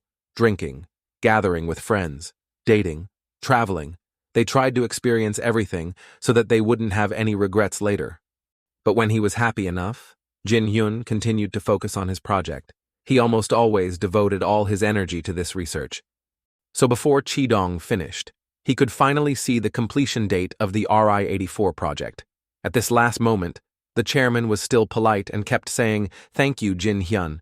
Jin Hyun knew that he also benefited from this matter, so he always smiled politely and replied to him, "It's not a big deal." But the chairman kept saying, "No, if it weren't for you, my company would probably go bankrupt. Thank you very much." But Jin Hyun himself didn't feel like he had contributed anything, because deep down he knew that even without him, this project would still develop within a year or two. The more he thought about it, the more guilty he felt, as if he had taken all the credit for himself. "Well, I did it for the money anyway." Jin Hyun had no choice but to reassure himself. The chairman was completely unaware of Jin Hyun's thoughts. He even felt happy for him. He has the right to be arrogant, but fortunately his personality is amazing, just like his intelligence. Then, after a few short seconds of mutual flattery, Jin Hyun returned to the main topic and reported the progress of the work to the chairman. The immunochromatographic analysis of antibodies is quite effective, so I believe we only need to make a few small adjustments. Hearing this, the chairman nodded in agreement. Then he looked a little worried and asked Jin Hyun, "You're right, but you're about to attend specialized classes. Can you still help us with this project?" The moment he heard that question, Jin Hyun himself knew that staying up all night might not be enough to study. So he didn't hide it and told the chairman directly, "Actually, when my specialized classes start, I probably won't be able to help everyone anymore." Hearing this, the president in front of Jin Hyun almost wilted but still tried to force himself to reply, "Oh, I understand, even though the real manager of the RI-84 project is you now." Seeing his expression suddenly made Jin Hyun feel a little guilty. He felt a little guilty towards him. But even though he felt guilty, Jin Hyun couldn't do anything else, because he wasn't sure about his future either. Even if I had studied medicine before, I couldn't guarantee my academic performance. Then after some careful consideration, Jin Hyun declared to the chairman with determination. I will try to complete all the remaining important parts of the project during winter break, so everyone won't have any problems even without me. The chairman was happy to hear that, but still had some doubts and asked, Can you do it? Before this question from Chairman Jin Hyun, there was also a slight hesitation. He began to think to himself a bit, I still have about a month before the winter break ends. Thinking about it, Jin Hyun became even more confident and gave a thumbs up, affirming firmly, Although we only have enough time, I think we can do it. Hearing that, the chairman laughed out loud with pleasure, as if he completely believed what Jin Hyun said. Then, when he saw Jin Hyun start to focus on his work again, he admired him even more in his heart. What a hard-working student. Time passed slowly. Not long after winter break ended. It was mid-February. Jin Hyun and his friends started taking lessons on human bones to prepare for the week before school started. These classes are considered the real beginning of medical studies for medical students. At this time, the whole class had gathered to go to the place where the class was held. Hamy's ears continuously rang with the chatter of her friends. It's cold. Isn't it learning about bones will be difficult? Right. If you can't remember everything, the teachers won't let you eat well and sleep well. Some students even complained loudly without any restraint. How can I remember all that in 2 days? That's definitely why we have to do this before the official classes start.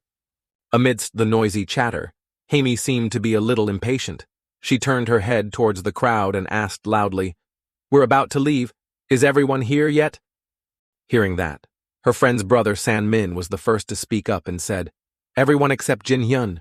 Is he too busy with personal matters? Who would have thought that as soon as San Min finished speaking, his younger sister Hamy would angrily shout, How the hell can he live if he skips the bone science class? It's the foundation of medical research. Hearing Hamy's exaggerated shout, the other classmates also agreed and said, That's right. If he doesn't know it, he won't be able to do anatomy. We won't just learn about bones. We'll also learn about the study of fundamentals. Along with that are the methods, so we can't miss it. At this point, Hamy couldn't keep calm anymore. She quickly took out her phone and called Jin Hyun while scolding him. What the hell is he doing skipping this class? On this side, after a few rings of the phone ringing like a debt collector, Jin Hyun had no choice but to pick up the phone and say, Hello. Before he could ask anything, he heard the other side shout like a machine, Jin Hyun, you really aren't coming. At this time, even though Jin Hyun was busy, he still had to patiently explain to his friend, My project isn't done yet, so I can't come. Besides, the class isn't mandatory. Who would have thought that even though Jin Hyun said that, his friend would still stubbornly yell over the phone, Even if it's not mandatory, who would miss a bone class? So Jin Hyun knew that no matter what he said, it would be useless. He could only quickly tell her one last sentence. Thank you for your concern, but I'm sorry. My project is almost finished, so I'll have to try a little harder. After saying that, Jin Hyun didn't even bother to say goodbye and directly hung up on her. Leaving Hamy here, she could only stare at the phone and breathe heavily. Finally, she seemed to lose her mind and hung up the phone. Then she yelled in front of the crowd, What the hell is he doing? Then suddenly, the fat guy in the class who was jealous of Jin Hyun took the opportunity to run up and say to her, It seems like everyone has arrived, so let's go. Hamy, Jin Hyun is a top student in the country. He will be able to take care of himself. On this side, San Min saw that her sister was feeling down, so she had no choice but to follow the fat guy's advice and say, That's right. We can't wait any longer. Let's go. I'll call him back later. But no matter how much they advised, Hamy still kept silent. Her expression was also cold and unpleasant. She couldn't help but secretly scold Jin Hyun. What an idiot! What if he waits and has to repeat the class? Everyone is working hard in this class, so he could easily be left behind. The fat guy on the other side kept urging her. Let's go. Hamy. Seeing Hamy angry at Jin Hyun like that, he became even more smug and thought to himself, This arrogant guy, even if he is at the top of the national rankings, medical research is on another level. But then until the end of the 3-day bone course. But Jin Hyun still didn't show up for a single day. Now, after getting off the bus back from class, Hamy once again heard her friends whispering, That's too much knowledge. Feels like I'm being abused in that flood of knowledge. We've learned a lot in the past 3 days. But if he doesn't join this class, Do you think Jin Hyun can catch up? Someone in the crowd suddenly asked her friend. The other friend didn't hesitate to answer. Kim Jin Hyun. Right. What is he planning to do? He really only does what he wants. Huh. These gossips behind Jin Hyun's back made Haimi even more worried. She became even more determined and thought to herself, Kim Jin Hyun, I will find you. I will be your tutor, Haimi decided with great enthusiasm. The fat, mean guy got even more smug and said to his friend, Kim Jin Hyun, that guy isn't coming, right? That's right. He's crazy, his friend replied. The fat guy was so happy. He even said to his friends, he probably thinks college is like the SAT or something. It'll be fun to see him ace the test.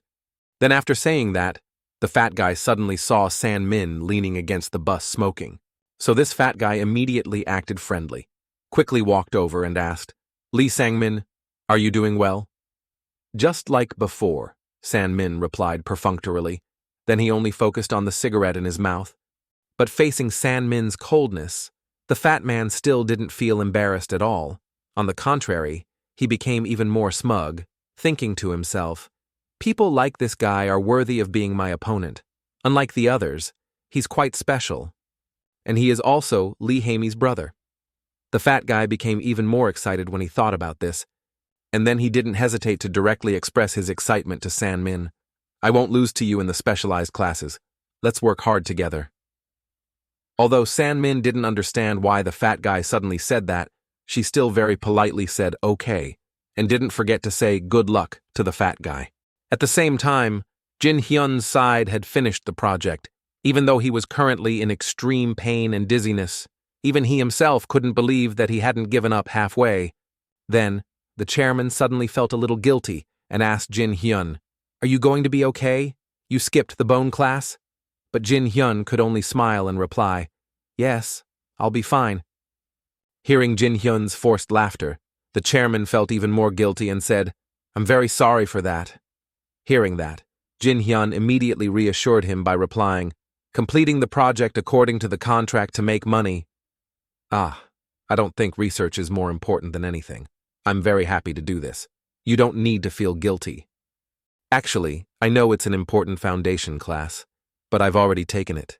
It's not necessary anymore, Jin Hyun said as he continued to study with his hands. He looked very calm.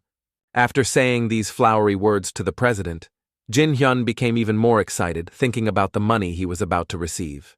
Everything made him so greedy that he was about to drool, secretly feeling smug. Everything will be completed in a few days and my money will come quickly. Then suddenly, the chairman seriously asked Jin Hyun, Jin Hyun, can we talk privately for a moment? Come to my room for a few minutes. Jin Hyun didn't understand anything but still answered. Then he quickly packed up the things on the table to follow him. After reaching the president's private room, seeing the seriousness on his face, Jin Hyun immediately spoke first and asked him, What can I do for you? And now, the chairman seemed to have figured it out. He let out a sigh, and then quickly said to Jin Hyun, I want to ask you for a few things.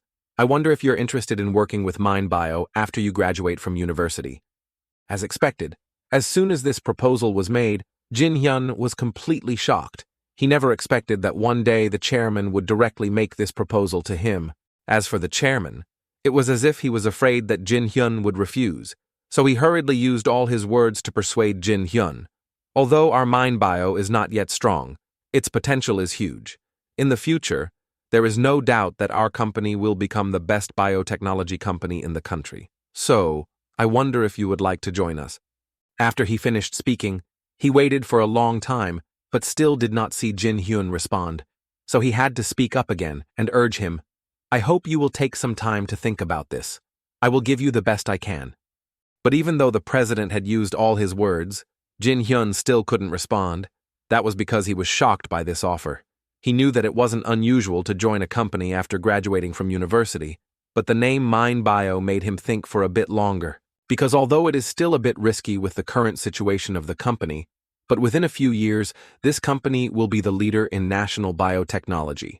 After a while of considering the pros and cons, Jin Hyun himself had to sweat profusely, because he knew that, if I can get a position at MindBio in the future, this is definitely not a bad offer. But after thinking about the pros and cons, Jin Hyun did not hesitate to affirm to himself that this was not the path he wanted, so he did not hesitate to directly tell the president, "Thank you very much for the offer. However, I do not think a biotechnology company is very suitable for me, so I apologize." "Is that so?" the chairman exclaimed in a very dejected voice.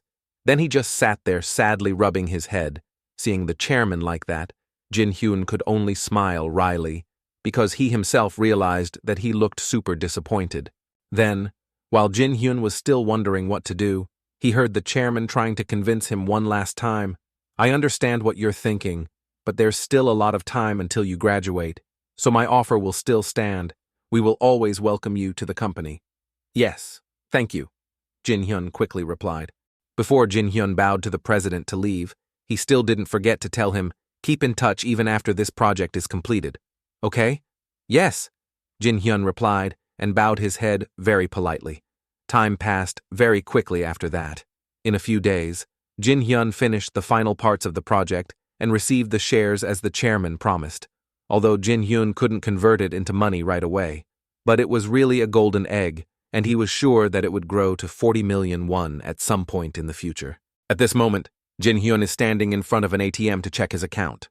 After printing out the account statement, Jin Hyun felt a little nostalgic and thought, 115 million won. This is the amount of money I've earned from tutoring continuously for the past 2 years without any extravagance. With the money he had saved, Jin Hyun drew up a perfect plan for himself. He would invest all of it by buying stocks of Daeju Group, which would develop into a top company in the future. In 10 years, it would increase 10 times. Thinking of this, Jin Hyun excitedly wondered, "So how much money will I have in 10 years? Thinking of this, Jin Hyun's quick mind quickly started to quickly jump to numbers. 115 million won multiplied by 10, plus the shares according to MindBio's contract. Thinking about that amount of money makes me feel so good." Jin Hyun became even more excited. He could already imagine the Golden Mountain and Silver Mountain before his eyes. Jin Hyun felt so happy when he imagined those things. He couldn't stop himself from smiling smugly. 5 billion won is the total amount of money you will have in your hands in a few years. Just thinking about that amount of money makes he feel happy. Then, after calculating everything, Jin Hyun suddenly felt a little tired. He stretched a bit and then said to himself, "Of course, I also want to rest and enjoy myself like everyone else." But all this was just the beginning. Who would have thought that just as he was thinking about this, the phone in his pocket suddenly rang. Jin Hyun quickly picked it up and politely answered, "Hello, Dad." Then that same night, with the money he had saved for the past 2 years, Jin Hyun took his parents out to eat at a fancy restaurant. Although his parents initially refused, they felt uncomfortable with the expense of the meal, but they seemed very happy anyway. Jin Hyun was happy to see his parents happy. He really looked forward to the day when his family could go to places like this without having to worry about anything. And then, after a night full of happiness passed, school also started, followed by specialized classes at school. So Jin Hyun also had to start packing. Seeing her son carrying things like that, his mother became more worried and asked, "My son is moving out to live alone to save time commuting. Is it too difficult?" But Jin Hyun always reassured her, "Don't worry, Mom." His father, although not as smooth as his mother, is always worried and reminds him, "Remember to stay healthy. Thanks to you, the restaurant is still operating well, so don't worry about money." Hearing his father say that, his mother beside him immediately turned her anger towards him. "And you, take care of yourself first. You just got drunk a few days ago."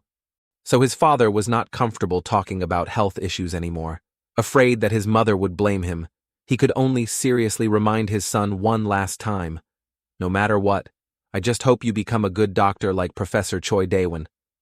Hearing that, Jin Hyun shyly smiled and replied, "I will definitely become a good doctor."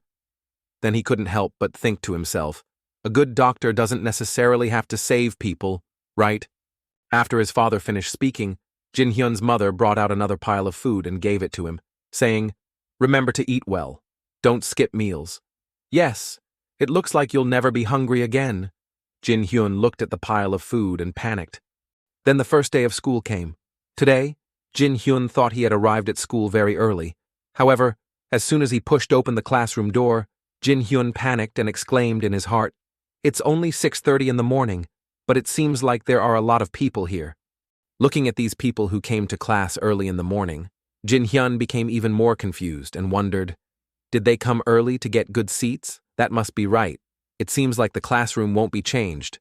Thinking that, Jin Hyun absent-mindedly yawned exaggeratedly. However, he didn't know that the fat classmate was gritting his teeth and looking at him, silently cursing. This mediocre guy, let's see how long you can last. Sitting right now, from outside the room door, Lee Hae-mi also leisurely walked into the classroom. As soon as she saw Jin Hyun sitting inside, she was so surprised that she was speechless. Then the other girl didn't even think and rushed to him, loudly scolding. Kim Jin Hyun, how dare you hang up on me? I just wanted to give you the notebook with the theory notes for the lesson the other day. Oh, sorry. I'm a bit busy, Jin Hyun replied, bewildered. But Jin Hyun's expression made Hae-mi even more annoyed and shouted, Then how can you catch up with your classmates if you're left behind? Ah, well, thanks. Jin Hyun could only shyly reply with a few polite words. So Hae-mi got angry and directly hit Jin Hyun and said, Whatever, go handle it yourself. I know, Jin Hyun painfully tried to reply, just hoping the other girl would stop. After being beaten by her until his whole body was bruised, Jin Hyun could only tremble and try to distance himself from her. The more he looked at her, the more he trembled. This girl, after the bone class, is she hitting me more accurately? Then, while Jin Hyun was absent-minded, Lee San-min also entered the classroom from the back door. However, he seemed very lonely and quickly walked towards the row of desks at the back. Looking at his lonely look, Jin Hyun suddenly felt a little nostalgic, thinking, he always appears right before class starts. Well, that's good. It's a significant improvement from high school. Then the teacher on the podium also started to signal, let's start today's class. As soon as he said these words, he didn't give the students any time to prepare, but quickly started projecting a picture on the board and then lectured. The rotator cuff here allows the shoulder to move, including the muscle bundles, tendons, and ligaments. Sure enough, his words scared the hell out of the crowd below. Everyone could only stare at him with wide eyes. But the teacher didn't even bother to see if the students understood, and calmly continued to lecture. Nerve cells and arteries are located in this particular location. Even though the entire class had prepared carefully in advance, when they heard him lecture, their eyes and mouths were wide open. The only questions left in their minds were probably, what the hell he didn't mention anything about bones. And just like that, the whole class passed by in a daze. The teacher finished his lecture and then leisurely closed his book. Before leaving the class, he did not forget to remind the students. Remember everything I just said. Remember what the eyes below could only stare at him with dark faces. Their hearts kept screaming, because after sitting for dozens of minutes now, they still didn't understand a single word. Until the teacher was gone, a few friends came back to their senses and asked their friends, Wait, what did he just talk about? We need to listen to it again. That's right. The friend next to them also nodded in agreement, bewildered. Only Jin Hyun seemed to be at ease and didn't show any difficulty at all. He even sympathized with his classmates and thought, it's useless because every lesson will be like this, so let's get used to this way of studying. Thinking then, Jin Hyun suddenly looked at Lee Hae-mi, who was sitting next to him. Looking at her leisurely appearance, Jin Hyun felt a bit of admiration, thinking, it seems like she can understand without any difficulty. But then Jin Hyun suddenly remembered, thinking back, she will also become a famous pharmacist. So he was even more surprised by the arrangement of fate, because he himself could not have guessed that he would be so close to her now. Just as Jin Hyun was in a daze, Hae-mi beside him suddenly turned to ask him, Is the lesson too difficult? Do you need me to show you my notes? Jin Hyun was startled, a little unnaturally scratched his head, and smiled in response. It's okay. And that same day, after the physics and ecology classes, they had a lunch break. But this break passed as quickly as it came, but it seemed like the students were dreading the next class. As soon as the laboratory door opened, everyone was scared and thought to themselves, is it time already? Everyone's face was tense like a criminal. Even though they wore white blouses, they still did not have the demeanor of a doctor. In the crowd, someone's voice rang out, giving instructions to the whole class, then closed the door and announced, Everyone is inside. When the door closed, in front of everyone was a lot of dead bodies covered with white sheets. As soon as the white cloth covering the body was lifted, once again the students all shook their heads in dismay. Some even vomited. In this room, only the lecturer calmly spoke. "You guys have learned everything from the last class. Right, you need to dissect the shoulder part this time. You guys will have to dissect a human body for your future anatomy test, so do it carefully." After saying that, he quickly assigned everyone to their assigned groups. But after the teacher finished speaking, Jin Hyun on this side felt a bit helpless and secretly frustrated. 3 people in a group. My group has me, Kim Kang-min, and Lee Hae-mi. It was randomly generated by a computer. But what kind of group is this? Jin Hyun could only cry out. But while Jin Hyun was worried about his group members, the fat guy Kim Kang-min seemed to be very worried about the corpse in front of him. Then Jin Hyun looked at Hae-mi. She was also trembling like Kang-min.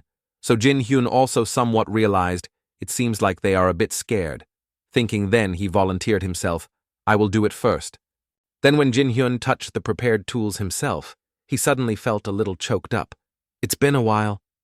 Holding this knife in his hand made Jin Hyun's heart flutter as he remembered, "I have dissected countless human bodies before."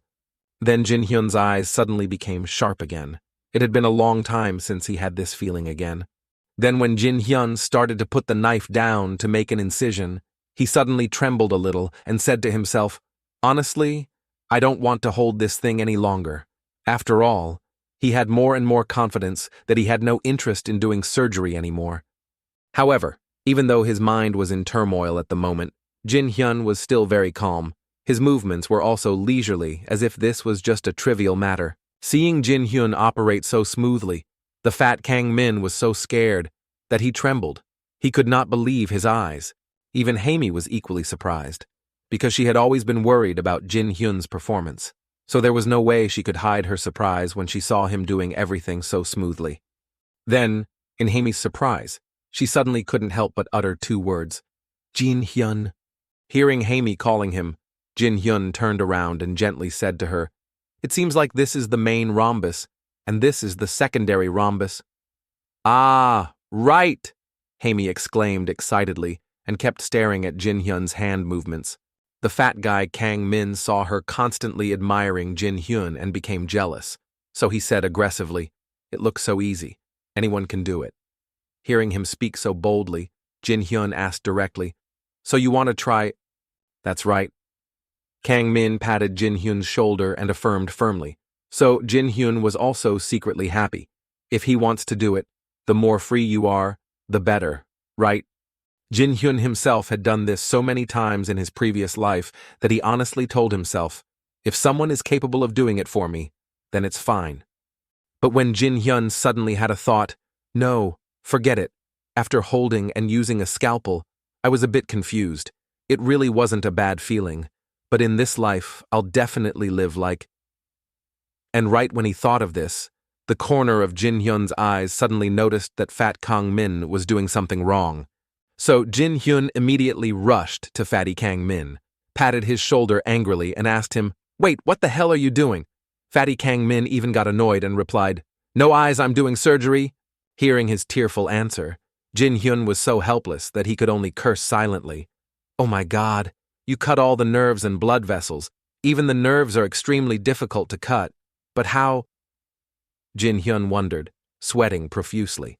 Then, in a fit of anger, Jin Hyun directly glared and asked, "How did he cut everything? Get out of the way and let me do it." Unexpectedly, Fat Kang-min not only didn't listen, but also angrily asked Jin Hyun in a challenging manner, "What are you talking about?" Jin Hyun's head was buzzing. He tried to explain to Fat Kang-min that, if you destroy the body like this... But Jin Hyun had just said this when it seemed like he heard the arguing. The teacher immediately stepped forward and asked with concern, "Is everything okay?" Sure enough, as soon as the teacher arrived, Kang-min obediently bowed his head and pretended to be, "We're doing our best, sir." But the teacher was not easily fooled by his sweet words. He continued to observe himself again, until he saw the body was cut into pieces, and his eyes immediately widened. Sure enough, after seeing clearly what was in front of him, the teacher was so angry that blood rushed to his head. He directly shouted at the whole group and asked, What did you guys do? Why did you cut everything like this? A few seconds ago, Kang Min was about to ask his teacher if he did well so he could take credit in front of Haemi. However, after being scolded by his teacher, he could only stand there and endure the humiliation. But the teacher seemed very annoyed. He was so agitated that he stomped his feet and scolded the whole group. We need to reuse the body later for testing purposes and you guys ruined it like this. Are you kidding me? Do you want to fail the exam? So, facing the teacher's blazing anger, Jin Hyun had no choice but to stand up and sincerely say, "Sorry, teacher. We will try again. Do it correctly." The teacher was so angry that he shouted in response. So under this pressure from the teacher, Jin Hyun once again had to let out a breath to regain his composure. Then he picked up the scalpel and gently made an incision on the corpse. After seeing Jin Hyun's graceful movements, even the teacher was surprised to the point of exclaiming, "Wait, how?" He asked and became more suspicious, constantly asking Jin Hyun, "Have you had surgery before?" "I haven't," Jin Hyun replied calmly. Jin Hyun's answer once again made the teacher so surprised that he exclaimed, "Really? But how this is so interesting." He said, but he couldn't help but think, "I've been teaching anatomy for several years, but I've never seen anyone so proficient in just the first time. Is it just that he's good? No, it seems like it's not just that." The teacher was full of doubt. The commotion at Jin Hyun's place was so loud that his classmates also noticed it. Everyone looked over curiously and said to each other, "Hey, look at Jin Hyun. We haven't even reached the muscle bundle yet." So, after a moment of admiration for Jin Hyun, the classmates immediately changed their tone and asked him, "Jin Hyun, when you're done, can you come help us?" Before Jin Hyun could respond, 2 or 3 other groups also called out to him. "Here too, right now. We can't go any further. Can you help us?" "Ah, why don't you guys do it yourself?" Jin Hyun complained, but his feet still quickly walked towards his classmates who were waiting to help. Seeing Jin Hyun being courted by his friends like that made the fat Kang Min even angrier. He clenched his hands on his hips so much that he cursed silently. Fuck, just because that mediocre guy is a little good at anatomy doesn't mean anything. Then, looking at Jin Hyun who was glowing, Kang Min reassured himself that scores are what's important, just wait until the exam. Thinking the fat guy's eyes became even more filled with hatred. He looked at Jin Hyun, and in his heart, he angrily made up his mind that, "I will show you the difference between us." And then, as that day passed, after a while, the first test came, even though it had only been a few weeks since they started studying. At this moment in the classroom, 2 friends were frustratedly asking each other, "It's only March. What test is this?" "It's a test every semester." The other girls in the class couldn't help but sigh and ask, "Do we really need to learn all this stuff?" Hearing that, a boy immediately got bored of school and replied, "No, even if we have to learn a lot, how the hell can we manage if they cram 4 semesters of knowledge into one? It's like taking 4 final exams in just one semester." Hearing these helpless words from his classmates, Kang Min became even more smug and disdainful, thinking, "How pitiful, it's just a 1-credit ecology class." The reason Kang Min is so confident is because he learned all this knowledge thanks to a senior at school who taught him extra lessons. Thinking that, Kang Min glanced back. When he saw Jin Hyun diligently writing something down, he became even more arrogant, thinking to himself, "Being number 1 in class is pretty awesome. Try your best. A person like you can't do anything." While at Jin Hyun's side, Haemi appeared from nowhere and asked him, "Jin Hyun, what are you going to do after the test?"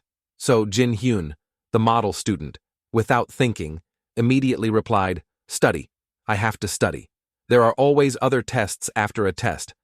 "Why not try taking a day off?" Haemi asked suggestively.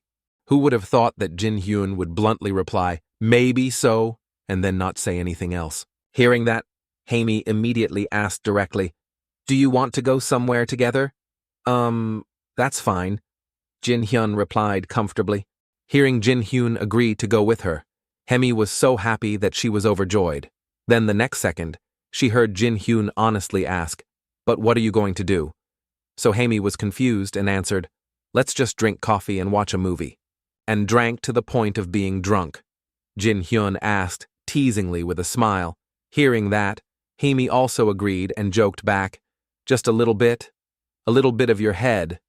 Jin Hyun couldn't help but secretly scold. But he still followed Haimi and said, "Okay, do whatever you want."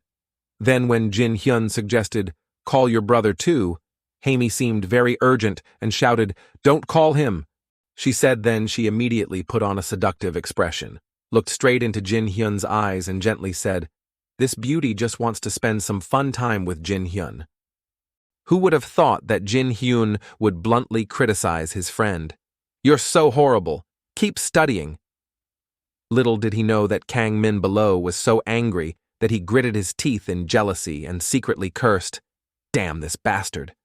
So the class passed like that, and a few days later the test started. The teacher had already distributed the papers to the whole class. When she finished, she didn't forget to tell the whole class, "Everyone, sit far away from each other. Cheating will get you an F."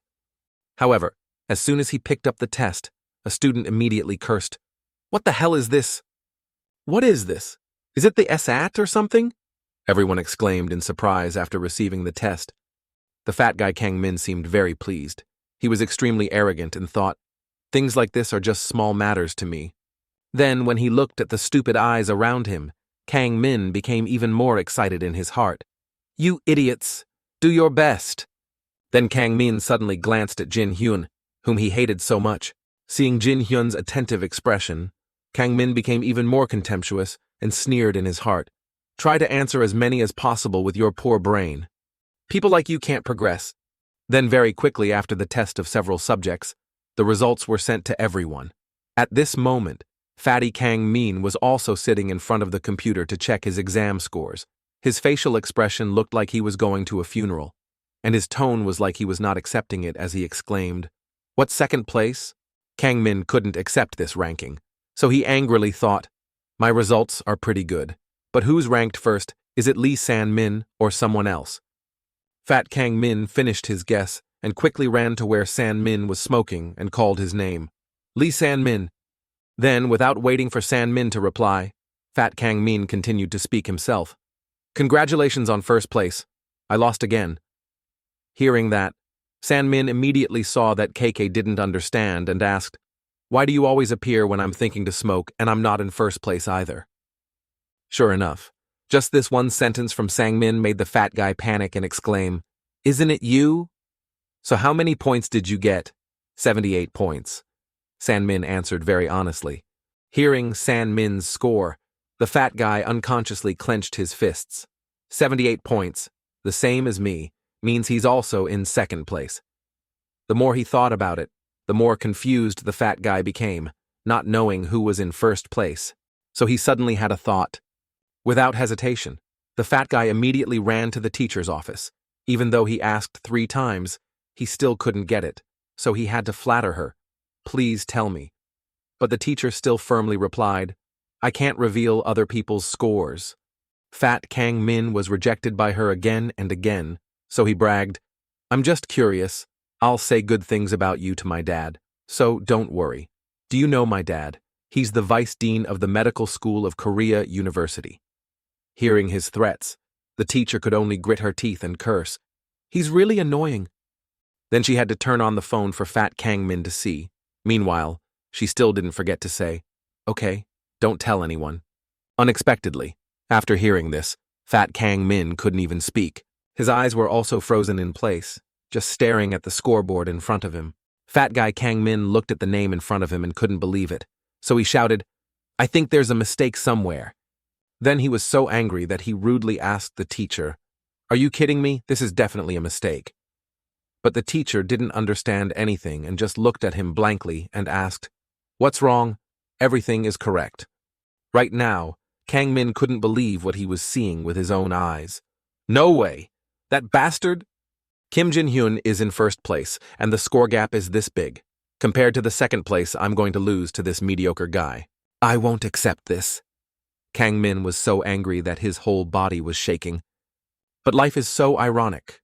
When he was at his most angry, he saw Jin Hyun and Haimi laughing and talking to each other, so the anger in Kang Min's heart burned even more, even my Haimi. In his heart, he didn't know how many times he had cursed that name, Kim Jin Hyun, but the anger only increased and never subsided. Then Kang Min had to suppress his anger by clenching his fists and telling himself, Let's see if you can smile like that after the next test. Then that day, Kang Min went to see his university senior. Not knowing what Kang Min said, the senior was surprised and exclaimed, "Kang Min, did you really do this?" But Kang Min still reassured him, "It's okay. Trust me. You know who my father is." "I know your dad, but this—" The senior looked at the paper in his hand and hesitated a bit. Kang Min heard this tone and quickly affirmed that he was joking with him. "It's okay. To be more precise, this doesn't violate any rules and your students will have some useful study tips." So the senior could only sigh and reply, "Okay, but don't tell anyone." Who would have thought that shameless Kang Min would listen and not be embarrassed to ask his senior, "Of course, and you still haven't told me exactly what the questions are. It's just a suggestion, right?" "What an ironic suggestion. That's almost a full answer sheet," the senior replied, a little annoyed, but Kang Min still assured him, "Don't say that. Hyung, I won't forget this debt." So the senior had no choice but to listen and said, "Okay, I will send this to you via email. Delete it as soon as possible. You will receive it without any mistakes." After receiving help from his seniors, the arrogant Kang Min became even more smug, secretly hoping, "If I get first place in anatomy, everyone will pay attention to me." But before officially leaving, the senior still did not forget to remind Kang Min, "I will say it again, these are not test questions. They are just suggestions. You need to study other parts as well." Hearing that, Kang Min immediately replied, "Of course, thank you." Speaking of this, Kang Min mysteriously bowed his head and asked his senior, "And can I add one more request?" Hearing that, the senior reluctantly replied, "I almost told you all the scores on the anatomy test. Isn't that enough?" At this point, Kang Min immediately changed his tone and stopped calling him senior. Instead, he directly called the person in front of him teacher and asked, "No, but do you know who Kim Jin Hyun is?" Hearing this name, the teacher quickly remembered, Kim Jin Hyun, that super good student, of course. Who would have thought that the next second, he heard Kang Min maliciously asking, "Do you think his actions were a bit shady during surgery?" But as soon as he heard this part, the teacher directly slammed the table and stood up, shouting, "Wait, are you trying to lower the score of a student who didn't do anything wrong?" But Kang Min didn't even bother to provide evidence and said, "Because Hyung was responsible for the score in the anatomy practice test." Hearing that, the teacher became even more angry and replied, "Of course I can lower anyone's score, but I have entered all the students' scores, and you tell me to lower the score of one of my best students. I won't do it. I can't do that." Who would have thought that Kang Min seemed to have grasped the teacher's weakness? So when the teacher had just finished speaking with a trembling face, he casually asked, "Are you about to have a doctoral thesis evaluation?" As expected, Kang Min's question was very effective. The teacher froze in place as soon as he heard it, until Kang Min on the other side opened his mouth again to entice, "A job evaluation, right? I'll do my best to recommend you to my dad." After he finished speaking, he acted like he was a superior and told the teacher, "I'm looking forward to it." And after the conversation with teacher Kim Kang Min, it didn't stop there. He even went to the study committee. The person in charge was also very enthusiastic when he saw Kang Min coming. "What do you need here?" he asked the strange guest with concern. But Kang Min just shook his head and walked around the room a few times. He immediately showed sympathy and asked the person in charge, "Isn't this place a bit small?" "It's the most important committee in the medical school." "Yeah, it's quite small." The person in charge agreed, then said, "The printer here is also very old." Kang Min himself came here because he knew that the medical school's research area was very large, but the most important part hadn't changed much. The most important treatment for patients has not changed even after many years. So the learning materials provided here are still very important for students. So Kang Min took advantage of the situation and directly patted the shoulder of the person in charge of the academic affairs office and said, "You seem to be having a lot of trouble. If it weren't for you, we wouldn't have been able to do well on the tests. But this place seems a bit shabby. Do you think we should move to another room?" Hearing this, the person in charge also exclaimed helplessly, "If possible, that would be great." So Kang Min used his trick and said to him, "I can tell my dad about it." "Why, what did he want?" The person in charge asked suspiciously. He couldn't believe that suddenly someone would treat him so well. Sure enough, the next second, Kang Min smiled sinisterly and said, "It's simply because it's terrible to see you working in such a shabby place." "That's what I wanted to tell you. But I have a few things to ask of you," Kang Min said, and the person in charge also smiled and asked directly, "Of course, what do you want?" So Kang Min didn't hesitate to answer, "It's nothing much, but don't give the reins to Kim Jin-hyun anymore." Hearing that, the guy in charge immediately exclaimed suspiciously, What nonsense are you talking about?" But Kang Min acted like it was no big deal. He even asked the person in charge, "Why, it's not that hard to do. He'll go home right after class ends, so if you give him the materials late at night, he won't know anything." Hearing this, the person in charge couldn't stand it anymore and exclaimed, "The more I hear this, the crazier it seems." Then the friend said frankly to Kang Min, "I don't know what grudge you have against that young man, but what you're trying to do is really stupid." But Kang Min seemed to just naturally ask the question, "Don't you want to work somewhere else?" and made his friend freeze. Then he patted the guy in charge on the shoulder and firmly affirmed, "I can speak well of you. What do you think, really?" the guy half-believingly exclaimed. Then the person in charge asked Kang Min suspiciously, "But can you really help me with just words?" Kang Min was not embarrassed for a second, immediately showing his prestige, and asked, "What's wrong? I can say everything, good and bad." Hearing this, the person in charge didn't doubt it anymore. He turned around and said to Kang Min, "Okay, remember to tell your dad about it."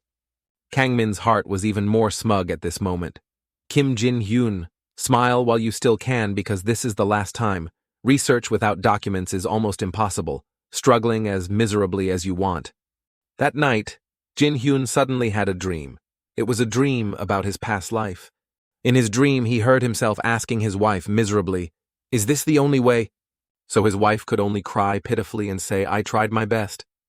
Jin-hyun recalls that the reason for his divorce was not because of financial problems, but because he couldn't give his wife love and be there for her when she needed him. So the last time they met, he could only silently tell her one last time, "I love you." Then, when Jin-hyun tried to reach out to wipe away his wife's tears, everything returned to reality. Jin-hyun himself was stunned when he woke up with a start and found that he had experienced a vivid dream. So Jin-hyun didn't know what else to do. He leaned on the floor, looking exhausted. After resting for a long time, Jin-hyun sat up. However, the thought still lingered in his mind. What an unpleasant dream. It's hardly a couple's life. I'm almost always buried in work. Then suddenly he felt a bit tormented and wondered, if only I had spent more time with my family. I've always been busy with my work as a surgeon. It's not all just excuses. Jin-hyun also understood in his heart that work is just an excuse. Not all doctors fail in marriage. Understanding these things made Jin-hyun blame himself even more. If I had spent just a little more time, things wouldn't have gone as far as divorce. Then, as soon as Jin-hyun thought of this, his nose suddenly started running, making Jin-hyun panic. Jin-hyun wiped his bloody nose and sighed dejectedly. "I'm so tired." He became even more depressed and wondered, is it because of lack of sleep? There hasn't been a day when I've slept more than 3 hours since I started attending professional classes. But unfortunately, his brain is not as good as Lee San-min's, so he has to try twice as hard. For the first time in years, Jin-hyun collapsed onto the table and sighed dejectedly.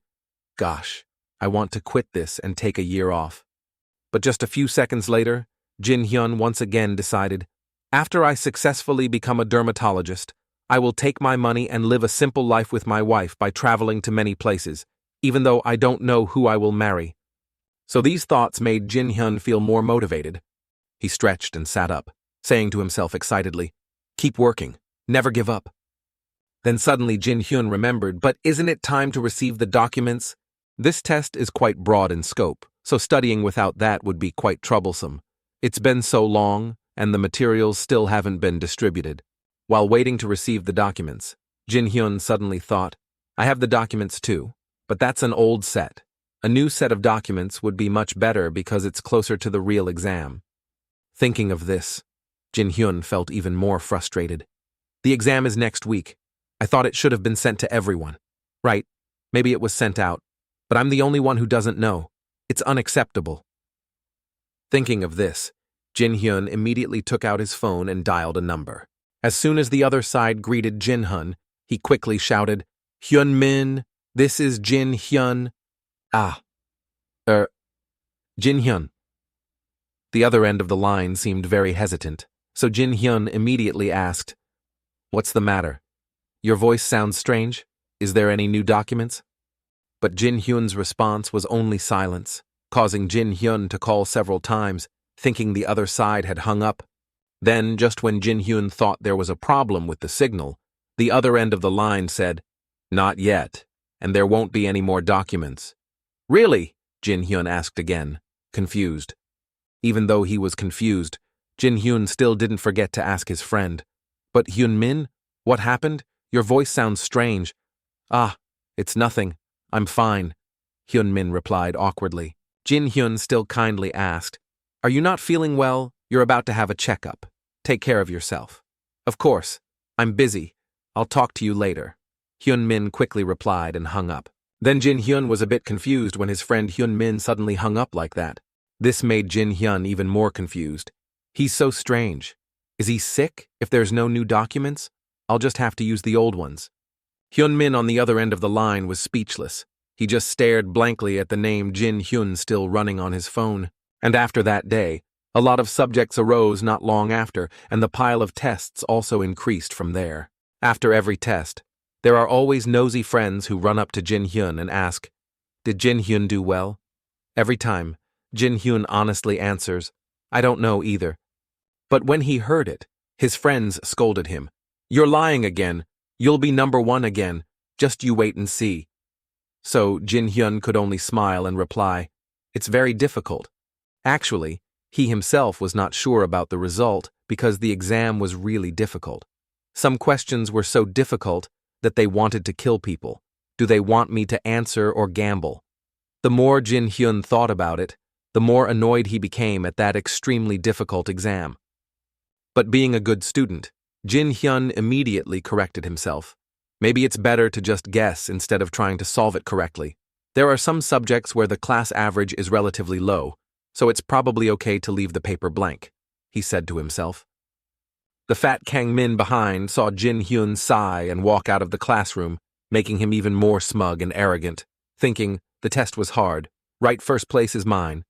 I don't know if his evil electricity is spreading or not, but Jin-hyun suddenly feels a chill down his spine. As for Kang-min, he felt even more delighted. "You stupid, mediocre guy. I won't trample on your fake reputation." Then a few days later, when the test scores came out, Kang-min was sitting in front of the computer checking his scores. But it seems like the score didn't satisfy him.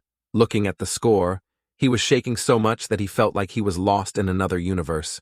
Until Kang-min came back to his senses, his head was full of question marks and he could only open his mouth and cry out, "Wait, I'm not number 1. I'm number 67 and I'm not above average at all. No way. This is impossible." Kang-min angrily slammed the table and shouted. So he immediately ran to open the door of the faculty room and shouted, "The score is wrong. Please check it again." The teacher in charge of entering the scores at this time could only angrily reply, "But everything is correct." However, Kang-min stubbornly insisted, "It can't be. There must be a mistake somewhere." Then he rudely tried to push the teacher away to see for himself, causing the teacher to grit her teeth and shout, "Wait, what's wrong?"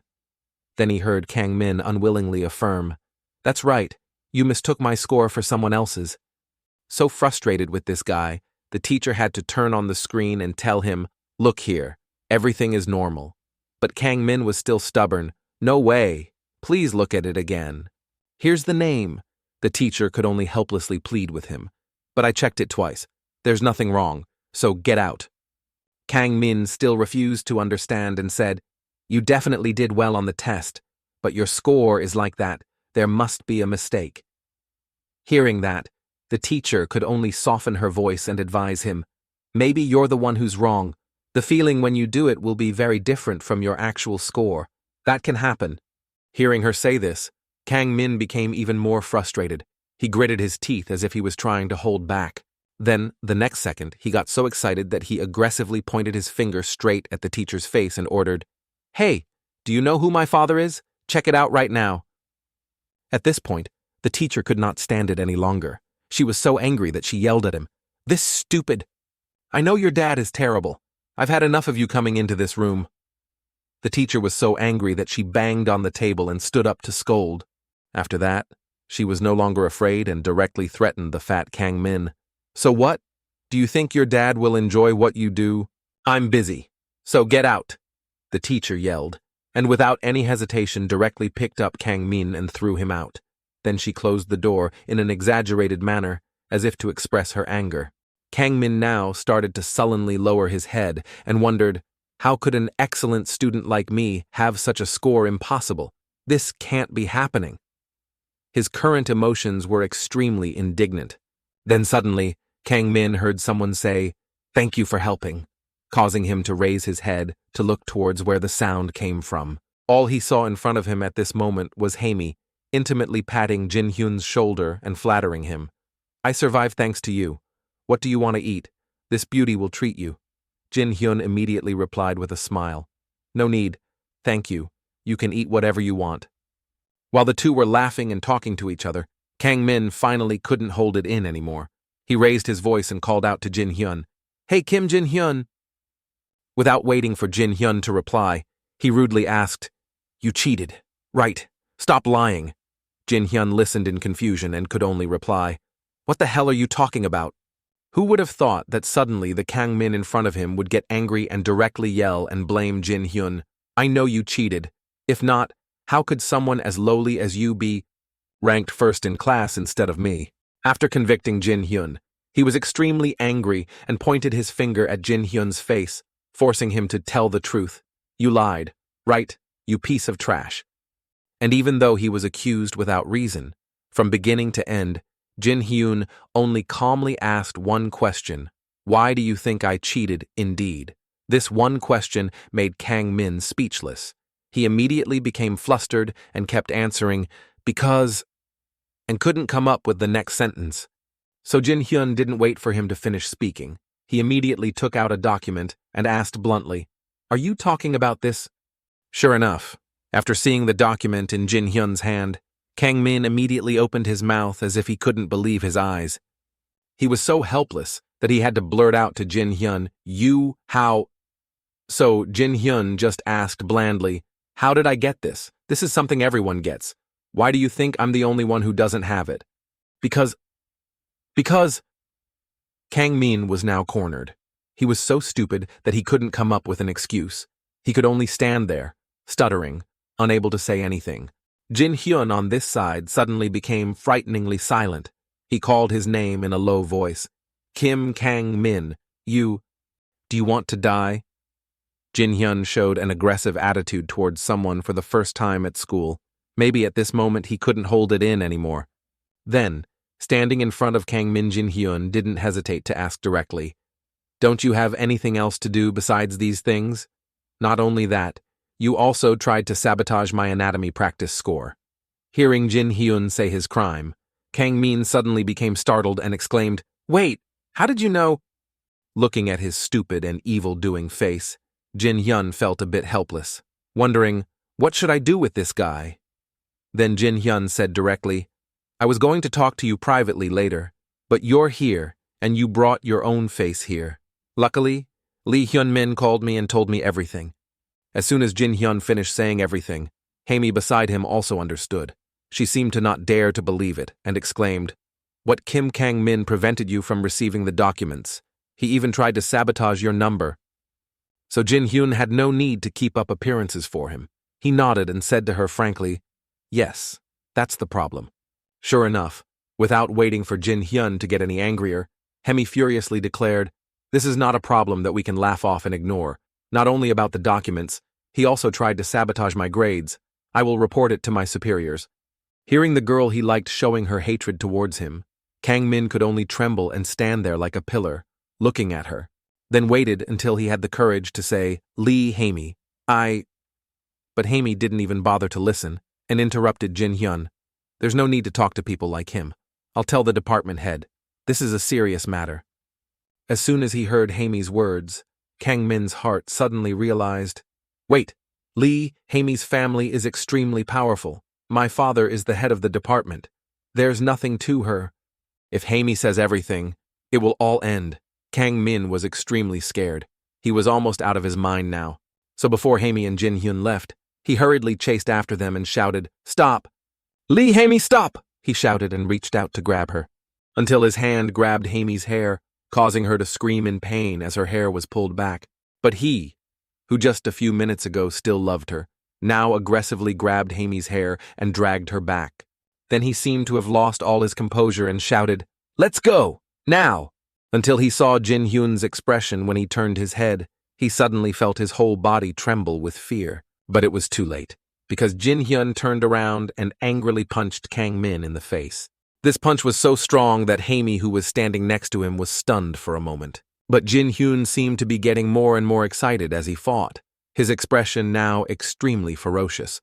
Kang Min could only endure humiliation because he couldn't withstand even one blow from Jin Hyun.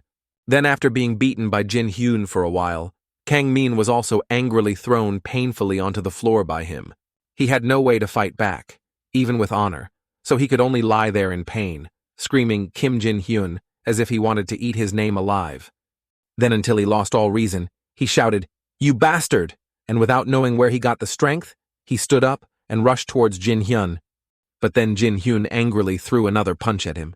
He punched him until his teeth and lips were mixed up and he couldn't tell what was going on.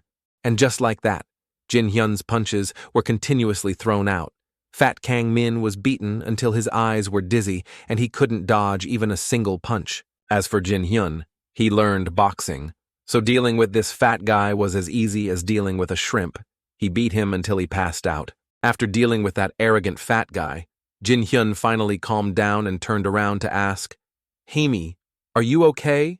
"Yes, I'm fine," Haemi replied very gently. After confirming that she was okay, Jin Hyun was startled and confused, blaming himself. "Anyway, I punched a guy in the face at school, because he hurt you." Who would have thought that before he could finish speaking? Haemi was about to call his name. Jin Hyun. Haemi's face also became very determined. She confidently assured Jin Hyun, "Don't worry, I will handle this. Even the heaviest punishment won't be enough for him," Haemi said in the coldest tone ever. And then after that day, Kang Min's crimes were brought to light hiding other people's study materials. Cheat preview to test. Besides the severe punishments, Kim Kang Min, who was not very popular in class, was also completely ostracized. Everywhere he went, he had to hear his classmates criticizing him. "That fat guy always acts superior. He looks down on everyone. Honestly, I hate him too." That's right, being around him is so annoying. And along with the criticism for Kang Min, the classmates admired Jin Hyun even more. Everyone was excitedly talking to each other. But Jin Hyun is still number one even under such circumstances. Yes, that's interesting, isn't it? Everyone looked at Jin Hyun with admiration and said to each other, "I wish I could live a life like him. Maybe it's just hard at times like this." Jin Hyun couldn't understand what they were saying. He could only frown and wonder, "I don't know what they're talking about." Then suddenly at this moment, Jin Hyun's phone rang. Jin Hyun took out his phone and looked at the strange number, wondering who it was. As soon as Jin Hyun picked up the phone, the other side quickly asked, "Are you Kim Jin Hyun?" "Yes, this is Kim Jin Hyun," he replied politely. Just as the other side solemnly said, "Please come to the deputy director's office. He has something to tell you." Jin Hyun was startled and replied, "Yes, I'll be there right away." After this phone call, Jin Hyun somehow realized that the deputy head of the department is Kim Kang Min's father. On the way from the classroom to the vice principal's office, Jin Hyun became even more uneasy. That Kang Min guy must have told him about this. I wonder how he will react. When he arrived in front of the vice dean's office, Jin Hyun, even though he knocked on the door, still couldn't help but feel uneasy, thinking, "I have a bad feeling about this, but this is his fault, not mine." At this moment, the inside quickly responded to the knock. Hearing the 3 words, "Please come in," Jin Hyun naturally pushed the door open and stepped inside. What caught his eyes right now was the fat Kang Min, who was covered up tightly, probably to cover up his wound, and a man wearing a white blouse who seemed to be his father. The man saw Jin Hyun and asked coldly, "Are you Kim Jin Hyun?" So Jin Hyun quickly bowed his head and politely replied, "I'm Kim Jin Hyun. It's nice to meet you. Associate Dean." So after Jin Hyun's greeting, the vice dean casually said, "Yes, I've heard many compliments about you from Professor Choi Daewon. You're doing a good job, aren't you?" Hearing these words from him, a thought suddenly flashed through Jin Hyun's mind. He doesn't look much like Kang Min, does he? He's actually completely different. He looks more like a politician than a doctor. Then, while Jin Hyun was still thinking, the deputy head of the department bowed deeply and said very sincerely, "I'll get straight to the point. I'm sorry. My son has troubled you quite a lot due to his lack of proper education." He kept his head down as he said these words, scaring Jin Hyun to the point of jumping. He quickly waved his hand and said to him, "Professor, it's nothing." But even though Jin Hyun said that, the deputy head of the department still felt guilty. He angrily turned around and scolded his son. "What are you doing? The mistake was yours. Come here and apologize." So under the threat of his father, Fat Kang Min reluctantly said, "I'm sorry," but it seemed that the apology did not satisfy the deputy head of the department. His jaw moved slightly as if he was holding back, but then perhaps his anger had reached its peak. He no longer cared that Jin Hyun was there and directly slapped Kang Min. Then the deputy head of the department, his face red, yelled at his son, "Can't you apologize properly, you pathetic kid?" So the fat guy Kang Min, who had been beaten by Jin Hyun before until his face was bruised, was now in even more pain because of his father's slap. The pain made him struggle to force out a few words. I'm really sorry. I'm really sorry." Kang Min used all his strength to say it in one breath, then had to bow his head to Jin Hyun. Seeing that his son had apologized properly, the deputy head of the department finally let him go. Then he changed his tone to an embarrassed one and said to Jin Hyun, "I'm really sorry about this. I'll make him receive a suitable punishment for this." So Jin Hyun could only smile awkwardly, pretending to be noble and replying, "It's nothing. This is probably his first time, so I don't expect such a harsh punishment." But when saying these words, Jin Hyun suddenly felt a little guilty and thought to himself, in fact, he has already received the harshest punishment possible. If he is ostracized like that in medical school, things will be very difficult. He might have the ability to manage if he tries, but with his personality, I wonder if that is possible. Then while Jin Hyun was deep in thought, the vice dean spoke again and said, "I'm glad you think so. Do what you want. As a vice dean, I have high expectations for you." "Yes, thank you, sir," Jin Hyun replied politely, and then until Jin Hyun closed the door and left the room. At this time, Kang Min still couldn't open his mouth. He stood silently behind his father, stuttering, unable to say anything. Dad." Who would have thought that the sound Kang Min made would successfully drive the deputy head of the department crazy?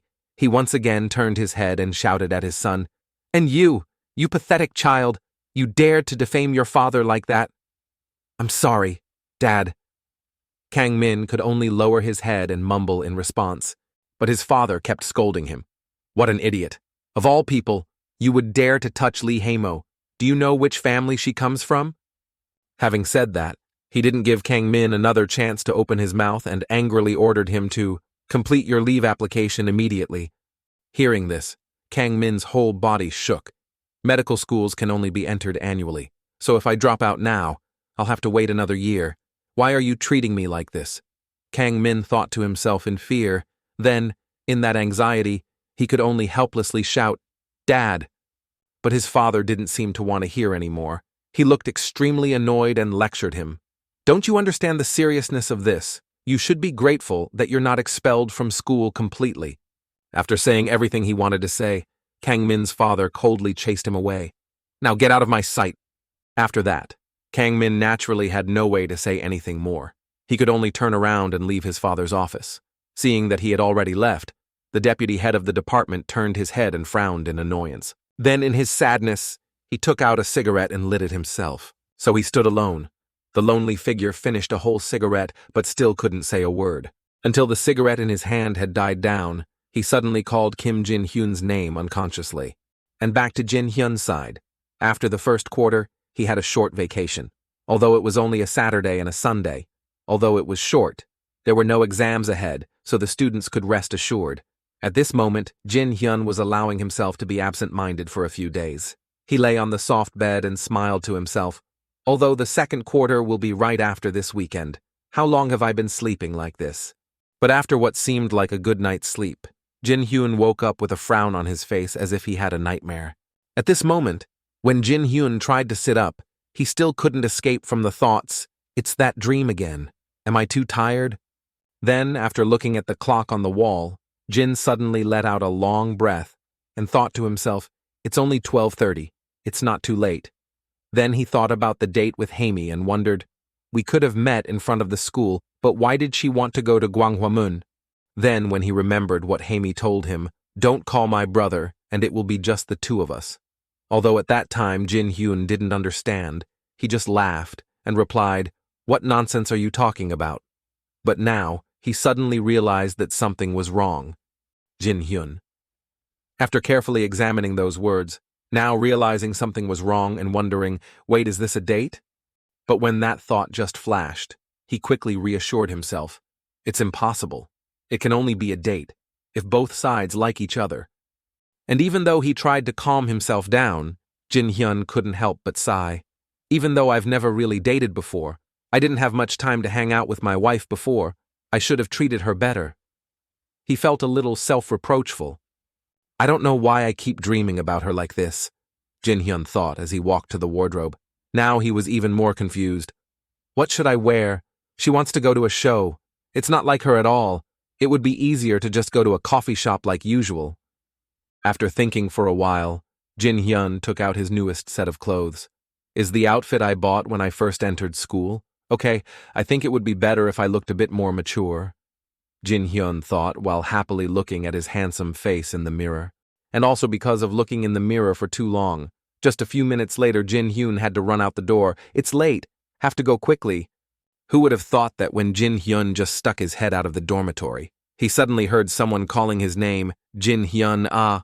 After that call, Harmi led him to sit in a luxury car. Her face was full of excitement, and she shouted, "Let's go. I'm so hungry." Okay, but whose car is this? Jin Hyun asked her, confused. This car was my brother's car before Haimi answered frankly. Hearing that, Jin Hyun unconsciously exclaimed, "Oh, you is it San Min?" "No, it's Bumsu," Haimi said, without hiding anything. Hearing this name, Jin Hyun just gave a casual, uh-huh, sound. Then he suddenly remembered, I saw him when I went to the hospital with my dad. He beat Lee San-min up before, right? Then after a few seconds of being absent-minded, Jin Hyun returned to the main issue and asked his friend Haimi, "So, do you know how to drive?" "Yes," Haimi replied with a very arrogant expression. Seeing her untrustworthy expression, Jin Hyun suddenly felt very doubtful and asked again, "Really?" However, Haimi still firmly assured that, "I've driven it before." "When what time? What minute? I don't remember you ever taking any car," Jin Hyun exclaimed immediately with a look of disbelief. Moreover, he made his whole body look like he was about to die, making Haimi furious and sulking. "If you talk too much and have opinions, then get off and walk." Then, when Haimi started to excitedly step on the gears and shouted, "Let's go," excitedly, Jin Hyun beside her could only silently pray, "This is a Benz, so I hope other cars will be careful." But after waiting for a long time, the car still didn't move, so Haimi had to make excuses and shout, "What's going on? My brother said this car was completely fine." So Jin Hyun beside her had to remind her to handle the handbrake. "Oh, it's just a technical error," Haimi replied, and then started driving again. Jin Hyun beside him had completely turned dark. His hands were tightly gripping the seatbelt, thinking to himself, "What the hell, Haimi? The only thing I can trust now is the seatbelt." Then suddenly, when Jin Hyun thought of this, he couldn't help but curse. "Damn, I've never had a driver's license because I'm always busy with school. This won't be the last time I drive a car in my life, right?" Just as he thought of this, Haimi beside him finally happily exclaimed, "I found the handbrake." After that little incident, they went on a typical date, eating expensive spaghetti at a restaurant, watch movies at the cinema, drinking coffee at a cafe in Samcheongdong. After going through all that, Haimi couldn't help but happily exclaim, "Jin Hyun, do we look like a couple now?" "Probably so," Jin Hyun replied with a wry smile. Then he smiled to himself and thought, not so bad, coffee and pasta are both great. But the joy didn't last long when Jin Hyun realized that it would be better if Haemi didn't drive. When the other girl even wanted to race her on the road, no matter how Jin Hyun advised her, it was useless. While sitting on that fierce car ride with Haemi, Jin Hyun even thought, I survived terminal cancer, and this is how I die. If I knew it would be like this, I would rather hide somewhere and enjoy life than study in medical school. After today's event, Jin Hyun deeply learned a lesson in driving recklessly. It's so scary that when his brain started to say nonsense, hallucinations among countless hallucinations, hallucinations among countless hallucinations, all are hallucinations. He had to constantly mumble these famous quotes from the Bible to increase his endurance while Haemi drove, and somehow, miraculously, they finally reached Namsan Mountain. Right after getting out of the car, unlike Jin Hyun who was feeling dizzy, Haemi seemed to be full of energy and shouted, "Ah, nice!" Great, Jin Hyun asked with a dark face. But the girl still smiled and replied with an uh-huh. So it seemed that he was also affected by her energy. He no longer felt resentful. Jin Hyun looked in the direction Haemi was looking and then unconsciously thought to himself, it's great. And then this pure feeling made Jin Hyun smile. Although he couldn't say it, Jin Hyun still told himself that it's an indescribable feeling. It's good to walk in the forest like this often. It really helps me relax, despite the worries about studying. Then before them was the towering tower. Haemi immediately rushed to the cable car to go up there. Seeing that, Jin Hyun worriedly asked, do you want to go up? So, without thinking, Haemi excitedly replied, isn't that obvious? Then when standing in line with Haemi to wait for the cable car, Jin Hyun suddenly wondered, is it Haemi's first time she looks really excited? And just like that, both Jin Hyun and Haemi climbed onto the cable car to take them to the top of the tower. As soon as she got off the cable car, Haemi couldn't hide her excitement. She quickly ran outside, leaving Jin Hyun behind, a bit confused, until they both stood on the observatory above, under the sunset, looking at the city view below. But at that moment, Jin Hyun didn't look at the beautiful city below but turned his head to look at Haemi. He only saw Haemi, beautiful and gentle, with her hair flying in the wind, and her noble beauty under the sunset made Jin Hyun freeze for a few seconds. While Jin Hyun was absent-mindedly looking at her, Haemi beside him suddenly spoke up and said, thank you, Jin Hyun. Huh, Lee, Haemi. What? Jin Hyun exclaimed in surprise when she suddenly said, thank you. So Haemi smiled calmly and said to Jin Hyun, I've always wanted to come here since I was little. Hearing that, Jin Hyun felt confused and asked her, what's wrong? You can come here with your family. But Haemi gently replied, I don't have a family. Jin Hyun was stunned and didn't know how to respond.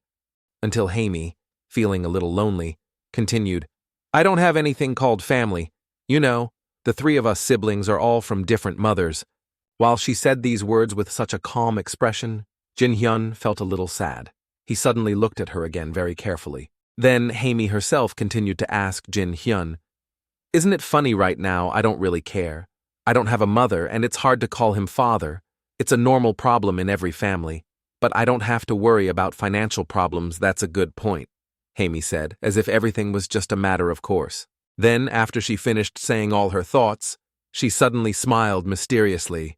It was as if everything she had said just now was someone else's business, so she wasn't hurt at all.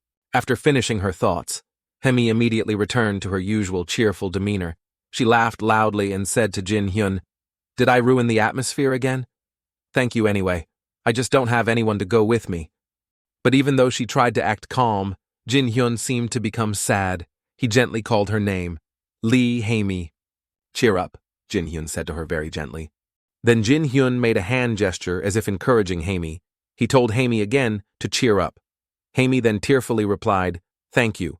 Then after a few short emotional minutes passed, they continued their date that wasn't really a date. Even though Jin Hyun was reincarnated, he still doesn't believe in things like fate, but maybe the recent dreams are about his future woman, Jin Hyun thought to himself as he walked to the cafe with Haemi. As soon as he entered the cafe, the female employee enthusiastically greeted him, welcome. At first, Jin Hyun just coldly looked at the menu on the wall and slowly said, yes, Please give me an iced Americano and… Then when he said this, Jin Hyun suddenly fell silent. His eyes widened as if he had seen something shocking. Right now, in front of him, was his wife from his previous life. She was in the role of a coffee seller, so seeing Jin Hyun keep coming out without ordering made her confused. She could only try to call him Sir. What do you need? But at this moment, Jin Hyun was unable to say a word. Since he saw her face, the world around him seemed to have stopped. Jin Hyun couldn't believe what he was seeing and couldn't utter a word, until Haemi walked in after seeing him in a daze and called him Jin Hyun, Kim Jin Hyun. Jin Hyun then came back to his senses and awkwardly said to the seller, "Ah, yes, 1 iced and 1 hot Americano for me. Yes, yours is 8,001. Everything was back to normal now. As for Haemi, after ordering, while sitting at the table with Jin Hyun waiting for coffee, she still couldn't stop worrying and asking him, "What's wrong? Jin Hyun, your complexion doesn't look good. Are you tired?" "No, I'm fine," Jin Hyun tried to reply, but his heart was in turmoil at the moment. He tried to reassure himself that this is impossible. But no matter how hard he tried to deny it, Jin Hyun still knew that it was her. "She looks just like my wife." Then Jin Hyun just sat there blankly and started to panic. "No, not sure. Maybe they just look alike. I never heard her mention that she used to work part-time at a place like this." Just when Jin Hyun was extremely confused, the waitress brought out 2 cups of coffee and politely said, "This is the coffee you ordered." So Jin Hyun just stared at her and tried to tell himself, "Yes, they are not the same. They are not the same." On this side, Haemi saw that he kept looking at people like that, so she quickly spoke up to remind him, "Jin Hyun, what are you doing? Staring at girls is very polite." "Oh, right," Jin Hyun exclaimed. Then he realized, embarrassed. But he was still lost in a jumble of thoughts, wondering, should I ask her name? How should I ask what if I ask what will I do after asking? She just looks a little like her. Doesn't mean it's her. Jin Hyun kept having conflicting thoughts. Meanwhile, Haemi on the other side became even more uneasy and shouted, "Jin Hyun, are you really okay? Your face is getting weirder and weirder." So without waiting for Jin Hyun to speak, Haemi stood up and decided on her own. "No, let's go home. I'll take you home." When he heard her say this, Jin Hyun was also startled and exclaimed, "Okay, sorry," then followed Haemi. After getting out of Haemi's car and hearing her aggressively say, "Get in, it'll be quick," Jin Hyun was startled and scared. He was still mentally traumatized after sitting in her car this morning. So Jin Hyun let out a breath and said to Haemi, "I'm fine, but I think I need to think for a while." Hearing that, Haemi was so worried that she sadly exclaimed, "Really?" After that, she didn't force Jin Hyun to come back with her anymore. She just sadly told him, "You're really making me worry. Call me when you get home. Okay?" "Okay," Jin Hyun replied softly, then said goodbye to her from then on. And that same evening, at Haemi's house, Sanmin, for some reason, came here dressed very elegantly tonight. Just entering the house, the bodyguard saw Sanmin and was a bit surprised, exclaiming, "It's been a while, hasn't it, young master?" "Yes, it's been a long time," Sanmin coldly replied. Then he went straight to the point and asked the bodyguard, "Is that person here?" Hearing Sanmin call his father that person, the bodyguard was stunned for a moment. Then he hurriedly called out, "Young master," twice, as if to remind Sanmin to pay attention to the way he spoke. Seeing the bodyguard's panicked expression, Sangmin just shrugged and smiled sarcastically. "Yes, he is my father. I just forgot because I don't see him often. But you should know that from the beginning, calling him father was meaningless, right?" Sanmin suddenly became very cold when he said this last part.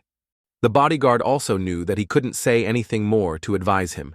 He could only let out a soft sigh of helplessness as he opened the door for Sanmin and said, "The boss is waiting for you inside." Hearing that, Sanmin just smiled and replied, "It's fine. It's like I'm talking to a doorknob." And after just entering the main gate, Sanmin was so overwhelmed that he exclaimed, "I know this place, but I really didn't think it was this big. We haven't reached the main building yet, but it's already as big as a football field." So the bodyguard next to him went ahead and showed Sanmin the way, "This way, sir."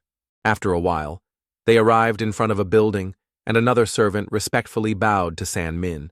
"Welcome, young master."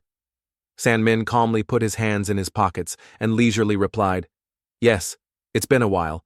Has he been in—" Then looking at these bodyguards, they were just stunned. San Min could only smile and said, "I'm going inside, so relax." Then, following the instructions of the people here, San Min arrived in front of a room. He didn't even bother to knock on the door. He directly reached out and turned the doorknob and pushed it open. The man inside heard the noise and turned his head. His face was full of coldness and grimace as he looked over. As soon as he saw that it was San Min, he retracted his expression. He shook the glass of wine in his hand and coldly greeted, "You're here, right?" He was Lee Jonggwen, the chairman of Dae Il Hospital and the father of Lee Bumsu, Lee San Min, and Lee Haimi. Saying that and seeing San Min seemed distant, he immediately pretended to smile and asked his son, "Why are you just standing there? Come in and sit down." But from beginning to end, San Min only coldly replied, "No, I'll just stand." Then he used a very sarcastic tone to ask his father, "You really don't want me to sit down, do you? Because I'll just dirty your chair." Indeed, San Min's single question hit Lee Jonggwen's heart. He smiled with satisfaction. Then without further ado, San Min asked him directly, "Why did you call me here, hearing that?" Lee Jonggwen coldly replied, "Some things related to someone who shares your bloodline." Hearing him say these cruel words, San Min just bowed his head and wondered, a person with the same bloodline, could he be talking about my mother? So he thought about it and asked him directly, "My bloodline, she committed suicide a few years ago. Anyway, you're not interested in her anymore." But his cold-blooded father said, "I know you often visit her grave." "So what?" San Min asked angrily. Who would have thought that this one question of his would make him go crazy and shout, "So what, are you crazy? That's not suitable for people of our class. Don't ever go to that dirty place again." Hearing these harsh words, San Min was also slightly stunned. Then he had to try very hard to be patient and swallow everything, tried to hold back this anger and clenched his fists. On the outside, he had to act calm and said to him, "Of course, if that's really what you want, you've run out of things to say, right?" "Yes," Lee Jonggwen replied without even turning his head. It was as if San Min was nothing to him. Just as San Min was about to step out the door, he suddenly heard Lee Jonggwen's voice faintly say, "I looked at your results." Then he showed disdain and disparagement toward San Min. "Just like in high school. How long do you plan to stay in second place? I don't intend to ask you to inherit this hospital, but at least fulfill your duties." San Min just smiled sarcastically at these insults. He turned his head and said sincerely to his father, "I'm sorry. It seems like the dirty blood in my body is holding me back." After saying that, without even saying goodbye, San Min coldly walked straight out the door and left this gloomy place, leaving Liang alone in his cold room. But the fatigue did not stop there. When San Min just went out, he ran into his brother Lee Bumsu. He must have come here to see his father. San Min was about to walk past him because they weren't close, but as soon as he passed Lee Bumsu, he heard him scolding him with each word, "You dirty, despicable bastard." San Min felt his blood boil as he heard this. However, other than gritting his teeth and enduring the pain, he couldn't do anything else. Until he got to his car, San Min still couldn't stop thinking angrily, "That Lee Bumsu guy, I heard he got the title of professor of surgery at a Korean university. After gaining a few years of experience, he will come back here and take over the hospital." San Min thought and got so angry that he slammed his hand on the steering wheel. He hurt himself, but he could only endure it and think to himself, "It's not special. Since he was born, he was really someone different from me, someone more valuable than me. And I'm just a dirty, despicable piece of shit," San Min thought, so angry that he could only smile helplessly. Then after a while of struggling with his own thoughts, San Min finally drove home. But home couldn't make his mood any better, because every time he came back here, San Min felt even more sad, remembering, "This apartment I lived in with my mother, even though she was always in the hospital." Just as San Min was thinking that, the dog outside the balcony suddenly started barking continuously, as if it was trying to attract San Min's attention. San Min also opened the balcony door to let it in. Then when he saw it constantly clinging to him, he suddenly felt a bit tired and asked it, "You must be bored, right?" It's hard to live days like this, isn't it? San-min sat up straight and talked to the dog very seriously. But then suddenly San-min went crazy and muttered, "But there are also things that are so simple." Then he seemed to be very calm and reached out to strangle the poor little dog's neck. San-min seemed to have lost his way in deviant thoughts. He kept torturing the dog and saying, "Even the things you destroyed in the past, you can just buy them back, as long as you have a lot of money. Don't you think so?" San-min wondered as he strangled the dog's neck tightly, as if that was his way to get rid of his anger. As for Jin-hyun, even though he got home and lay in bed, he still couldn't sleep. He couldn't stop thinking about the girl at the cafe near Namsan Mountain. Even though Jin-hyun told himself, this feeling will go away soon. He still went to school like an absent-minded person for the next few days, to the point that even Haimi noticed his absent-mindedness and asked, "Jin-hyun, are you okay? Your face is terrible." But Jin-hyun always replied poetically, "I'm fine, so focus on your lessons." And then, throughout the whole class that day disappeared was the only thing Jin-hyun could think of, even though the teacher on the board was enthusiastically teaching B cells react to, but besides Jin-hyun, who was absent-minded, more than half of the class was nodding off. The atmosphere in the classroom right now was no different from a chaotic one, until the teacher couldn't hold it in any longer and angrily shouted to the students below, "Oh my God, you guys wake up right now." Then suddenly from the back row of the class, Jin-hyun stood up loudly, making the whole class startled and look at him. Even the teacher was startled and shouted, "Jin-hyun, do you have any questions?" But Jin-hyun ignored the teacher's question. He quickly packed his things and rushed towards the door, leaving only one sentence. "I'm sorry, teacher. I have some urgent matters. Say goodbye to everyone. I'll go now." "Wait, Jin-hyun." The teacher behind tried to call out to him, but Jin-hyun pretended not to hear and ran away. As soon as he ran outside the school, Jin-hyun hurriedly caught a taxi and told the driver, "Namsan Tower, hurry up." "Okay, let's go," the driver replied, but he didn't understand why his friend was in such a hurry. Until he reached the cafe at Namsan Tower. Jin-hyun was now a little panicked by his sudden action. "I finally came here, but why? What will happen if I step in there? With what courage did I dare to come here?" But thinking about it, Jin-hyun still didn't stop. He pushed the door of the coffee shop open and entered, where he was warmly welcomed by the staff there. As soon as he saw that the employee today was not that girl, Jin-hyun suddenly felt a bit awkward, but could only say hello to the employee. Then Jin-hyun also directly asked that guy, "Excuse me, but do you know a part-timer here? A girl who worked here about a week ago?" Unexpectedly, when Jin-hyun asked this question, the other guy seemed confused and asked back, "What kind of person besides the store owner? I'm the only one working here." Then, as if remembering something, the guy suddenly added, "Oh, she doesn't work here. She only helps us for one day." Hearing that, Jin-hyun asked the waiter even more urgently, "Do you have her name or any way to contact her?" Hearing Jin-hyun's question, the waiter seemed a little embarrassed and replied, "I'm not sure either." Then he kindly turned to ask the owner for Jin-hyun, "Do you know her, ma'am?" The owner sighed and replied, "Her last name is Lee or something. But what's the matter? Even if I knew, I couldn't tell anyone else's personal information." Hearing her say this, Jin-hyun couldn't force her, so he had to disappointedly say, "I understand," and quickly leave the cafe.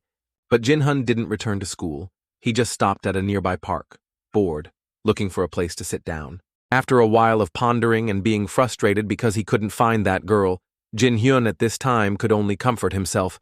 Maybe this is better. In the past, this was fine, but what am I trying to do now? I'm so stupid. Jin-hyun's reason gradually returned, making him blame himself. After that, Jin-hyun also died to give up on finding that girl, because he himself knew that meeting her would only make him have this bitter and sweet emptiness. Time passed slowly. Another year or two passed. During that time, the medical students in Jin-hyun just buried their heads in studying and trying to find a way to survive the pile of tests. If there's one thing that hasn't changed in the past 2 years, it's that Kim Jin-hyun is number 1 and Lee San-min is number 2. The reality of the champion and runner-up has not changed. These things also make San-min gradually distance himself from Jin-hyun. On a third-year specialized class, students start their clinical residency. As their friends next to them are chatting comfortably with each other, do I look okay? No, absolutely not. Jin Hyun, who was standing next to him, felt a little lonely and thought to himself, everyone seems excited. But then he silently told himself, there's nothing to be excited about. Because really, the suffering is just starting now. Practical training, then getting a medical degree, and then finding an internship in internal medicine. Just thinking about it is already troublesome. The more Jin Hyun thought about it, the more determined he became. I will become a dermatologist at all costs. My shares are still there, so I just need to try a little harder. Kim Jin Hyun. Then while Jin Hyun was burning with his own thoughts, he suddenly heard his friend Hemo calling from behind. Jin Hyun, what do you think of me? Then while Jin Hyun was burning with his own thoughts, he suddenly heard his friend Hemo calling from behind. Jin Hyun, what do you think of me? The girl in the doctor's uniform fit well. With a radiant and fresh beauty, she seemed very interested and asked Jin Hyun, does it suit me? And then when she heard Jin Hyun bluntly reply no, the other girl immediately turned back to her lioness form and roared, what are you talking about? Stop teasing me. Jin Hyun was scared by Haimi. He could only hastily change the subject and say, stop talking. Let's go. We'll be late, even though he didn't know if they were in the same group or where he and Haimi were going. However, to avoid being beaten, Jin Hyun could only pretend to be crazy, while Haimi excitedly invited him, there's an orientation for new students downstairs. Come down and see. But when Jin Hyun followed Haimi downstairs, the podium was empty, making him unable to help but ask, the professor hasn't arrived yet. Who would have thought that right after Jin Hyun said that, he heard someone hurriedly say, sorry for being late. The professor just walked in with a radiant face and a bright aura and said, I have something to do with a patient, so it's taking a little longer than expected. Welcome everyone to my first internal meditation course. After saying that, the professor smiled and introduced himself. I am Professor Lee Bumsu from Internal Medicine. Speaking up to here, he suddenly looked towards Haimi and smiled teasingly. It seems like I see some familiar faces. Yes, Professor? Haimi also smiled brightly in response. Jin Hyun also realized that he is Haimi's brother, Professor Lee Bumsu. Even though they have different mothers, they still have many similarities. Even though Jin Hyun knew that he had beaten Sanmin before, Jin Hyun now felt that he was actually making others feel comfortable. From afar, Jin Hyun observed Haimi's proud appearance. He also somewhat realized that Lee Bumsu is the only person Haimi considers as a family member. After a few minutes of brief introductions, Lee Bumsu immediately became serious and said to the class, let's begin. I don't like to talk about useless things, so I'll summarize the important parts. Now, does everyone know their position in this hospital? As Lee Bumsu asked, the whole class answered in unison, PK interns. Hearing that, Lee Bumsu smiled with satisfaction and continued, that's right. In this industry, there are many positions related to doctors and nurses, but you guys are called PK interns. At this point, Lee Bumsu once again asked the class, does anyone know what PK means? So a friend quickly replied, I know, it's an abbreviation for General Clinic. Due to the influence of German, we call it PK instead of PC. Because we have discovered many clinical diagnoses for many diseases, it's called General Clinic. After hearing her answer, Lee Bumsu nodded and said, you're right, but only partially. Does anyone else know? This time, the whole class fell silent and no one volunteered to answer. So Lee Bumsu suddenly pointed out Jin Hyun's name and said, I have a feeling you know. At this point, Jin Hyun had to explain, that's an abbreviation for patient killer. Indeed, Lee Bumsu seemed very satisfied with Jin Hyun's answer. He kept clapping and praising. Exactly. All of you here have studied very hard, but without experience, you guys are like you don't know anything. Knowledge without the necessary experience can cause special dangers to patients. Of course, you guys won't be able to directly carry out the patient's diagnosis or treatment plan, but you guys still need to be careful. Lee Bumsu very kindly instructed the whole class. He then seriously said, as a trainee, I hope you guys will keep a humble attitude so you can learn everything while you're here.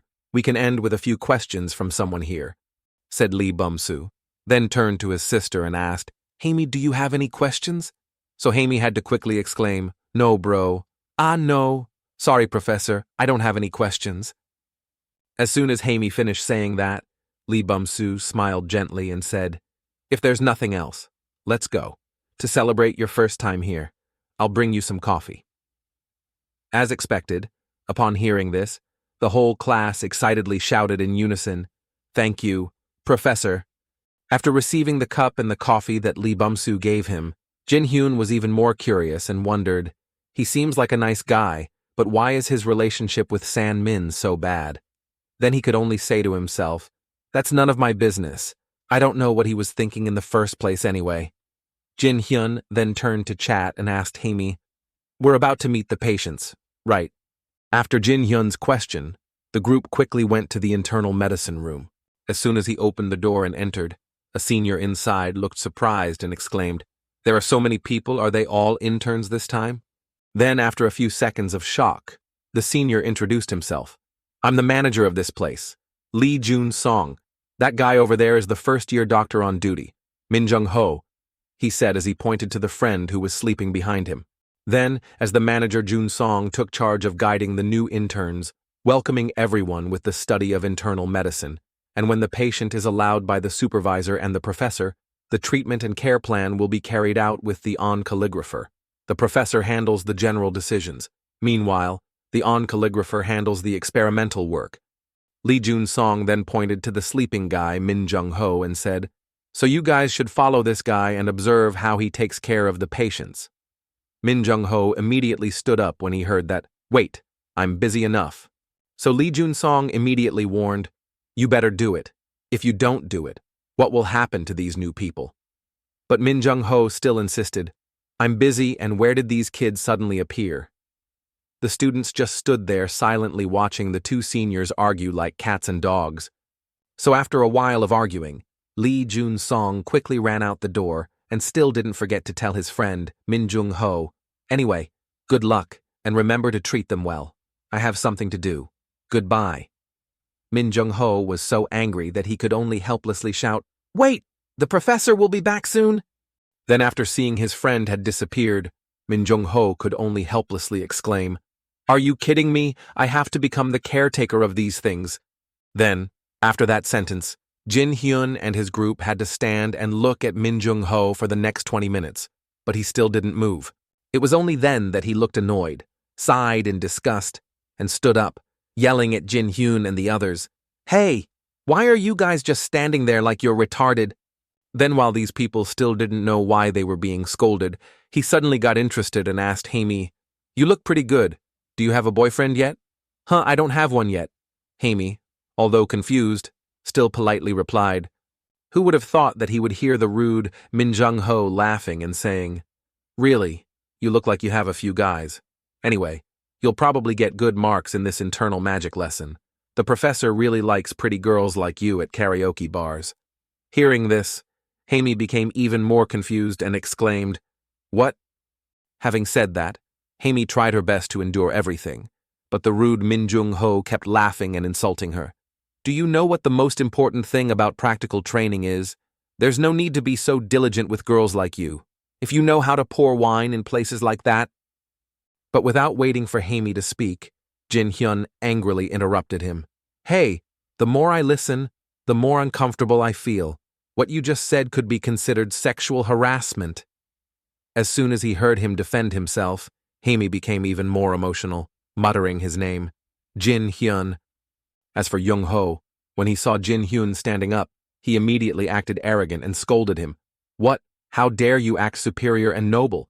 What's this even though you're just a trainee? Who do you think you are?" "I'm Kim Jin-hyun." Jin-hyun answered every question without fear. Jung-ho was even more disgusted and sarcastically asked, "No one asked your name. Do you think you're the main character in the comic?" Then just as he was about to say something more, the phone on the table suddenly rang, causing Jung-ho to angrily pick up the phone and ask, "What's the matter?" Then, I don't know what the other end of the line said that made Jung-ho immediately turn 180 degrees and flatteringly replied, "What, wait, Professor Choi will come along to visit this patient. I'll be there right away." After receiving the phone call, he seemed to be in a hurry to leave, but he still didn't forget to leave Jin-hyun a warning. "You're lucky today. We'll see each other again after this." Then, after he left in anger, Amy turned to Jin Hyun and said, "Sorry, because of me. This jerk caused trouble for you." But Jin Hyun just gently replied, "It's fine. You don't need to worry about me."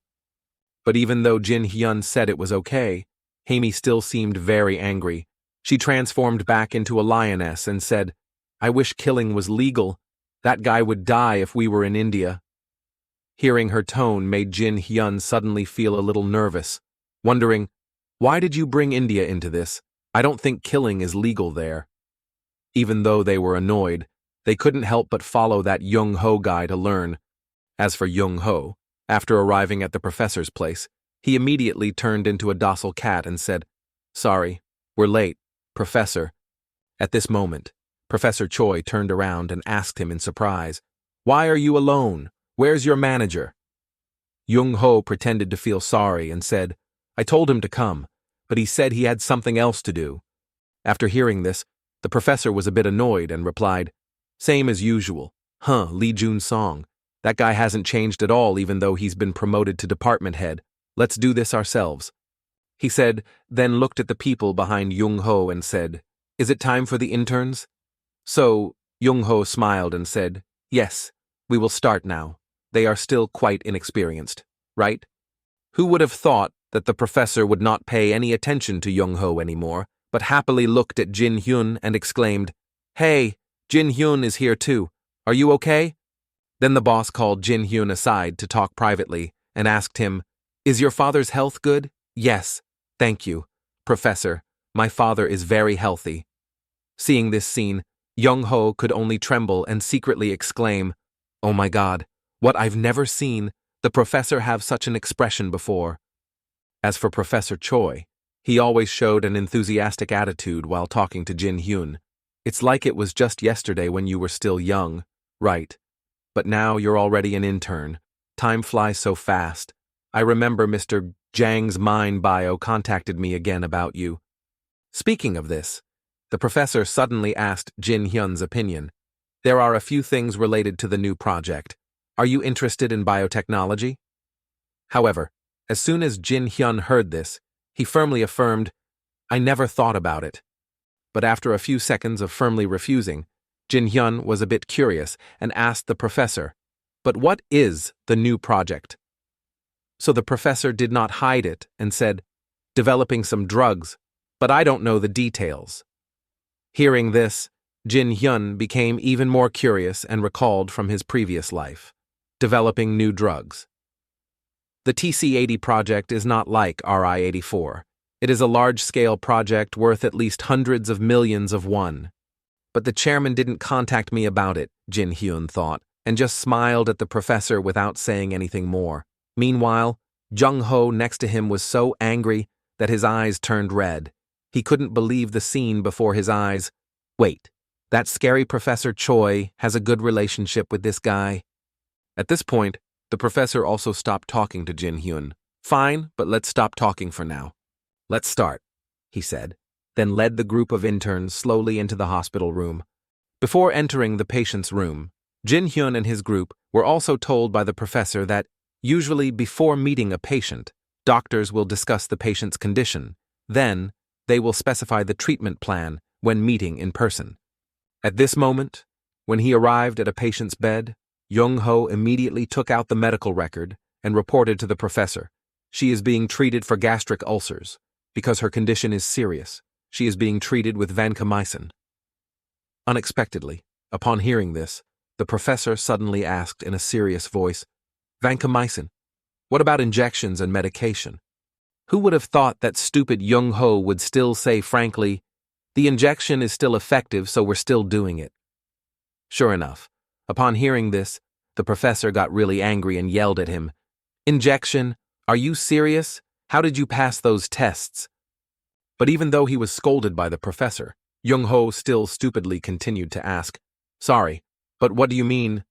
At this point, the helpless professor could only turn to the interns to find a ray of hope and ask, "Does anyone know where you guys are going wrong?"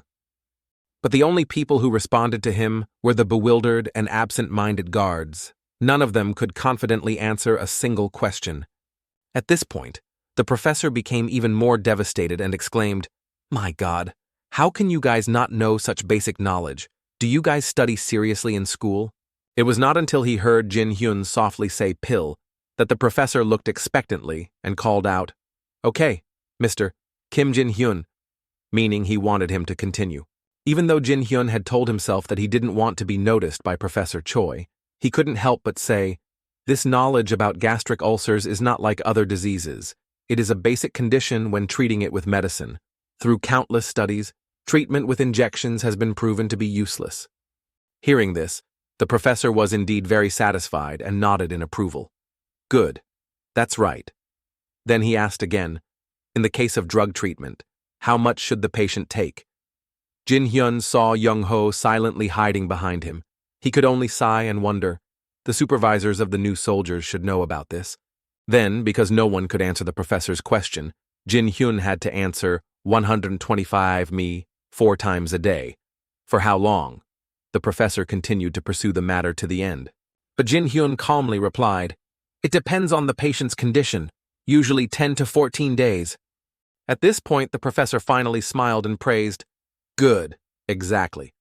Then he immediately withdrew his gentle expression and changed it to a fierce one, turning to ask Young-ho, "Did you hear that? Why don't you take notes so you don't forget it next time?" "Yes, sir." Young-ho was scolded to the point that he didn't dare say anything. But the story doesn't end here, because a second later, the professor's voice was heard shouting, "Wait, what the hell? Why are you using antibiotics?" So the stupid Young-ho had to continue saying, "Because there is a pus in the patient's lower abdomen." The professor was annoyed when he heard him say that.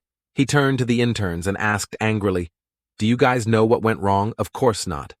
After scolding the people he thought were useless, he finally had to turn his eyes to Jin Hyun and ask him, "Jin Hyun, do you know?" However, seeing Jin Hyun just stay silent, the professor seemed very disappointed and asked, "No." He seemed to only have hope in Jin Hyun, so he kept throwing him hopeful looks and kept pressing him with questions like, "Really, not really, really, really?" Seeing that he had gone this far, Jin Hyun, even though he didn't want to, had to soften his heart and reply, "This is just my personal opinion, but I think the third-generation Ceph would be more suitable. The type of bacteria causing the disease has been identified, and in this case, the probability of another type of bacteria appearing is quite low." Sure enough, as soon as Jin Hyun finished speaking, the professor comfortably smiled and said, "Good, that's right." Seeing him keep looking at Jin Hyun, the interns beside him also lamented, "We're getting left out." On this side, after seeing Professor Jin Hyun's sparkling eyes, he was also very embarrassed. All the questions they asked were answered by him. For someone like Jin Hyun, who only wanted to become a dermatologist, Professor Choi kept making things difficult for him. However, it was also very difficult for Jin Hyun to ignore the expressions of others, let alone Professor Choi's expectant gaze. On this side, after witnessing Jin Hyun's skills, Young-ho still couldn't believe it. What he understands clinical knowledge in an extraordinary way, unbelievable. And his classmates now had the same thought that Kim Jin Hyun is a scary guy. Then Young-ho led the group to another hospital bed and said, "This is the last patient." As usual, Young-ho reported the situation to the professor. He was confirmed to be in the early stages of stomach cancer. Since he is still in the early stages, it will be easier to solve the problem. But the difficulty in this case is that there is a lymph node in the lower abdomen. At this moment, the professor himself was also a bit puzzled, rubbing his chin and muttering, "A noteworthy problem, swollen lymph nodes in the lower abdomen, But after a few minutes of hesitation, the professor confidently turned to Jin Hyun and asked, "Jin Hyun, what do you think about this?" At this moment, Jin Hyun completely realized, this is no longer a test for me. He really wants to know my opinion. While Jin Hyun was still pondering, the professor beside him kept urging, "Speak! Hurry up!" So Jin Hyun had no choice but to honestly answer, "If it keeps growing, we have to consider the possibility of cancer." "What kind of cancer?" the professor asked again, calmly. So Jin Hyun had to say all his thoughts. Since this is a stomach cancer patient, there is a possibility of a variant of lymphadenopathy. But he is only in the early stages, so the possibility is quite low. There are many types of cancer, but in other words, we have to consider the possibility of lymphoma. Jin Hyun's opinion was reconsidered by the professor. Then he couldn't help but ask Jin Hyun, lymphoma. If that's true, it might have been there all along, but what if it's just a normal swollen lymph node instead of cancer? Hearing that, Jin Hyun also agreed and replied, "That's absolutely right, Professor." But he once again told the professor, "However, we can't confirm unless we determine them accurately on the operating table." Before Jin Hyun's opinion, the professor still patiently asked him, "So what should we do?" Jin Hyun also fearlessly said directly, "We can't confirm, but I believe we can confirm it through surgery. If it's really cancer, we miss the chance to treat it. There's a risk that we'll lose a life." But then, after Jin Hyun finished saying these words, the professor asked him seriously, "But if we conduct an experiment and confirm that it's not cancer, how will we compensate the patient for the pain? And what if it's dangerous for the patient?" Jin Hyun still did not show any embarrassment.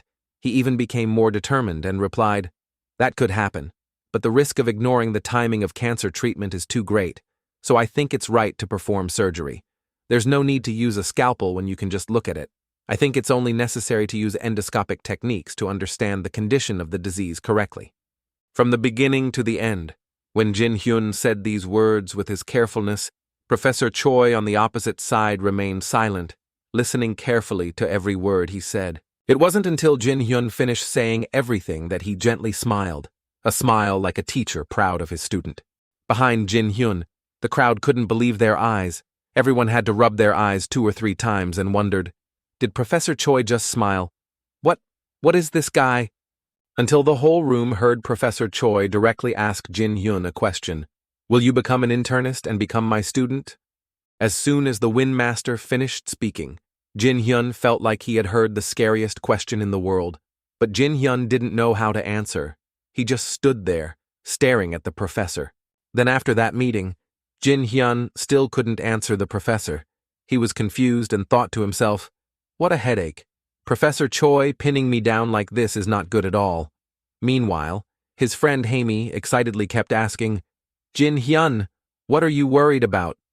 Then, without waiting for Jin Hyun to answer, she asked herself, "Is it for your future? What about internal medicine? I'll be working in the pharmacy department. So, let's help each other." Who would have thought that, when he heard Haimi say this, Jin Hyun immediately looked up and bluntly declared, "I will never do that." Haimi was shocked when she heard this and asked back, "Really? The internist is good, so what are you going to do?" Seeing her worried attitude, Jin Hyun now considered a bit, "Maybe it will be okay if I tell her." So he thought and then told Haimi frankly, "I want to become a dermatologist." Who would have thought that as soon as Haimi heard it, she opened her mouth wide and shouted, "What are you doing?" Seeing her expression, Jin Hyun asked in confusion, "Are you surprised? Do you look down on dermatology?" Unexpectedly, Haimi was so angry that she pointed at Jin Hyun and asked, "Wait, there are many more meaningful jobs." Seeing her like this, Jin Hyun immediately said, "You completely ignored it. Dermatology also has its own meanings." At first, Haimi smiled and said, "Yes, I will support you." But just a second later, she returned to her fierce demeanor and scolded Jin Hyun, "Your head, don't joke with me." Then Haimi was like a mother who kept explaining to Jin Hyun, "How should I describe it? It feels like a math genius drawing pictures, or a physics genius like Newton selling shoes. It's not worthy of your talent." But no matter what she said, Jin Hyun still insisted, "Forget it. I'm going to become a dermatologist anyway," he said, then suddenly felt a little funny, thinking, unlike you, someone who will become a pharmacist in the Department of Internal Medicine at Day Il Hospital, I, a doctor who failed in my previous life, will never think like you. You know, Jin Hyun suddenly had a flash of caution, thinking to himself, "But anyway, I need to be careful with Professor Choi." Thinking of him, Jin Hyun became even more cautious and wondered, if such a prestigious professor is so kind to me, there's no other choice but to accept that offer, because there's no benefit in refusing. According to his previous life, Professor Choi will be under the supervision of Day Il Hospital soon. I'll do my best until then. While Jin Hyun was still absent-minded, he heard Haimi beside him exclaim, "Jin Hyun, thank you." "Huh? About what?" Jin Hyun asked, startled. So Haimi once again acted annoyed and said, "You argued with that stupid doctor on duty. I should have punched him. Seeing her like this, Jin Hyun could only laugh and ask, "Are you kidding?" Then Haimi still insisted and said, "But thank you. I really thought I could handle things well in situations like that. But it seems things aren't as I expected, you know." Seeing her keep talking about this bad thing, Jin Hyun just unconsciously reached out to stroke her head and gently reassured her, "Don't worry about it anymore." But after doing this intimate action with Haimi, Jin Hyun was stunned for a few seconds. He himself didn't understand what he was doing. Not only the eldest brother, Haimi's heart also started pounding. Her whole face looked like a tomato as she looked towards Jin Hyun.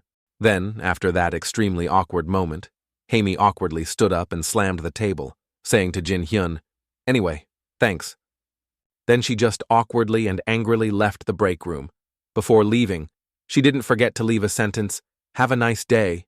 Meanwhile, Jin Hyun sat inside, not understanding anything, just trying to call out, "What wait?" It was only when she was far away from his sight that Jin Hyun suddenly realized, did she just get angry? Then after knowing that Haimi was angry, the next day Jin Hyun came to her himself and sincerely said, "Haimi, I'm sorry about yesterday." Haimi heard him suddenly apologize to her and suddenly felt confused. She asked him back, "Huh? Why?" So Jin Hyun just shyly and honestly replied, "About the incident where I was afraid I might accidentally pat your head. You must be pretty angry about that doctor on duty. Maybe I just made you feel worse." Who would have thought that hearing Jin Hyun say these crazy apologetic words would make Haimi even more embarrassed? At this moment, her face was redder than a tomato. But then she could only helplessly return to her lioness form and scold Jin Hyun. "Ice, really? Kim Jin Hyun, you're so stupid." Then after a little fun and laughter at the beginning of the day, the group quickly went to Jung Ho. They only saw him wearing slippers and his face was covered in a messy beard. He gave the interns a file and said, "Here is your assignment. We have assigned each of you a separate patient. Summarize the patient's condition and come up with a suitable treatment plan, along with a treatment plan for next time on the report." Jung Ho briefly assigned the tasks to the interns in front of him. Then when he gave Jin Hyun a private medical record, it shocked Jin Hyun. Jin Hyun had just skimmed through the patient's medical record, radiation therapy due to metastatic complications. After treatment for stomach cancer, the lungs weakened for unknown reasons, confirmed to be in critical condition, vascular occlusion, difficulty breathing, pneumonia. After reading this bunch of lame illnesses, even his friend Haimi beside him had to widen her eyes and exclaim, "What is this? What is this condition?" Jung Ho looked at Jin Hyun's bewildered expression and became even more pleased. He didn't hesitate at all, sarcastically asking Jin Hyun, "You can handle it because you're the top of the class, right?" So Jin Hyun didn't bother to answer, just coldly asked him back, "How do you guys grade it?" And then after asking, I heard Jung Ho even more arrogantly reply, "It depends on the effectiveness of your treatment plan." After hearing this bullshit answer, along with the terminal medical records in his hand, Jin Hyun vaguely realized, I know what he's planning to do. He wants to make things difficult for me to lower my score. At this rate, I'll easily get a C. As soon as he thought about the possibility of getting a low score, Jin Hyun's whole body trembled with anger. He was unwilling to accept it because he was afraid that, if that happened, all his efforts up until now would be in vain. Jung Ho was even more arrogant. He even challenged Jin Hyun. "I don't know if you can do well, but try your best. With a genius like you can do anything." Hearing this, Jin Hyun suddenly turned around and asked him, "What?"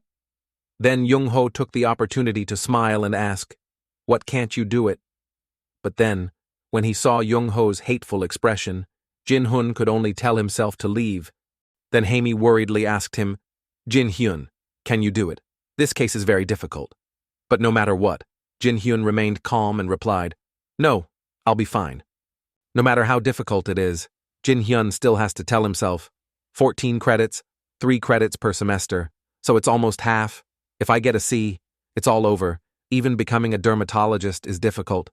So after thinking for a while, Jin Hyun smiled calmly and waved goodbye to Haimi. "Don't worry too much. You should focus on your work." Haimi saw that he was about to leave, so she immediately asked with concern, "Where are you going?" "Go to my patient," Jin Hyun answered honestly and quickly left. Then he took the medical record he had just received and went to the patient who was being intubated.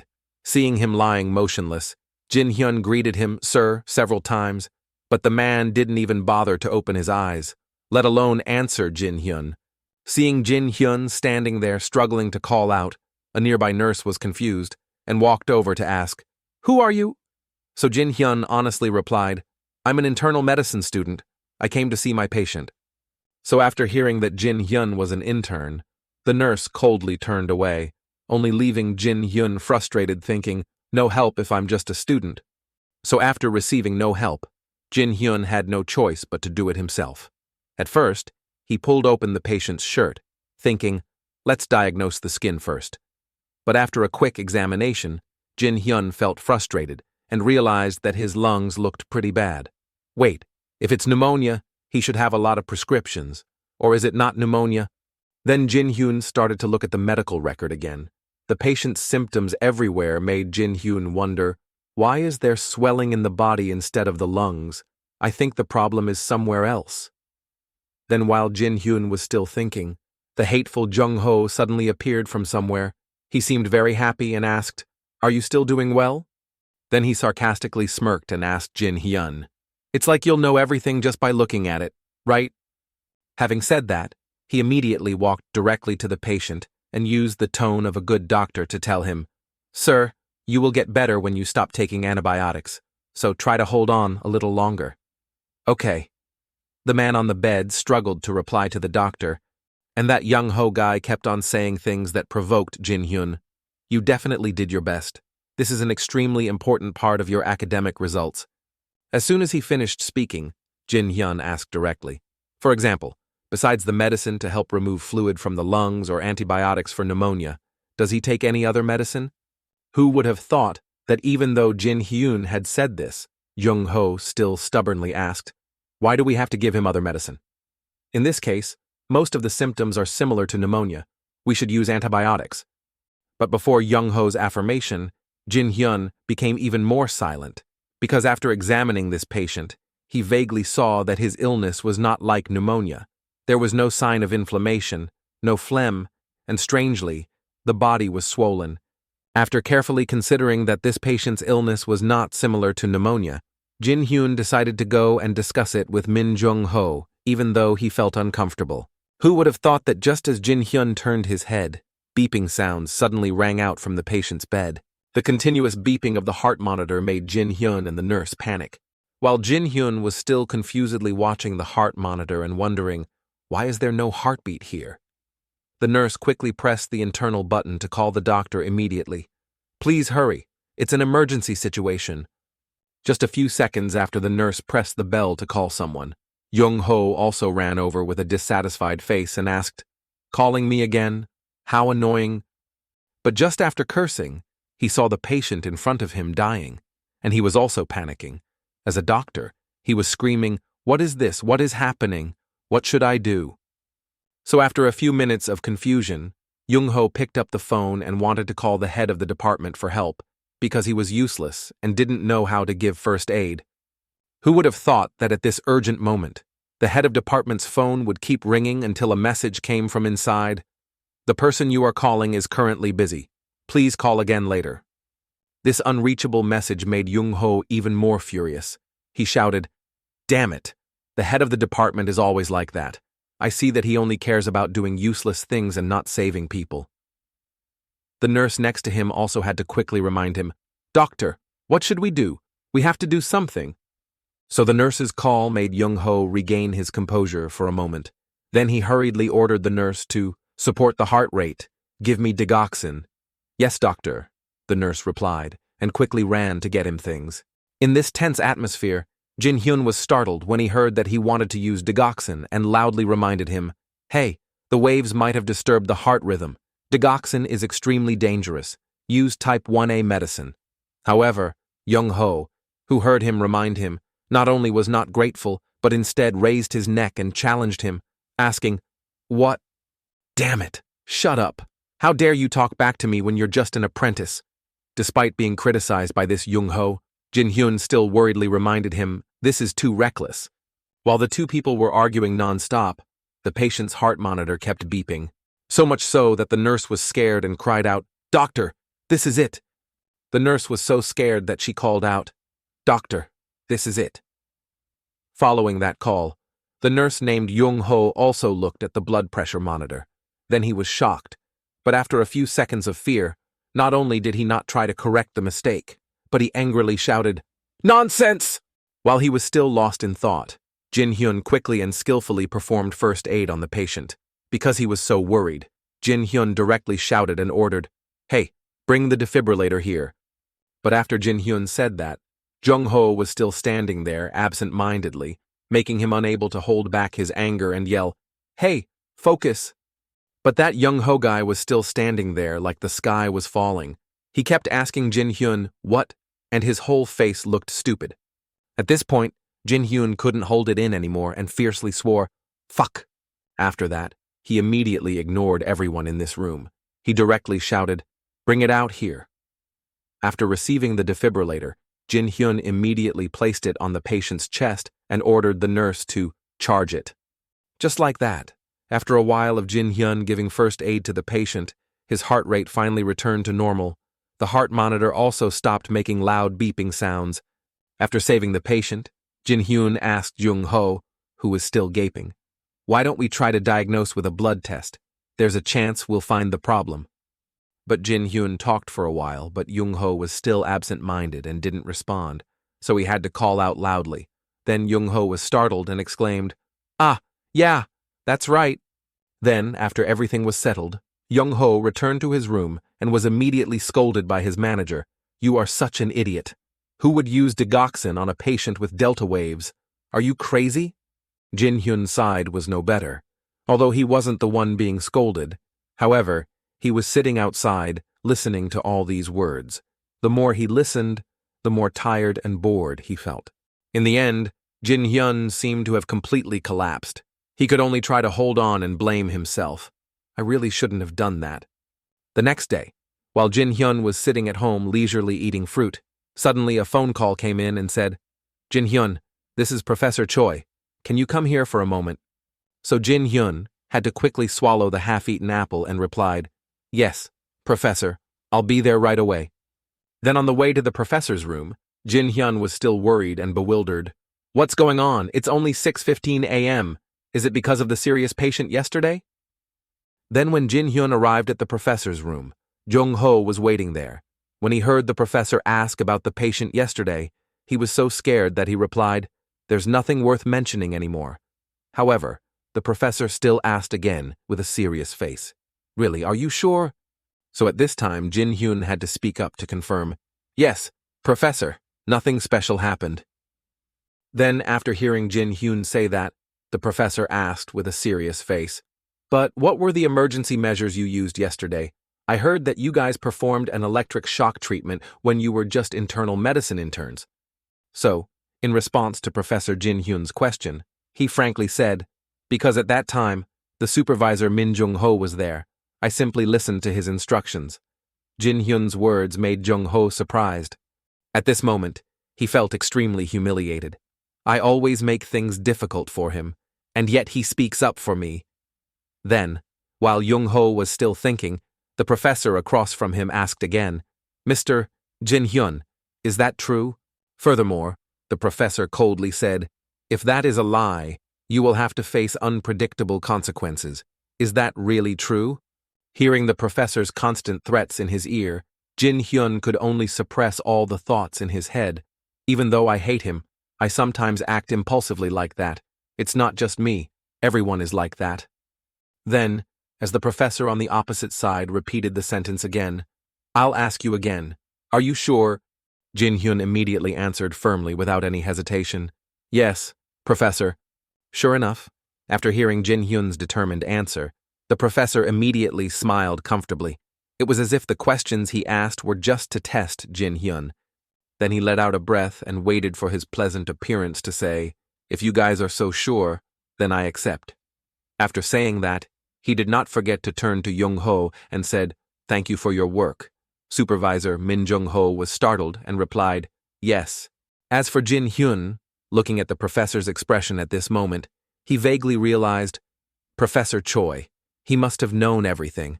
His face now has an expression like, I know everything and I'm just letting it go this time. Of course he must know. He's Professor Choi.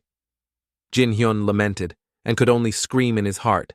So after being let out by the professor, both Jin Hyun and Jung Ho sighed in fear. After this conversation, Jin Hyun felt that he and Jung Ho were considered acquaintances, so before leaving, he politely told him, I'll be going now. Unexpectedly, Jung Ho was acting friendly and inviting Jin Hyun to, let's go eat sometime. If possible, Jin Hyun really wanted to answer directly, I don't want to go eat with you, but he just laughed it off. Meanwhile, inside the room, Professor Cho was a little absent-minded. He was remembering Jin Hyun's name and thinking to himself, doctors are required to learn how to deal with patients in pain. That pain is the reason we become doctors. Never forget to be grateful and compassionate towards the patient and always strive to save them. Back to Jin Hyun's side. Although he didn't know, he was currently taking the elevator with Jung Ho. After a few conversations, when he heard Jin Hyun say, I quite like passive smoking, Jung Ho immediately smiled and asked, what is it? Do you want to go smoke for a while? So Jin Hyun couldn't refuse. So he could only go with that Jung Ho to the restricted area of the hospital to do a drug test. After lighting a cigarette for himself and taking a puff to gain courage, Jung Ho suddenly shouted, by the way, I sincerely apologize to you, he said while bowing deeply to express his regret. Making Jin Hyun startled, he quickly waved his hand and exclaimed, what is it? What are you doing? Then Jin Hyun heard Jung's sincere voice saying, I'm really sorry and also sincerely thank you. Hearing this, Jin Hyun didn't take it to heart anymore, so he told him, don't think too much about it anymore. Who would have thought that Jung Ho at this moment seemed to have been enlightened? He appeared very sincere and kept telling Jin Hyun, no, I really regret everything. Until now I don't want to admit it, but I'm just jealous of people who are better than me. Anyway, sorry for everything. Hearing this, Jin Hyun didn't know how to advise him. He could only use his indifferent appearance to reassure him. It's nothing. You don't need to think so much about it. Then immediately Jung Ho returned to his usual mischievous expression and arrogantly declared to Jin Hyun, don't worry about the report. Even if you give me a blank piece of paper, I will give you full marks. Who would have thought that when he said this? Jin Hyun suddenly spoke up and said, sounds good. Then, what you said to Haimi the other day, I want you to apologize to her in person. Jin Hyun made the first offer to him. However, this offer was not for him, but for his friend Haimi, who was offended a few days ago. And perhaps Jin Hyun himself didn't expect that he would so easily agree to this request. Okay, I'll do it. After agreeing, he suddenly had a question to ask Jin Hyun. But let me ask you a question. After saying that, without even waiting to see if Jin Hyun agreed, Jung Ho quickly asked him, how can you do it? Aren't you just a student who just started your internship? So, in response to this sudden question, Jin Hyun just gently replied with 2 words, let's see, and then immediately acted like he was really thinking. Then, after thinking for a while, he acted like a kid again, scratched his head and said honestly, I learned it in the textbook. Seeing Jin Hyun's expression made Jung Ho couldn't help but exclaim, it looks like you're lying. How can I believe it? Then Jin Hyun in front of him still didn't answer, but seemed to want to use a cute expression to show his prestige. So Jung Ho also fell into the trap of half believing and half doubting and asked Jin Hyun again. Really, in the end, Jung Ho had no way of knowing what the truth was. He could only try to believe Jin Hyun's words. Because seeing Jin Hyun like this made Jung Ho just sigh in his heart, what a monster. At the same time, on Lee Bum-soo's side, he was also dejectedly asking himself, have I been working too much these past few days? Why do I suddenly feel so tired? He thought as he boredly raised his hand to rub his tired forehead. Then suddenly, at this moment, there were several knocks on the door. So Lee Bum-soo didn't even have time to rest for a few minutes before he had to restore his professor appearance and say to the person knocking on the door, okay, come in.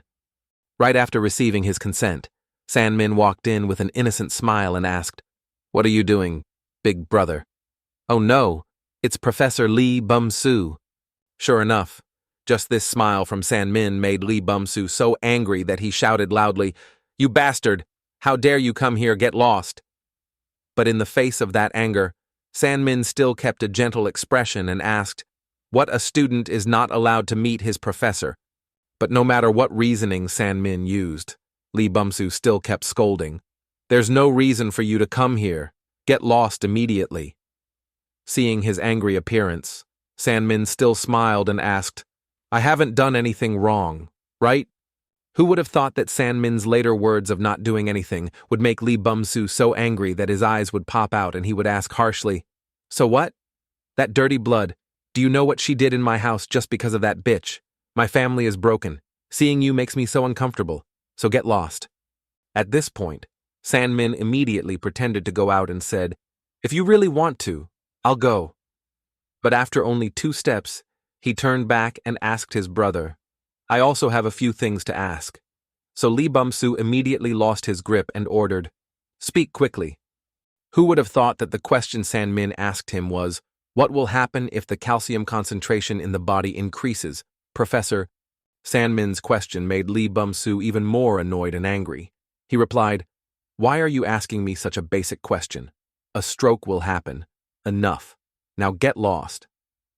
Having gotten the answer he wanted, Sanmin immediately smiled and said, "Yes, I'll get lost right away." Then Sanmin didn't stay to tease his brother anymore. He quickly left Lee Bumsu's room. However, until he closed the door, a fierce light flashed in Sanmin's mind, constantly wondering the 3-word stroke that my brother just said a moment ago. That night, Jin Hyun followed the appointment and arrived at a small alley.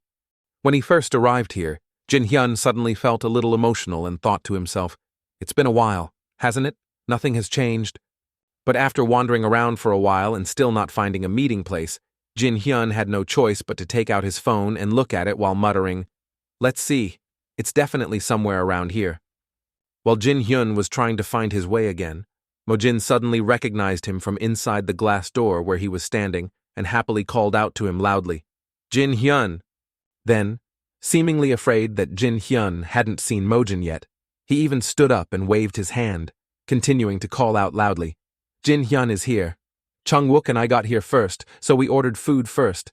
We're just waiting for you." As soon as Jin Hyun sat down on the chair, his friend Mojin immediately acted touched and said, "It's been a long time, huh? We should see each other more often." Hearing these words, Jin Hyun's ears itched so much that he had to remind his friend Mojin, "You're the one who left this town." So Mojin stopped talking and just forced a flattering smile and said, "Sorry." After a few seconds of teasing, all 3 of them raised their glasses in unison and shouted, "Let's drink now until we get drunk." After drinking this glass, Mojin pretended to enjoy it and said, "Soju can only be itself when eaten with pork belly." Hearing that, Jin Hyun smiled sarcastically. "You seem to know how to drink alcohol better now." So Mojin honestly replied, "I thought it was nothing. My seniors drink like crazy, so they're used to it." At this point, Mojin suddenly asked Jin Hyun, "By the way, do you have a girlfriend?" causing Jin Hyun to choke on his wine. After that moment of indiscretion, Jin Hyun just wiped away the remaining drops of alcohol on his mouth and answered Mojin naturally, "Why are you asking so suddenly? I don't have it yet." Then suddenly, Chung-wook asked Jin Hyun, "But what happened to Sanmin?" Jin Hyun also asked back in confusion. It seemed like he didn't think people would ask him about Sanmin. But Jin Hyun still honestly replied, "I don't see him much. He seems busy. I don't see him at school much." Hearing this, Chung-wook immediately looked disappointed and said, "Really? That idiot? We just need to drink together." But looking at Chung-wook's expression made Jin Hyun suddenly feel a bit sorry for Chung-wook. He must feel a bit abandoned. After all, he was stuck with Sanmin in high school. Then, while Jin Hyun was feeling sympathetic towards Chung-wook, Mojin beside him suddenly asked a question. "Jin Hyun, what do you plan to become in the future?" Dermatologist Jin Hyun replied very calmly. However, when he heard this news, Mojin was not as calm as him. The other classmate opened his mouth wide and shouted, "What the hell is that?" Seeing Mojin's exaggerated reaction, Jin Hyun asked in confusion, "What? Why do you look so surprised?" So Mojin immediately said frankly, "No, it's clearly not up to your level. How should I say this? It's like a math genius shining shoes." After talking about Jin Hyun, Mojin was full of confidence, pointing at himself and declaring, "As for me, My goal is to study to become a surgeon or an internist at Day-Il Hospital. Hearing this, Chung-wook couldn't help but scold him. You're dreaming too high.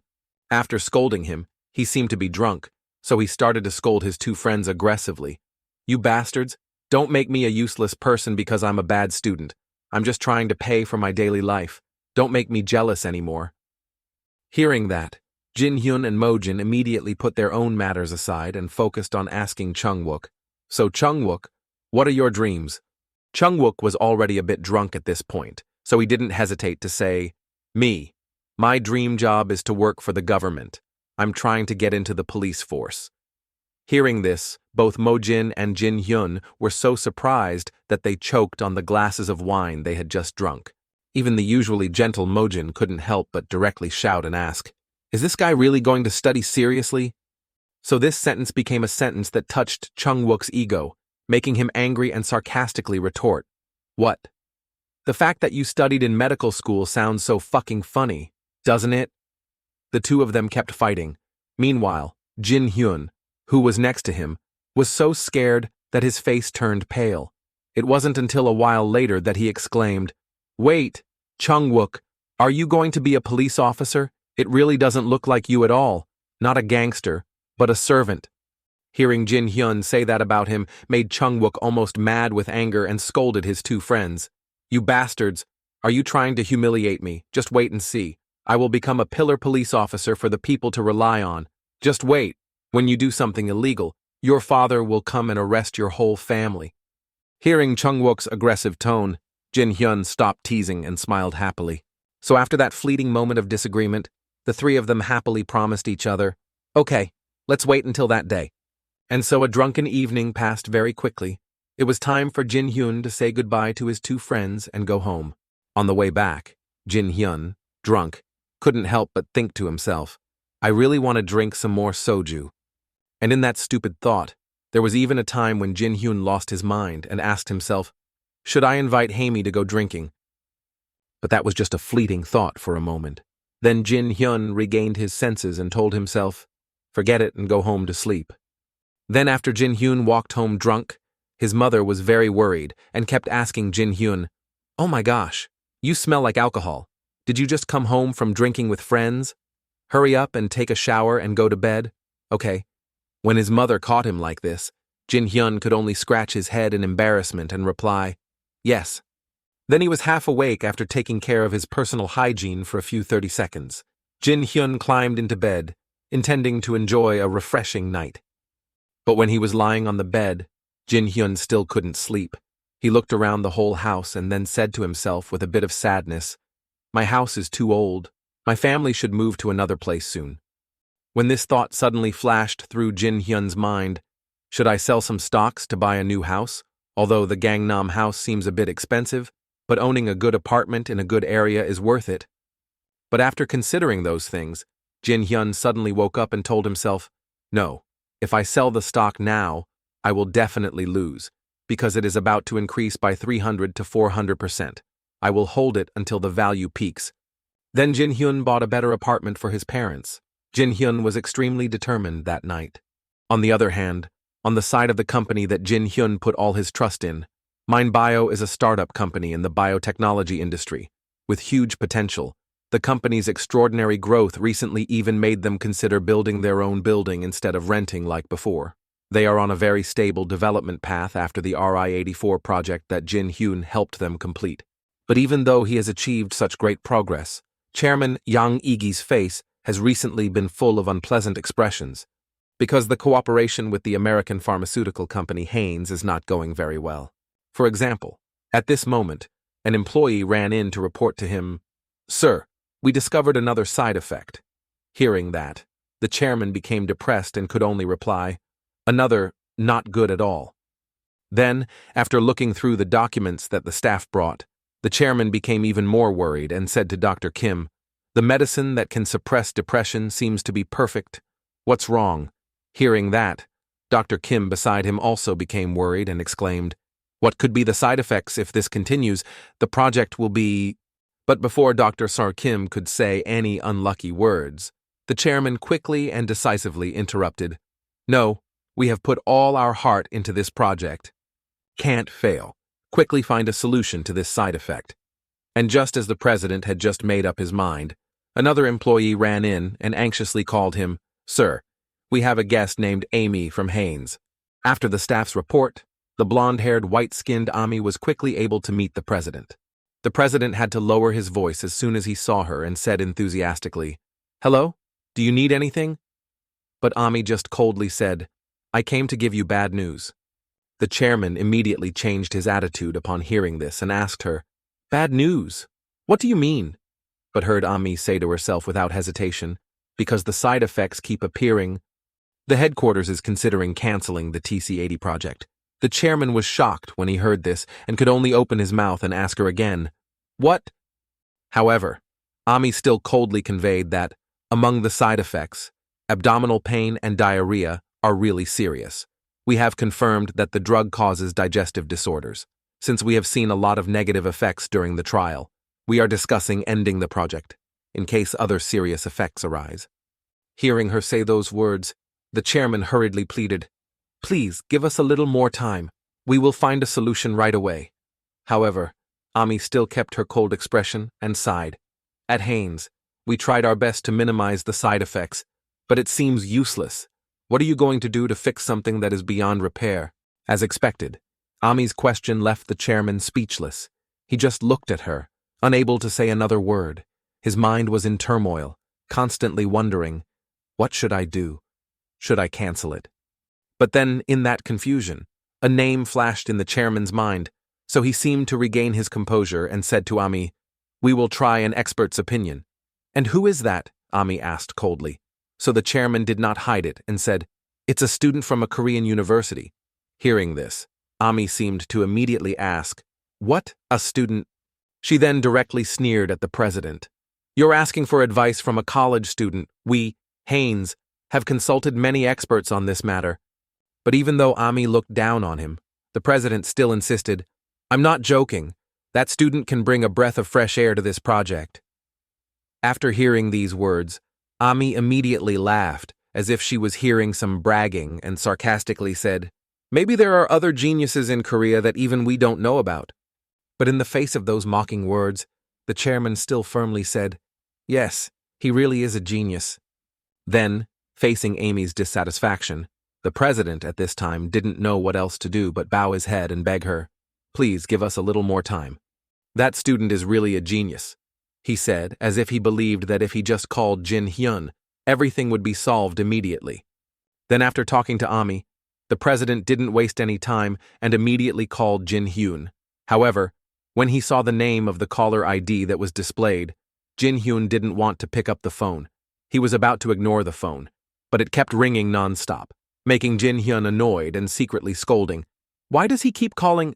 Jin Hyun had to try to close his eyes to avoid answering the phone, because whenever Chairman Jang Igi had the chance to meet, he wanted to recruit him. Thinking about this, Hun felt it was really annoying and wanted to avoid this call. But in the face of Jin Hyun's kindness, he finally had to give in and answer the phone call. "Ah, yes, this is Kim Jin Hyun." As soon as Jin Hyun spoke, the president went straight to the point. "Mr. Kim Jin Hyun, I'm sorry. It seems like I spoke a bit too loudly. This is Jang Igi. It's been a while, hasn't it?" Hearing that, Jin Hyun could only reply, "Ah, yes, it's really been a long time. I've been a bit busy lately."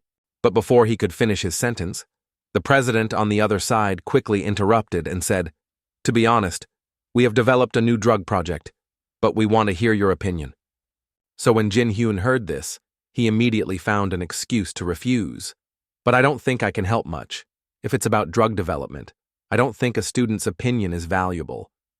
Even though Jin Hyun said that, the chairman still stubbornly asked, "Why don't you look at it first? I promise to treat you to a full meal." Hearing this, Jin Hyun wanted to end the matter once and for all. "I'm sorry, but—" And before he could finish his sentence, the chairman interrupted him and called his name fiercely. "Jin Hyun!" Through the phone, he seemed to be shaking as he told Jin Hyun honestly, "Mind Bio is really trying very hard. If this project fails, we might go bankrupt. Please help us just this once. No, even if you can't help, Please listen to us. Sure enough, as soon as he heard the word bankruptcy, Jin Hyun, who loved money more than himself, immediately agreed. I understand, but please don't expect too much. The president was overjoyed when he heard that.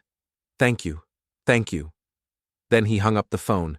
After this call, Jin Hyun started to think carefully again. From what he remembered, if it was a new drug, it would definitely be TC80. But in the previous life, this project should have been smooth sailing. Right Mind Bio's stock is also low these days. And then when Jin Hyun thought about this, he suddenly remembered, wait, my stocks, if they go bankrupt, will my 4 billion become toilet paper?